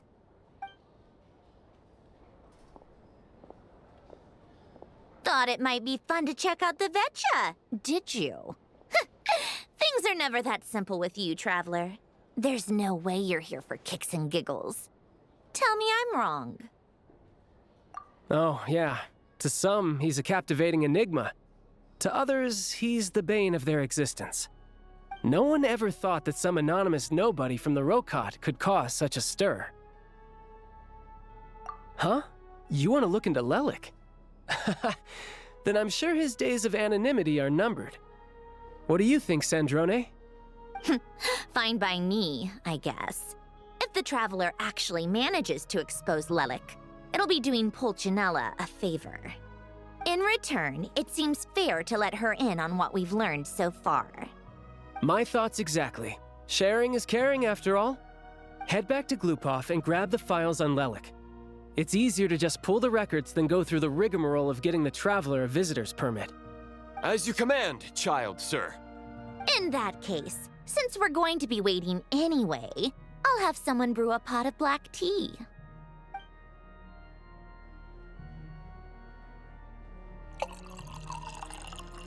One common thread among the many incidents Lelik has been involved in is that the victims are all too scared to share any real information about him. Clearly, he must have threatened them in some way. His modus operandi is to silently infiltrate the scene and leave a threatening letter behind. But neither the letters nor the crime scenes ever yield any clues to his identity. So all these files have to offer are short statements by the people affected. They don't give us a lot to go on. If nothing else, it shows we're dealing with a trained professional who's versed in counter-surveillance. Yes, and to that point, he often strikes in highly secure locations. The victims are high-ranking and influential people who take their personal security very seriously. Somehow, Lelik slips right into their rooms without making a sound. There's never any eyewitnesses, nor the slightest trace of a break-in. If he can get in and out undetected, it means he can strike without warning. Not that that's ever happened so far, but the thought is enough to scare these people sleepless. It's hard to believe that a human being could pull this off flawlessly every time, so they switched the focus of the investigation to Faye. Unfortunately, no one's found anything yet. Careful, don't underestimate me. Although truth be told, I'd probably find it hard not to blow my cover. Direct confrontation is more my style. We haven't ruled out the possibility of Lelek being human. It's just, there can only be a handful of people in all of Teyvat who'd fit the profile. Faye, on the other hand, plenty would have the ability, but few would have the motive. No, not as strong as me. You'll never find the culprit with criteria like that. Let's go with a little weaker than me. There's no denying that Master is strong, but meticulous. We can only hope.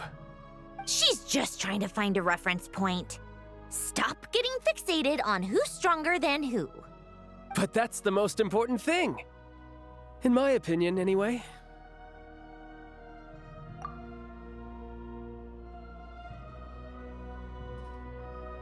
Odette? Yeah, that seems about right. Her skills are solid, and she's always calm under pressure. Except she's Fatui, so the likelihood of her working against us is pretty low. But yeah, much more accurate than your previous example, at least. No, wait a moment. Maybe we should interrogate that assumption. What do you mean? Which assumption? Her Fatui identity doesn't necessarily exonerate her. And when you think about it, the Rokot would be precisely what she needs to conceal her identity.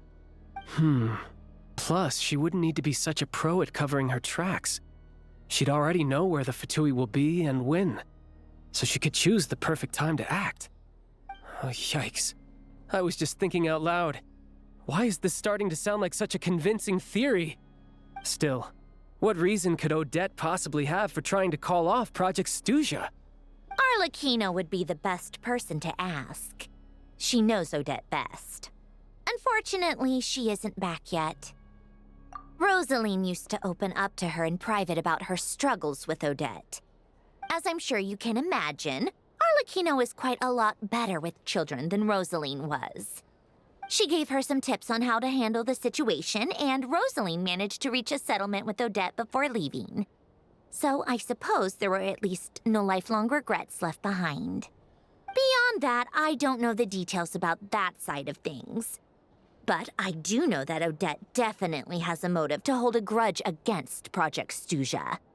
The reason being, her father passed away during the early stages of the project.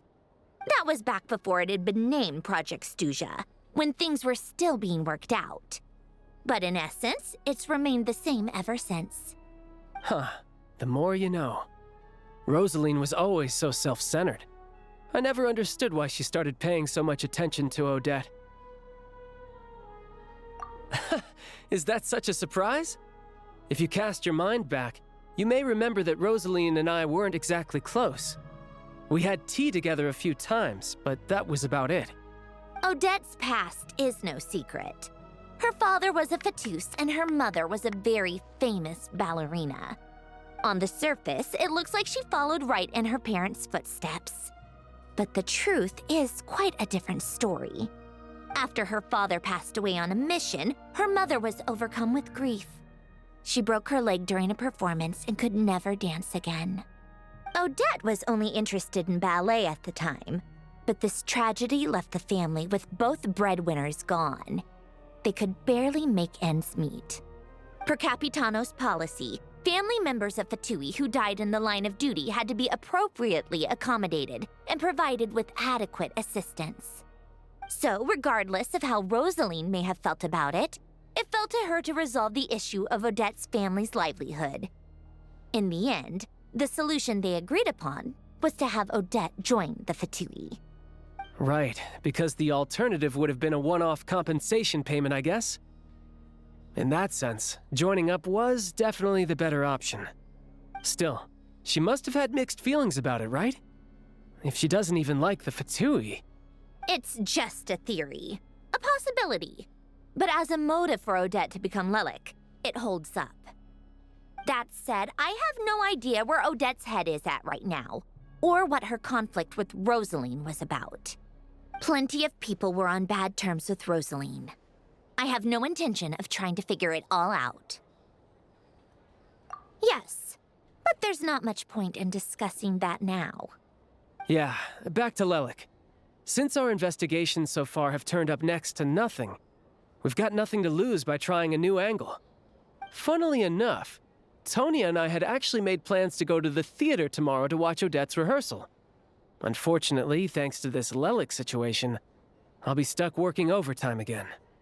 Which means you can go in my place. No point wasting the ticket. Plus, you'll get to meet Tonya. Spirit Seeker.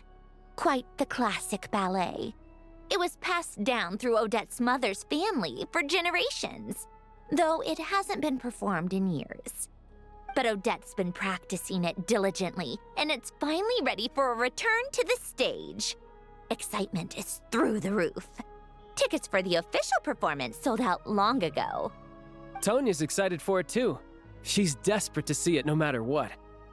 Personally, it's not really my kind of thing, but since she's my little sister, I had to figure something out. I've actually seen it several times before. The story's pretty straightforward. The lead character follows a trail of clues left behind by a spirit, gradually recovering her memories along the way. It's a tale of love and regret. So not exactly reinventing the wheel, at least by today's standards. But when that classic melody kicks in and the lead character begins to dance, it always gets me. It really is beautiful. Not an easy dance to do justice to, though. I know it's always been Odette's dream to perform this piece, but I'm not sure she's really ready. In that case, I think that even if she is Lelic, we should wait until her performance is over before we respond. I'll let you take it from here, comrade.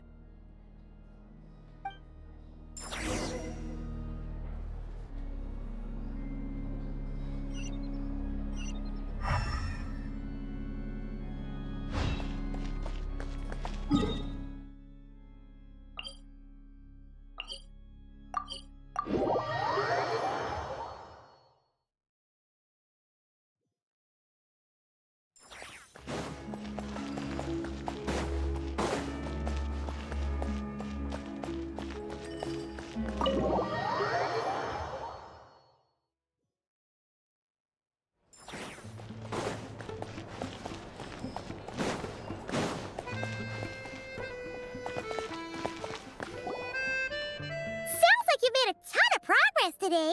It's good that everything's going so smoothly. Next step is to head back to the theater and get a clear answer from Odette. Either way, Paimon doesn't get the sense that she's a bad person.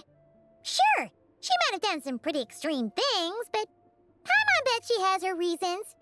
Maybe this is going too far, but with everything she's managed to do so far, wouldn't it make more sense in theory to be even more, heavy-handed? Why leave a letter when she could, well, we know there are plenty of other ways to keep people in line, right? The point is, she could have gone further, but she didn't. So, if it is her, she's got some principles at least. Yeah! Well, all you can do is follow the facts wherever they lead. No change, really. But that thing Paimon told you about yesterday? Paimon feels like she can sense it more clearly now. Hearing you talk about your day makes Paimon itch for an adventure. If only she could be there with you so we could experience it all together. Yeah, I wish you could be there too. I'm not used to adventuring alone. But don't worry, we'll get to the bottom of this. Guess it's just one of those things. Never mind. Paimon will behave herself and keep resting.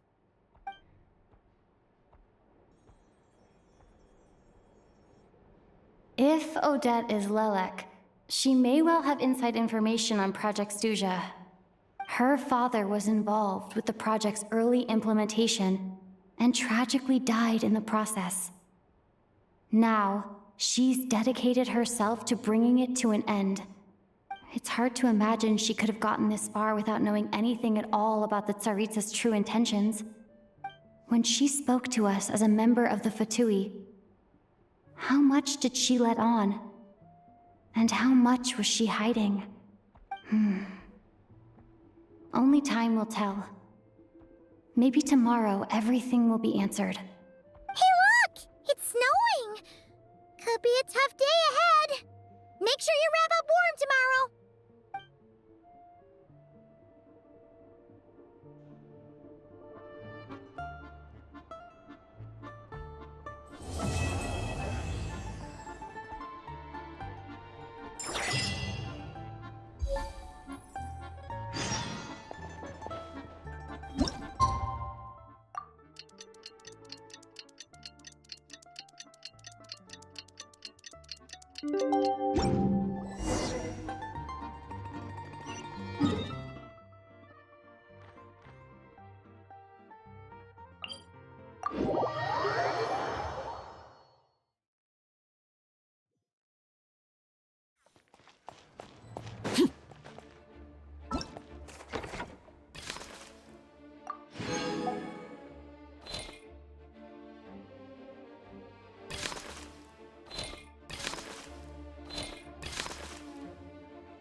Whew.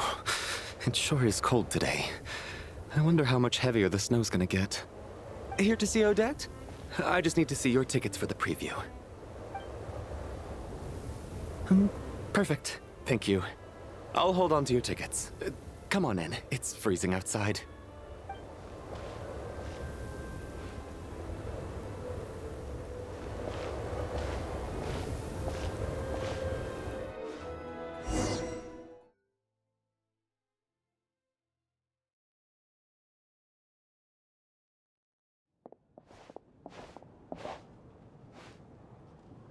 I think I'll leave the Lelek question until after the show's over.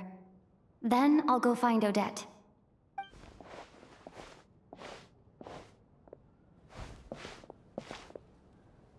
Child said he was originally going to come with Tonya, so I'm guessing Tonya's already here somewhere. Is there anyone here who looks like a Tonya? Let's see. It's a small audience. Makes sense for a preview. But wait, I do see some familiar faces.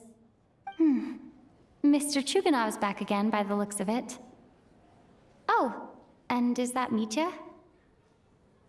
And that Fatui officer, Valeri. Guess he must be playing cat and mouse with Mitya again. Oh no, it looks like the show's starting, and I still haven't found Tonya. Never mind. I'll just have to take a seat for now and see if I can catch her afterwards.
Members of the audience, I'm a staff member here at the theater.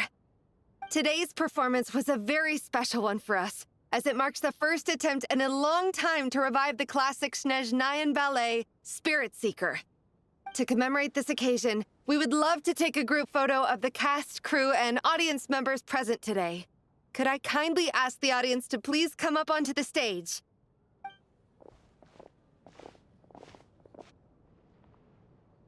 All right, everyone, huddle in a little more. Now, look at the camera. 1, 2, 3.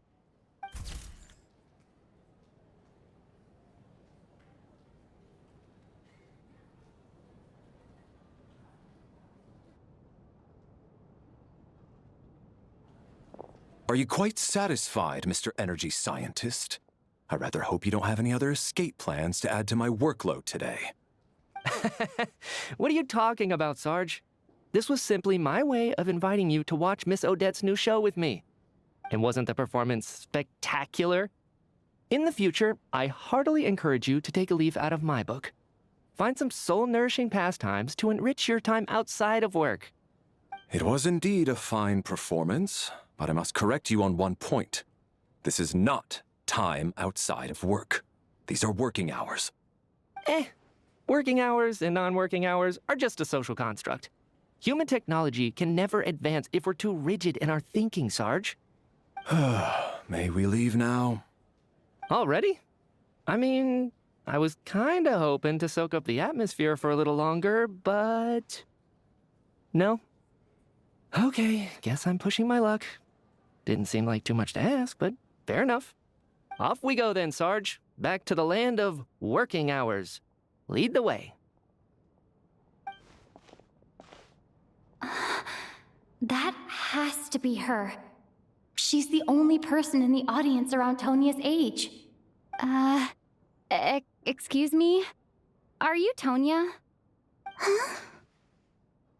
Your brother's busy today, so I took his ticket.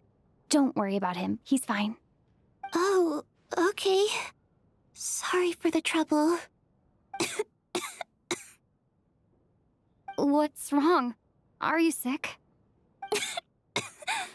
No, I'm fine. It's nothing. Maybe she caught a cold on the way here because of the weather?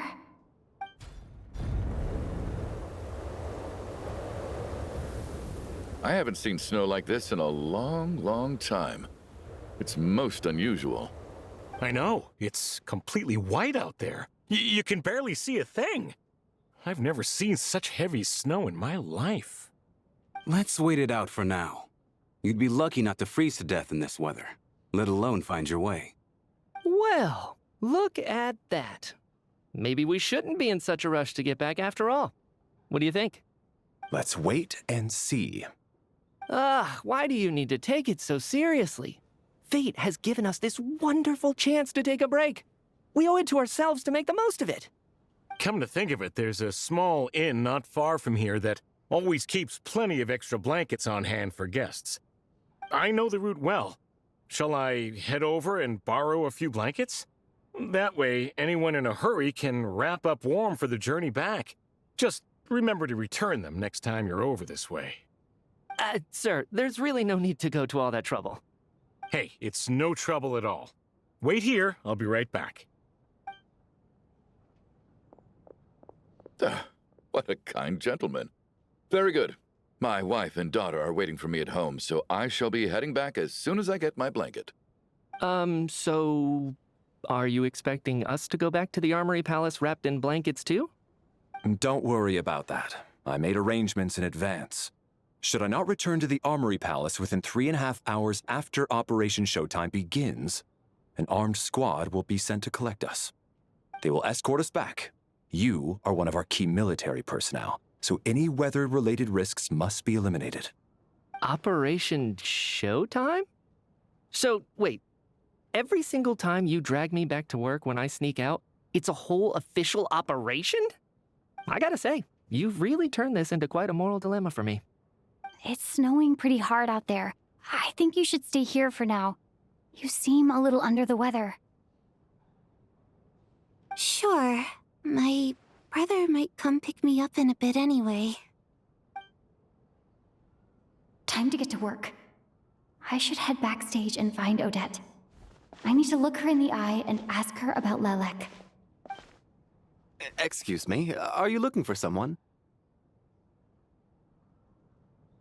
Ah, a fan, I'm guessing? Today is just a dress rehearsal, so Miss Odette won't be meeting with fans. She's taking a well-earned rest right now. Sorry, but that area is currently off limits to everyone except the cast and crew. Huh. Bad timing, I guess. Well, I might as well stick around. I doubt Odette will be leaving before the snow lets up in any case.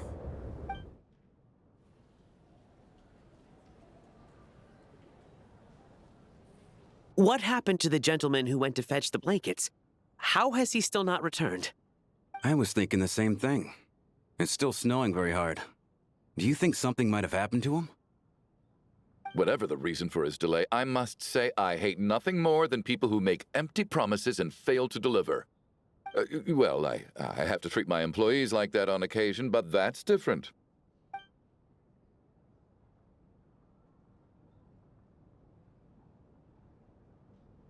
You seem anxious, Mr. Valeri. It's been nearly 4 hours since I left the armory.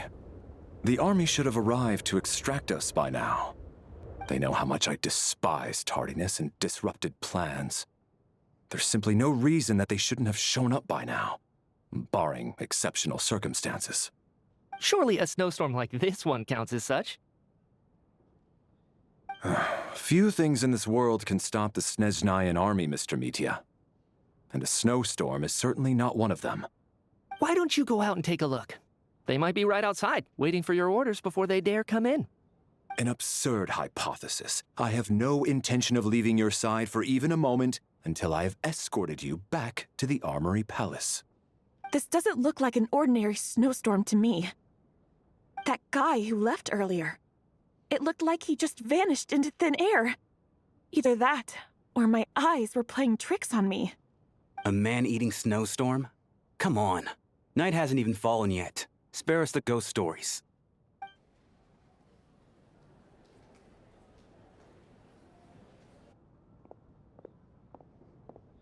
Traveler, didn't know you were coming today. How come you didn't say anything? Oh, right. I assumed you were looking for me and Vodenitsa. Odette's still backstage. Whoa, that's quite a snowstorm out there. I've been working backstage this whole time, so I didn't even notice. No wonder the audience hasn't left yet. Huh. Is weather like this rare even in Snezhnaya? Yeah, snow like this. I'm sure I've seen it out in the wild before, but never in the city. Actually, I take that back. I don't think I've seen snow this bad even in the wild. This is something else. It's not normal. If even ALYOSHA thinks snow like this isn't normal, could it have anything to do with that monster people have been talking about? We can't stay cooped up here forever. Someone needs to go out and take a look. No need. I have plenty of experience with snowstorms. Besides, I work here while you're an audience member. I should be the one to do it.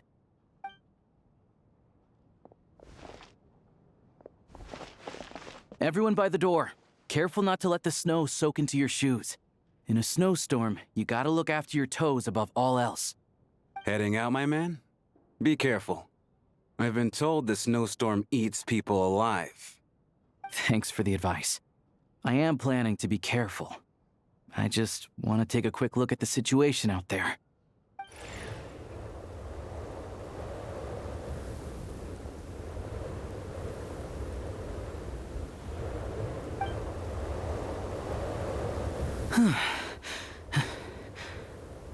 He's back! He's back!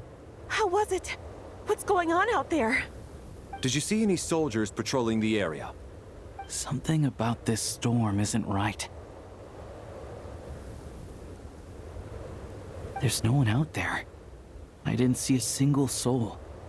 And something in the air gives me the creeps. This isn't your average snowstorm. I suspect it might be related to recent events in our nation. I strongly advise everyone to stay here until the snow dies down. Are you serious? So all of us are trapped here now? That sounds a little far-fetched to me. You want to go outside and see? I, for one, am not risking my neck in that weather. This just turned from a minor delay into a major hassle.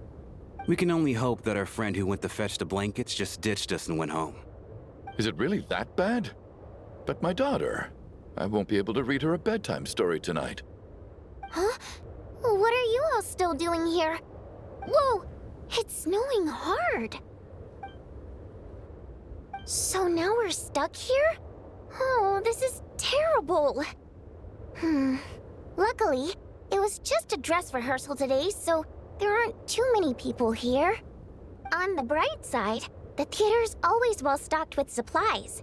If the snow still doesn't let up as we get into the evening, you can spend the night here, everyone. At least, I assume that's all right? Odette? Fine by me. This seems like a sensible backup plan under the circumstances. My thanks to the theater for being so accommodating. What are you staring outside and praying for, my man? You anxious to get home too? Oh, Your Majesty the Tsaritsa, I beg you, please do not let tonight's snowstorm stop. This is a golden opportunity to spend the night under the same roof as the 2 top stars in all of Snezhnaya.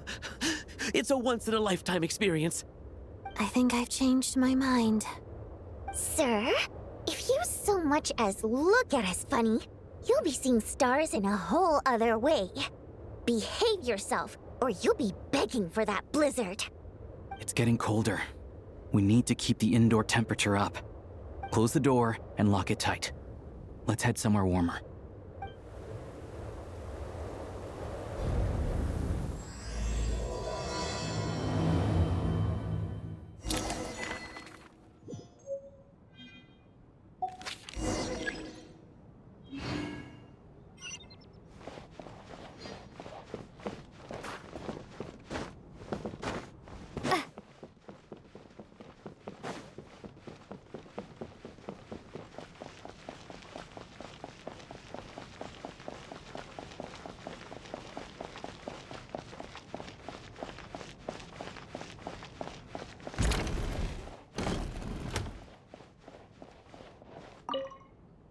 And then there's the aristocrats.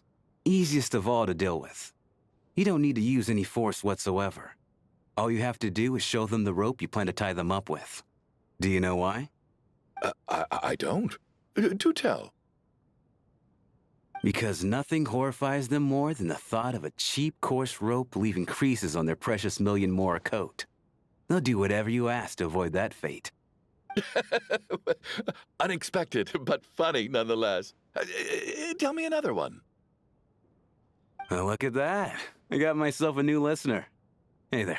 Let me introduce myself. The name's Shram, and I'm a mercenary.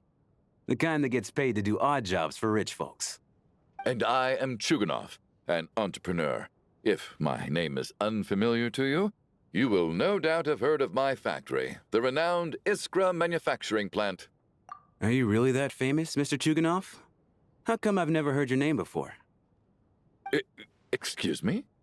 Is that a joke? Or are you being serious? Oh, I'll have to ask my rope later.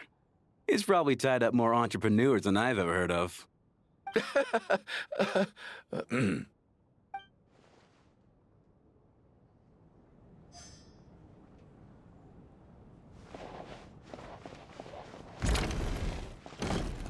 How are you feeling, Tonya? I'm fine. Sorry to worry you. I'm used to it by this point. I take medicine for it. My brother usually helps to get it ready for me. Child must take great care of his sister. He's never mentioned Tonya's illness, though. You know, I actually find this whole thing kind of exciting. Stuck in a strange place thanks to a snowstorm. Having to spend the night with a bunch of interesting characters. It's pretty cool, don't you think? Exactly. It's like one of those stories where an ordinary school trip turns into a magical adventure. I've always wanted something like that to happen in real life.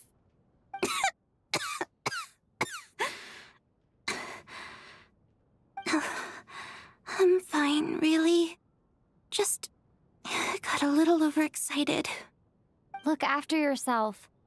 Otherwise, your brother will come after me.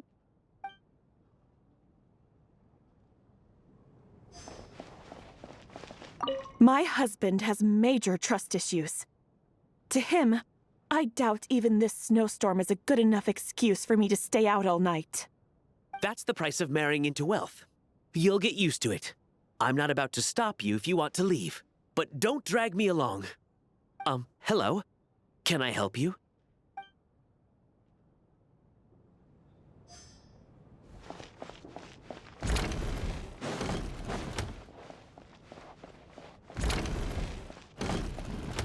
This is highly irregular. A delay of over an hour during an operation like this theoretically warrants a Harbinger-level response. I wonder what the issue is. The storm, or something else. Sarge, the day you learn to let go and just enjoy moments like this is the day you'll finally understand the meaning of life. Why, hello, ma'am. I believe you were the one sitting at a nearby table back at Podvorye Restaurant. Any friend of the theater's star performers is a friend of mine. It's a pleasure to meet you. I'm Mitya from the Energy Commission. Greetings. Major Valeri, head of the Special Assignments Battalion. Armory Palace Royal Grenadier Guards, 1st Regiment. I am here to ensure Mr. Mitya's personal safety. Please let me know if I can be of any assistance.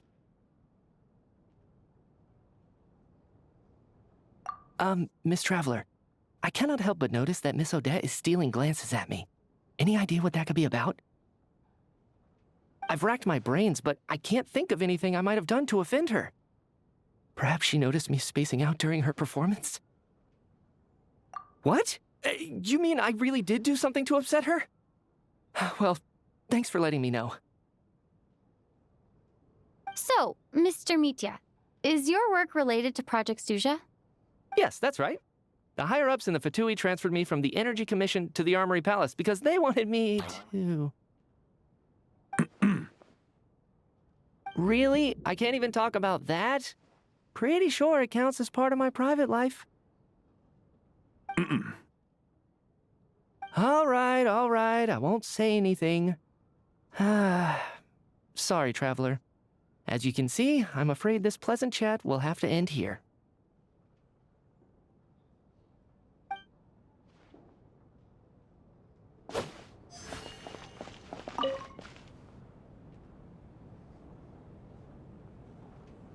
I don't think it's ever been this lively backstage before. I didn't know you were coming today. Hey, have you seen Chuganov? I heard he was coming today. Have you spoken to him at all? I'm with you. This could be just the chance we need. Yeah, I gotta figure out a way to coax some more intel out of him. I want to know why he suddenly changed his stance on Project Stuja. What exactly happened before the most recent VII vote? For the Rokad, or just out of personal interest? Shh! There are other people around. Don't say the R word.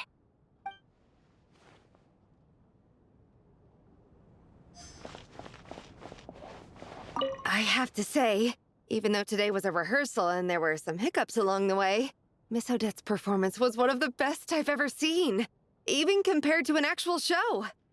I couldn't agree more, especially considering the weight of the subject matter. It takes a truly seasoned professional to do justice to a theme like love and regret. Do you think we were coming on too strong? Odette's ignoring us again. What about you? What did you think of today's performance? Oh my, that's very flattering of you. Thank you.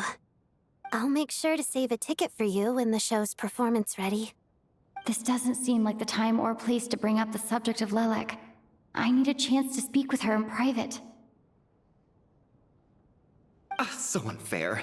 Talk about double standards. And now it looks like I've been spotted.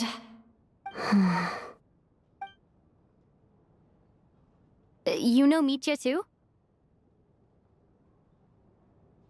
No, I don't. I just have a feeling that he might be dangerous.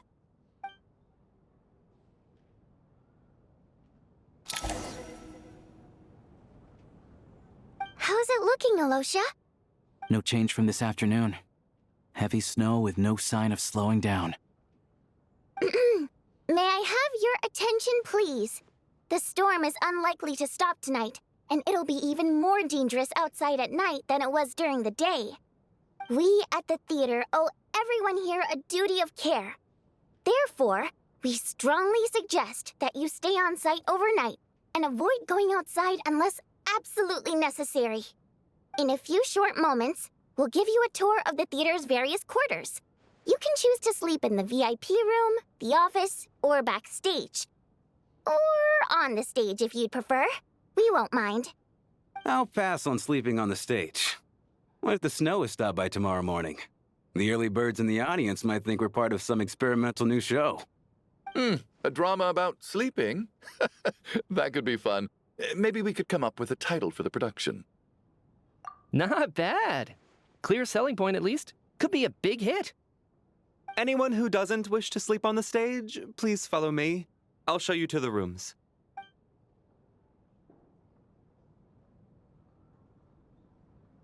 I guess I'll call it a night.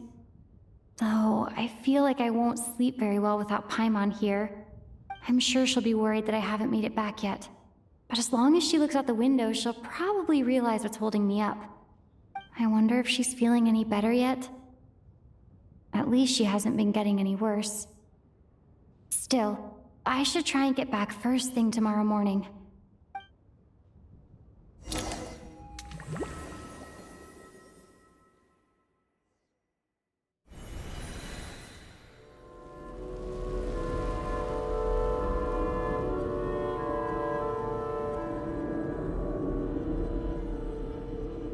Ah, finally. Welcome back to the world of the living, lazy bones. I was about to wake you. The black mist is almost on us. Still waking up, huh? You know, the black mist. It's been chasing us from below ever since we were born. You're just dozy. There's no way you've forgotten. Come on, let's keep heading up. Onwards and upwards is the only way to survive. Don't listen to a word those black mist cultists say. Here we go again. The endless march toward survival. What's going on? That black mist down there is creeping me out. And it's rising. Guess I should head upwards and get away from it. The black mist cultists believe that being swallowed by the black mist leads to everlasting peace. But if you ask me, they're just lying to themselves. We're the only heretics left. The only ones who refuse to give in. We have to keep going. But how do you actually know that they're wrong? Dangerous question there, Torgov. The moment your faith wavers, you start a chain reaction that ends in the collapse of your will. Put the question out of your mind. Stay strong and believe that the black mist means certain death. Okay, but it's not my mind that's the problem. My body's about to give up on me. It's already starting to falter.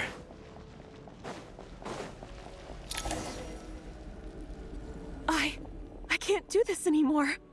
I've had enough of being forever on the run. What's the point of it all? All this will pass eventually, I promise. Keep fighting. It will be worth it. You accuse the Black Mist cultists of being liars. But you're lying too. There is no end to this path. It keeps going up forever. There was never any hope to begin with. The cult of the Black Mist has poisoned your mind, Sobolova. Are you thinking of giving up as well? I am. I think I'll take my chances with the Black Mist over this perpetual torture. As much as I detest the Black Mist cultists, I'm just too weary. Then I bid you both farewell. Let me put my personal opinions aside for a moment and say, I hope that you both find peace within the Black Mist. Fate always appears so impossibly complicated. But at moments like this, its raw simplicity is laid bare. Their fate was sealed from the instant they entertained doubt. From then on, the outcome was both inevitable and irreversible. Let's go.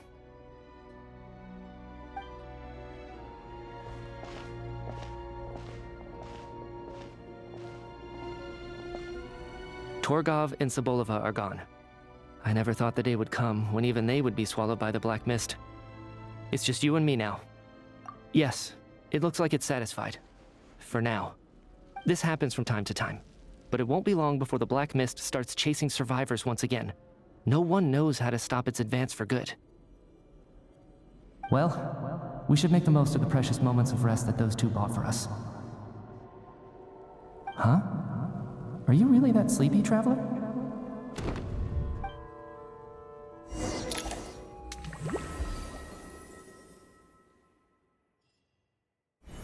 Ah!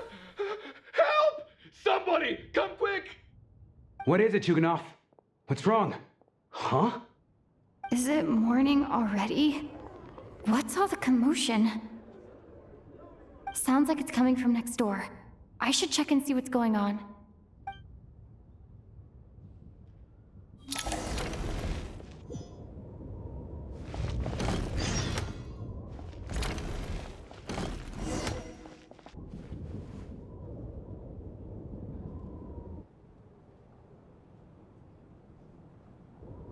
Don't look, Miss Tonya.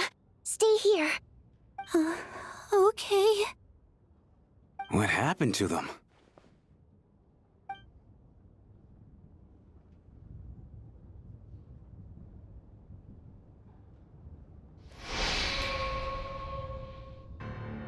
These two people have passed away. And the strange thing is that somehow I knew this was going to happen. I knew that they would be the ones to die. Have I seen this moment before? Or did I have some kind of premonition? I can't remember what it was. Let me take a look.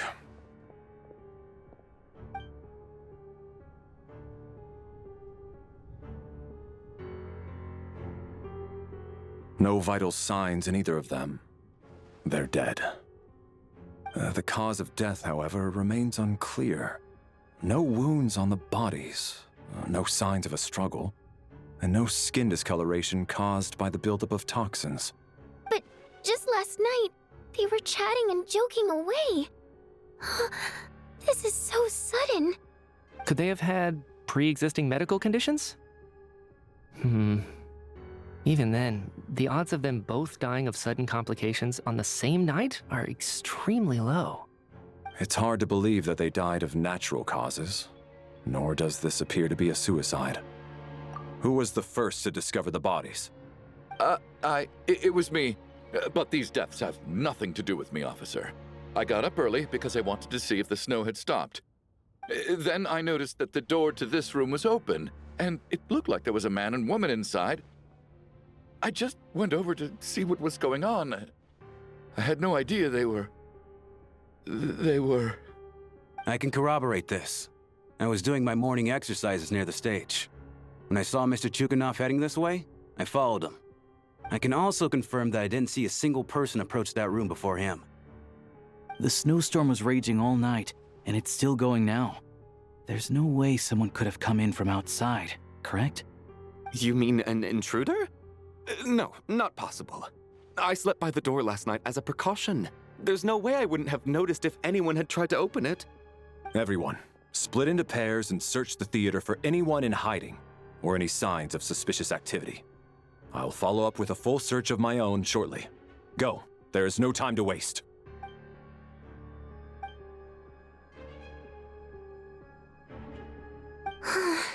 Nothing on your end either? Backstage is clear. No signs of suspicious activity. We checked the basement. Also clear. I don't think there's anywhere here that a living person could hide. Are we certain that the theater doesn't have a back door? Or any tunnel or passageway wide enough for a person to fit through? No, there's nothing like that. If people were sneaking in through some secret tunnel to avoid buying a ticket, we'd have sealed it off ages ago. I also checked the windows. All of them are locked from the inside, and there's no sign of anyone entering or leaving. It sounds like we can safely rule out the intruder theory. If anyone came in during the night in this weather, there'd be no way for them to avoid leaving footprints or water stains. This can only mean one thing. It's like one of those murder mysteries you see in novels and plays, isn't it? The ones where the killer is one of us. We can't quite jump to that conclusion just yet. Could he be right? It's hard to imagine something like that happening in real life. Set in a theater during a snowstorm, a murder takes place and the killer is among us. It's such a classic trope that it seems unbelievable. Looking at who the killer targeted and the clean entry and exit, it all adds up. I know what this is. It's obvious now that I think about it. What is? What have you figured out? Both victims were wealthy, well-known local merchants. And the door was deliberately left open so I would discover the bodies and witness the crime scene first thing in the morning. Such ruthless methods. This was your doing, wasn't it, Lelik? Lelik? You mean Lelik is among us? And he's the killer? Lelik. I know this code name. Member of the Rokot, anti-Project Stuja. Always works alone. I've read the case files at the Armory Palace. Walk me through your reasoning, Mr. Chuganov. What do you know about Lelik?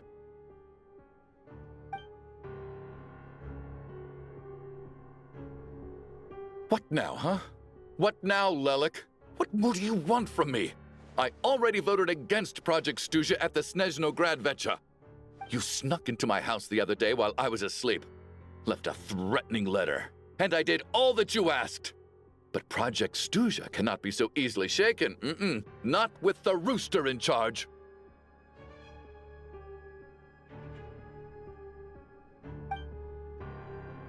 So he really was threatened by Lelik. That makes sense.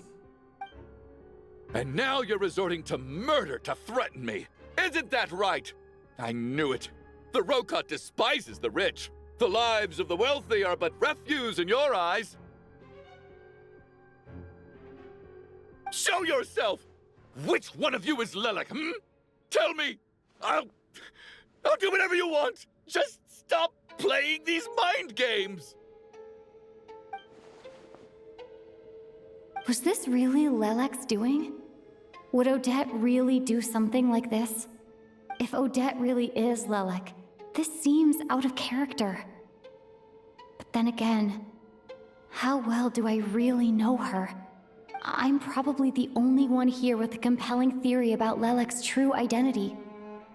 But if I reveal it now, I'll be putting Odette in the line of fire. What should I do? I don't think it's likely that Lelik killed anyone. At least from the stories I've heard, he's never killed anyone before. And his name has never come up in connection with any murder cases. Besides, even if Lelik did want to threaten you, why resort to such an extreme and roundabout method? It's not his style at all. Vodianitsa doesn't know that Lelik might be Odette, but her assessment is pretty much identical to mine. Miss Vodianitsa, why do you suddenly feel the need to speak in Lelik's defense? Defense? Oh, no, it's just... I'm worried that we're jumping to conclusions here, so I wanted to share my point of view. Also, I don't think the Rokot is as bad as you're making it out to be. Well, if you think I'm so wrong, what's your theory then, Why don't you tell us who the killer is? The case is still evolving, Mr. Chuganov. Please do not prevent others from expressing their opinions so early on in the discussion.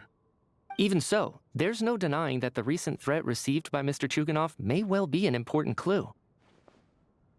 So there's still a good chance that Lelik is right here among us. I can't do this anymore. I don't care if it's still snowing outside. I have to get out of here. Whoa, take a beat. We all know it's far too dangerous out there. Even the soldiers couldn't get to us. Go out that door, and you might not live to tell the tale. And whoever this Lelik is, They're surely not going to murder anyone in broad daylight. Be sensible, my man. You're safer inside. As much as I regret having to say this, I'd like everyone to cooperate and refrain from exiting the premises until further notice. Because as things stand, every one of us is now a suspect. Unless anyone has further information to share, let's adjourn for now. Feel free to keep searching for clues, but make sure you don't go off alone.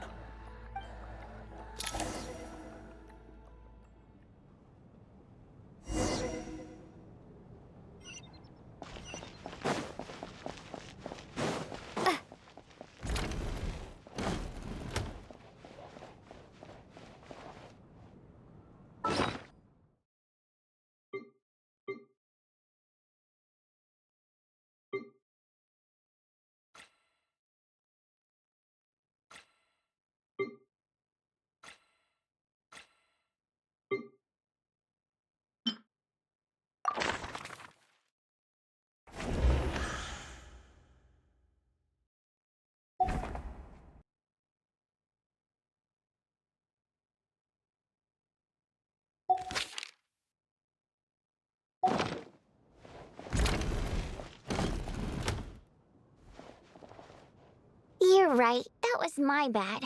It was a knee-jerk reaction. I didn't think it through. Luckily, no one suspected my identity. Oh, phew. It's just you. I thought someone was eavesdropping. Since Vodianitsa and I were on the same page earlier, I think I should share my thoughts with the Rokot members first.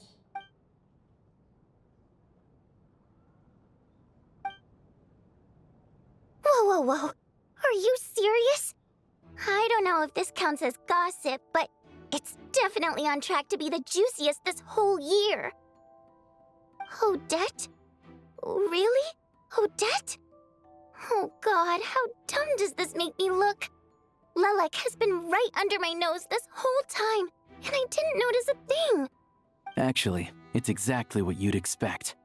Sometimes, hiding in plain sight is the best strategy. And now that you mention it, the more I think about it, the more sense it seems to make. It all adds up. What are we up to now? 1, 2, 3, 4... Odette's identities. She's my coworker, specifically a ballerina, and also a Fatous, a member of the Rokot. Now, Lelek. It must be so exhausting. I just want to give her a hug. I guess since I've always known her as a member of the Fatui, it never even crossed my mind that she could be involved with the Rokot, let alone be Lelek. I don't understand. If she's with the Fatui, what reason could she have for being so opposed to Project Stusha? Probably best if you ask her that in person. Well, since you waited until now to bring this up instead of announcing it to everyone earlier, does that mean we're all on the same page here? Yeah. Lelek may not follow orders from the Rokot leadership, but as far as I'm concerned, she's never crossed the line. If anything, her actions benefit the poor. We need to confront her face to face. Do you think she'd really admit to being Lelek? I don't know. We'll have to see how it goes. For now, we'll work on the assumption that she didn't kill anyone, and see how much she's willing to tell us.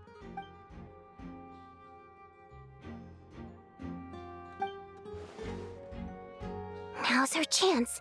Odette's alone. Let's go. Hey, Odette. What is it, you guys? Shh. Keep your voice down. We need to talk. So, you're Lelek, aren't you? All right, fine. You don't have to say anything or explain yourself. Just hear me out first. None of us believes you'd kill innocent people.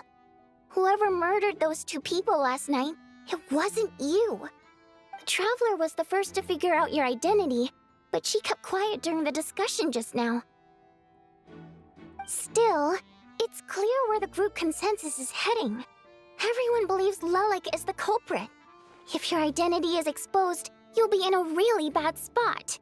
We're your colleagues, and we know what kind of person you are. I don't want anything bad to happen to you. So, can you clue us in? Tell us everything. The more we know, the more easily we'll be able to cover for you. Alright. Yes, I'm Lelik. And no, I'm not the murderer. And thanks, but I don't need you to cover for me. Actually, I'm planning to reveal my identity. Huh? You're gonna reveal that you're Lelik? Here? That's right. I'll admit I was surprised at first when Chuganov guessed that I was here. It was just a lucky guess, but it caught me off guard. But after taking some time to assess the situation and confirm where everyone stands, I don't believe I have anything to worry about. Are you sure you don't need a second opinion? Given the circumstances. Mr. Valeri! What?!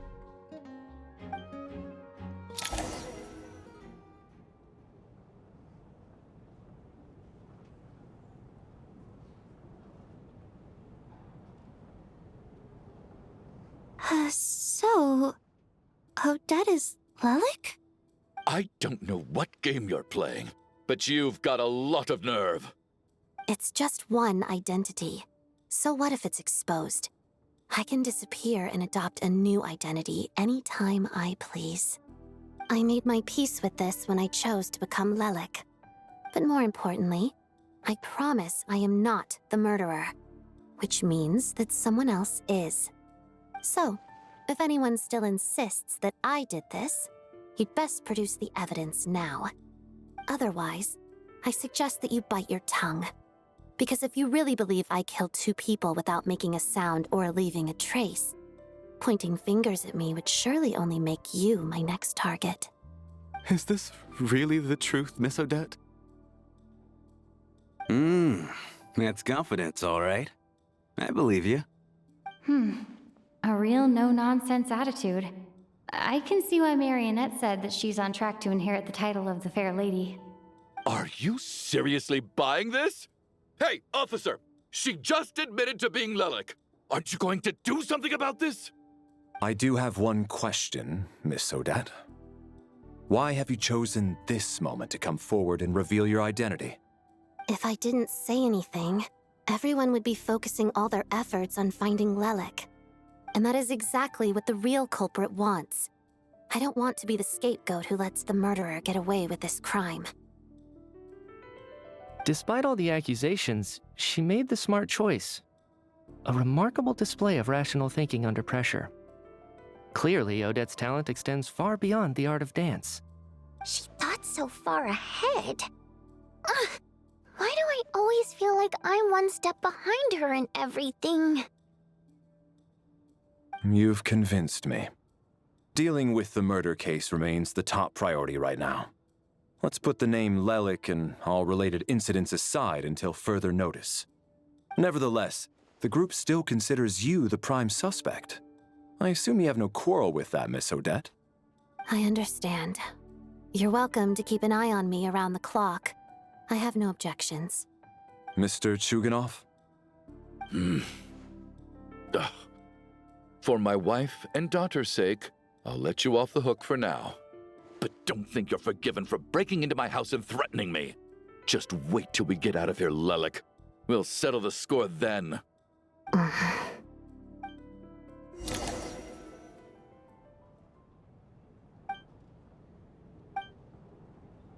work, Lelik Guard Team. And Lelik, too.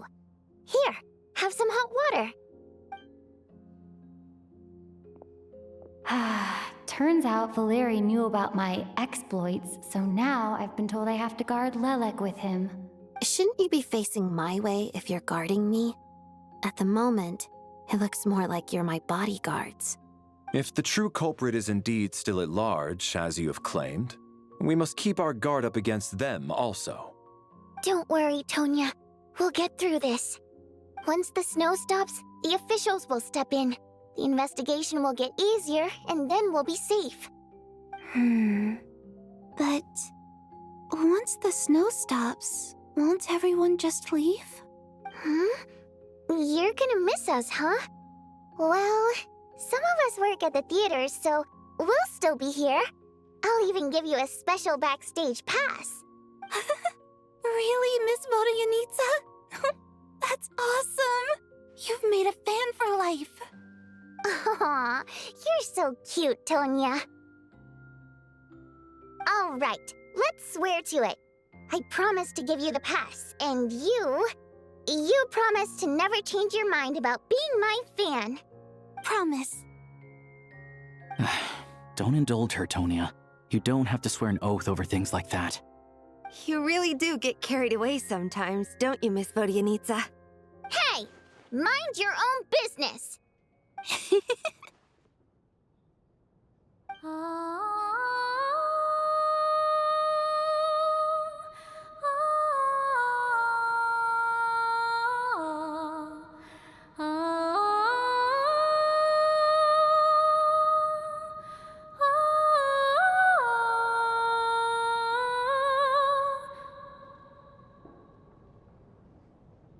Don't be nervous, Miss Water Imp. Everyone's here. There's nothing to be afraid of. Excuse me? Do I look nervous? Don't be ridiculous. Hmm? No. You sound nervous, lass. Oh. Wait, but how... Okay, plenty of people know that I'm a water imp, but still... How come you understand our primary mode of expression? Primary mode of expression. I've not come across that concept before. Do enlighten me, Vodyanitsa. Well, it's just... We water imps tend to communicate our emotions to each other by singing, rather than facial expressions. The emotions we convey through song take precedence over our facial expressions.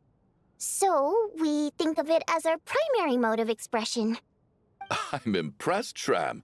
I didn't take you for a man of culture, but you're clearly rather learned. It's not about being cultured or not. The thing is, this mode of expression can usually only be understood by other water imps. It's not a simple case of a song sounding happy or sad. And yet, you're clearly human, Mr. Shram. It's really not the big deal you're making it out to be. I think I just have a knack for it. Plus, I have a... very close friend who's a water imp. A delightful lady. But keep that a secret. Anyway, we spent so much time together that before I knew it, I noticed I could understand her expressions. Oh, I guess that makes sense. Still, the fact that you have a water imp friend is even more surprising. I'd better watch what I'm singing when I'm around you from now on. Hey, what are you implying? You're not secretly insulting the audience in your songs, are you? Heavens! Why would I do a thing like that? It's getting late. We should discuss our sleeping arrangements for tonight. To guard against the killer, someone needs to keep watch. I suggest that we don't sleep in separate quarters tonight. It will be safer if we all stayed together. As long as someone keeps an eye on Lelik, I'm quite sure we won't have any trouble. Are you saying that you wish to bet your life on Miss Odette being the killer? Nonsense. Of course not. Then I propose the following arrangement for tonight. The Traveler, Odette, and I will form the Night Watch. We'll sleep in shifts, but 2 of us must be awake at any given time. An excellent idea. This allows us to handle the Night Watch while also keeping an eye on Lelik. Meanwhile, the rule of taking shifts in pairs resolves the other issue. Namely that we can't necessarily trust the Traveler or Valeri either. I expect that plan took you quite some time to come up with, didn't it? Actually, our field combat manual outlines a similar approach. Although the scenario there involves guarding prisoners overnight during field operations. That being said, I must clarify that I harbor no disrespect towards you personally, Miss Odette.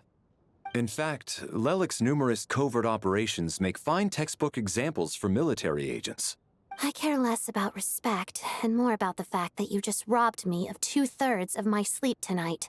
I'm calling dibs on being the first to rest. Good night.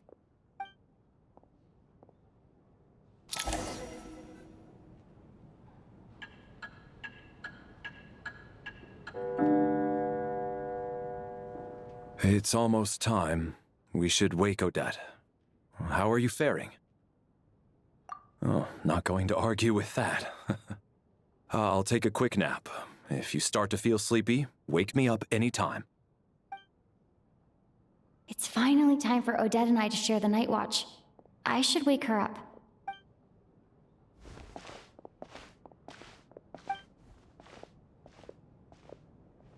I came here to get information from her in the first place.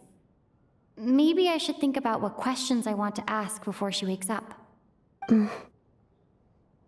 How long are you gonna keep staring at me? Couldn't sleep. My mind's been running haywire. Plus, there's something I've been meaning to talk to you about. I had a hunch that you wanted a conversation too. Let's take this chance to clear the air, shall we?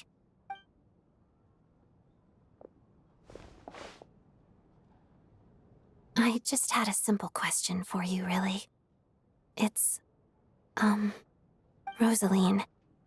In her final moments, did she have any last words or anything?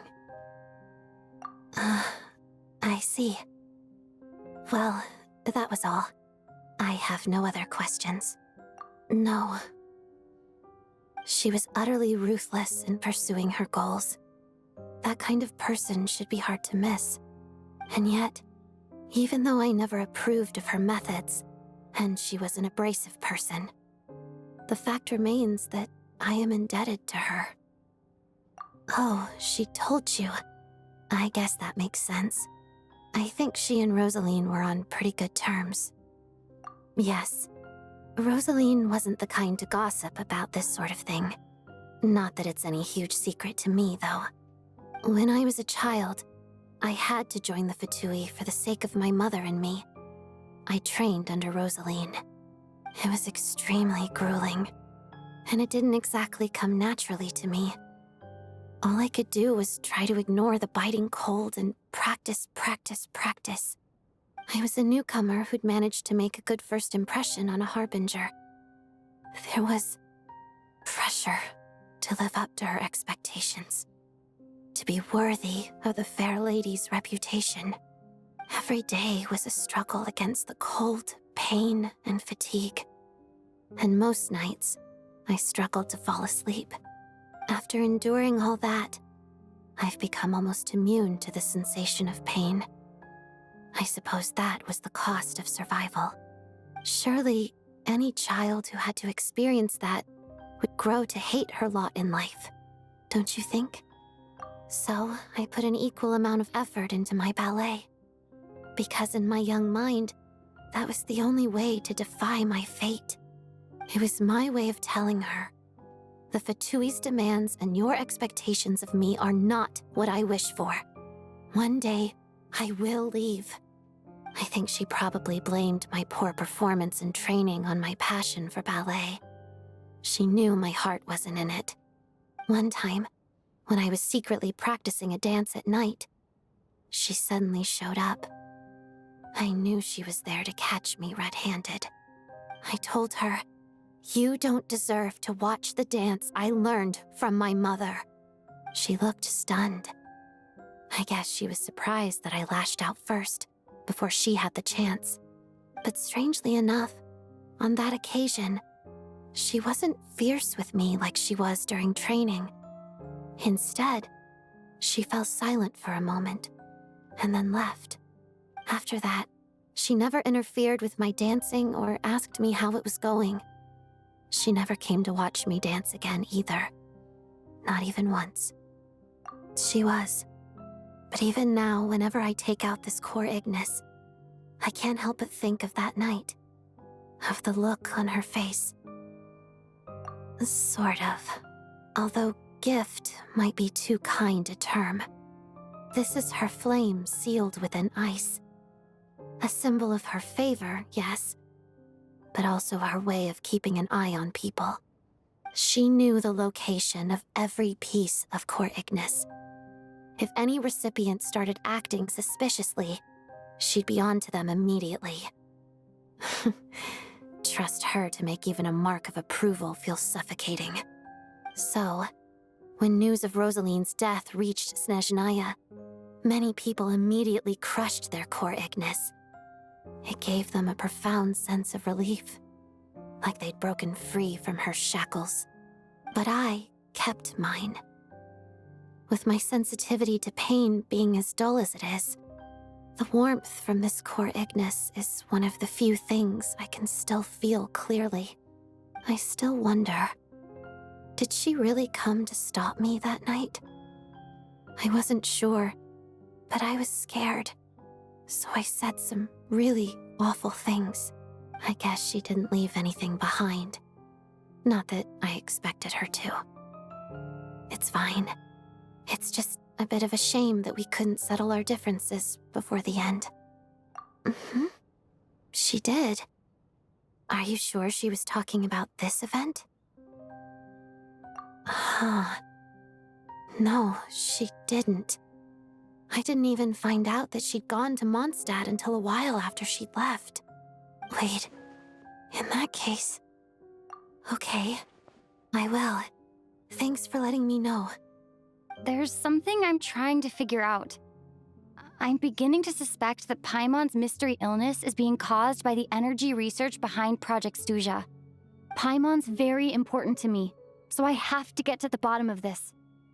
I figured that since you're Lelek, you might know something about all this. The ultimate goal of this energy experiment is to create a weapon for the final battle.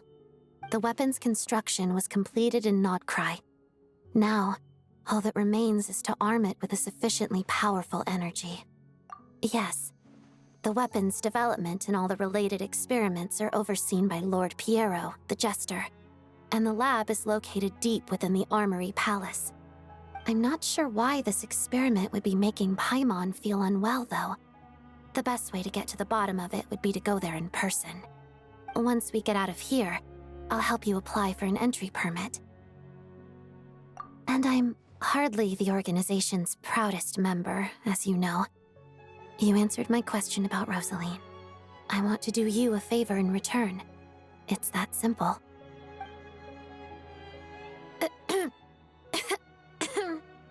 Huh?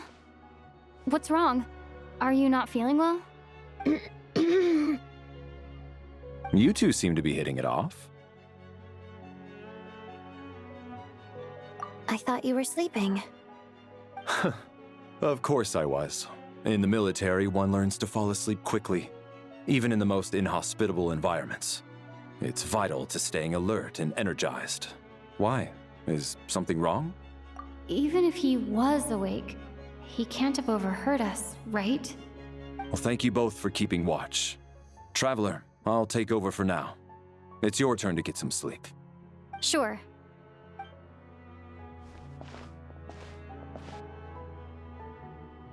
This is our second night here, but at least I found out a little more about Paimon's condition.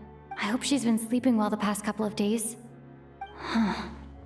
Why do I feel like I'm being watched? Seriously? Is this payback for when I stared at her earlier? But I thought she was asleep. Never mind. I'd better try and get some sleep myself.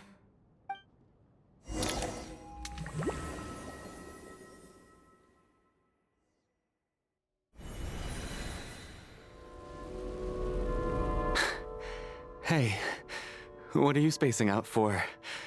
Are you reaching your limit too? How long have we been walking for? Do you remember? Time's lost all meaning. Ever since we noticed that thing above our heads. What was it called again? A star key? Or key star? Anyway, the person who named it was swallowed by the black mist. Whatever it's called, ever since we noticed it, we've been walking up and up, hoping that as long as we reach it, we can find a way out of this place. But it seems like no matter how far we walk, we never get any closer. Well, we've come this far. You never know. Maybe we're almost there? Come on, enough moping. Let's go. The black mist is catching up.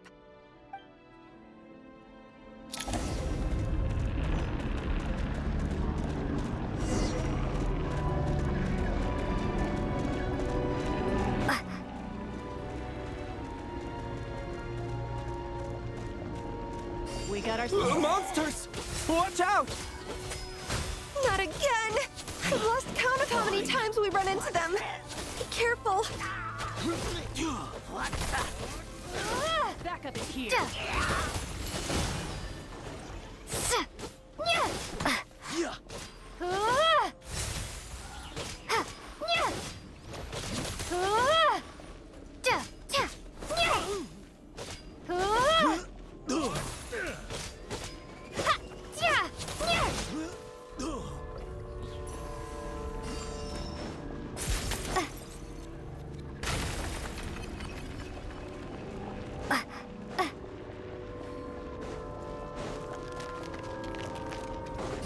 Here they come again! Get ready! You wanna fight? Let's go. Got him. Backup is here. Encase!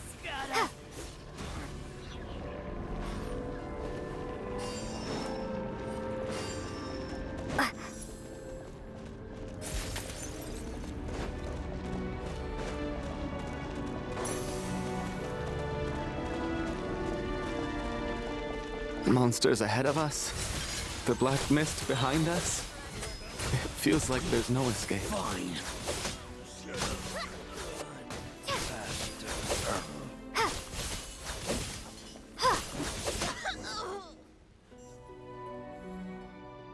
Are you hurt, Coolish? No. I'm fine. It's just... Suddenly I don't want to walk any further. I get you. In fact, I reached my limit a long time ago. Sometimes it feels like there's hope where there shouldn't be. Yeah. The hope that the star gives us is the only thing keeping us going. But I'm not sure it's real at all. It may just be a collective illusion. Otherwise, why would it always be out of reach? We know you mean well, but you're only saying that to try and encourage us to keep going, aren't you? Thank you, friend. But enough is enough. Please don't give me any more false hope. Hope is poison in this place. You're going to continue, aren't you? I admire that.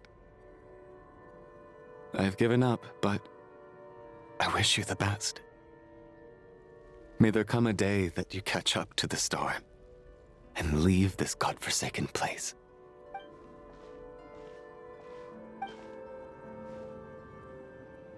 It's not an illusion. We really are getting closer to the star.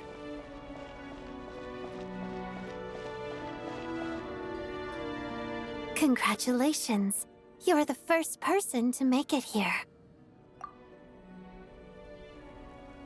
I'm the star's envoy. The black mist has stopped rising.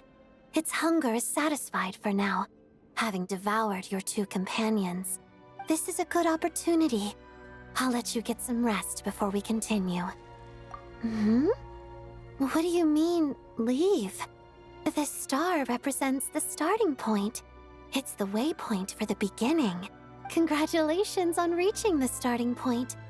Once you are ready, we will head out and walk upwards. I will be right by your side the whole way. Huh? What's wrong?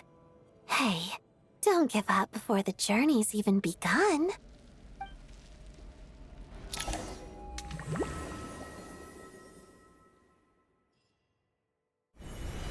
Rampana! Rampana! Is that Vodyanitsa's voice? What happened? Coolish, wake up! Please wake up!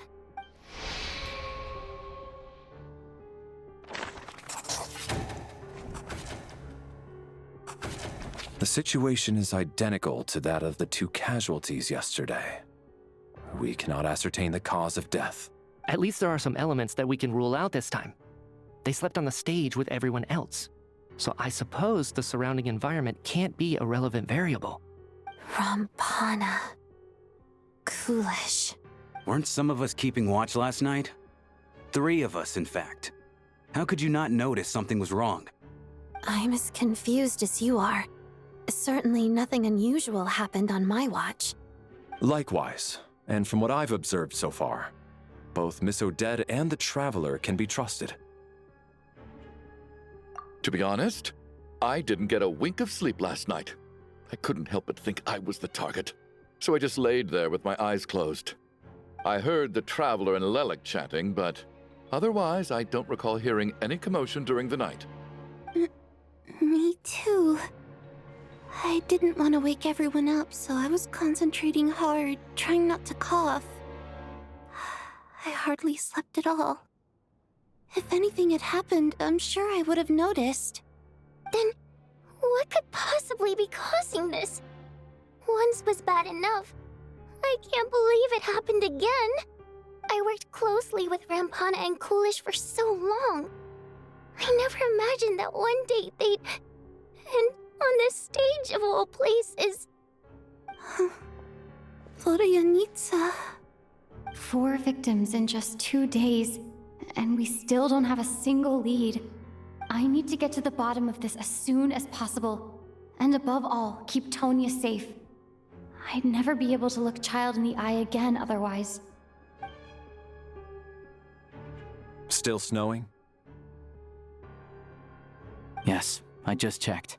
Still no sign of anyone outside either. So we only have ourselves to rely on. If you ask me, this killer can clearly strike whenever they please. The Night Watch was a useless endeavor from the start. Lelik must be an expert in poisoning. Clearly she used some poison that can't be detected on the corpse. Here we go again. Listen, I was already thinking to myself last night, was Lelik's reason for revealing her identity the real story? Well, now I have my answer. It most certainly was not. She's been playing us for fools. You get off on this, don't you? Revealing your identity, only to carry on with your killing spree? That's a hideous thought. One that only a hideous mind like yours could dream up.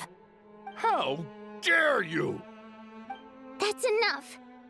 Yesterday, you named Lelik as a suspect because the victims were both wealthy merchants.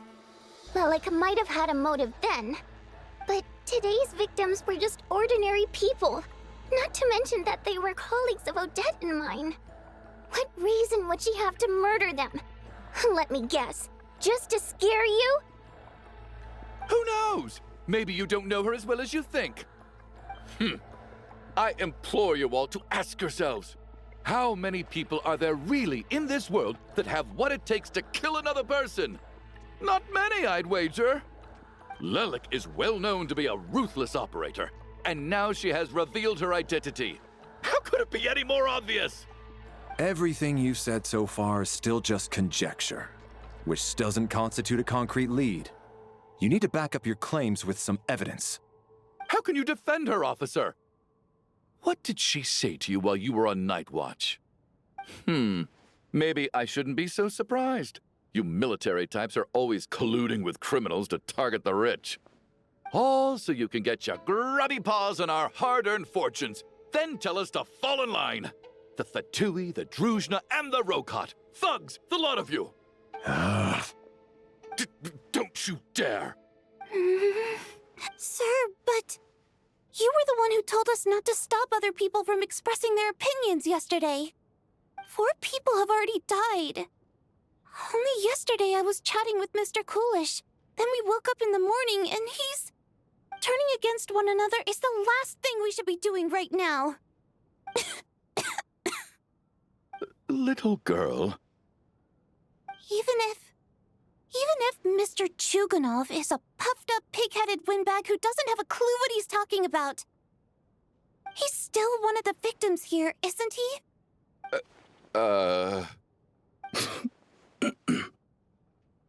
Quite. I had no intention of resorting to violence. But you're right, Miss Tonia. I ought not prevent him from speaking his mind. In any case, I believe Mr. Chuganov has calmed down a little now. We may resume our discussion. I don't think there's any need for that. What is there to discuss? Nothing about this situation is normal. Did you have an idea, Mitya? You're the brainiac here, right? Come on, clue us in. I've been mulling something over. All the leads we have so far concern things from outside the theater. Miss Odette's alter ego, the threats Mr. Chuganov received. But then there's the 2 double murder crime scenes themselves, which have given us absolutely nothing to go on whatsoever. That's highly unusual. Even with the most careful killers, there's always some evidence left behind. So what are you suggesting? I think this could be a supernatural event. It isn't characteristic of human-on-human homicide at all. Correct me if I'm wrong, but aren't you supposed to be a scientist? That doesn't sound like a conclusion someone like you is supposed to make. I got into scientific research because of my insatiable curiosity. But if the present situation defies all known scientific explanations, I don't mind shifting my curiosity toward the paranormal instead. Now that you mention it, I remember when I first came to the theater. I heard rumors about this place being haunted. Haunted? Yeah, I think I heard the same thing. But I mean, they're only rumors, right? We've worked here for years. Surely we would have noticed any spooky goings-on by now. Well, this has taken an unexpected turn. A haunted theater? If Paimon were here, she'd probably be hiding behind me in fear right now. Why don't we take this opportunity to look for clues again with a more open mind? Maybe a different perspective will help us see something different. Very well. Whether it's criminals or ghosts we're looking for, the same rules apply. Everyone needs to tread carefully. I'll move the bodies into the same room for now.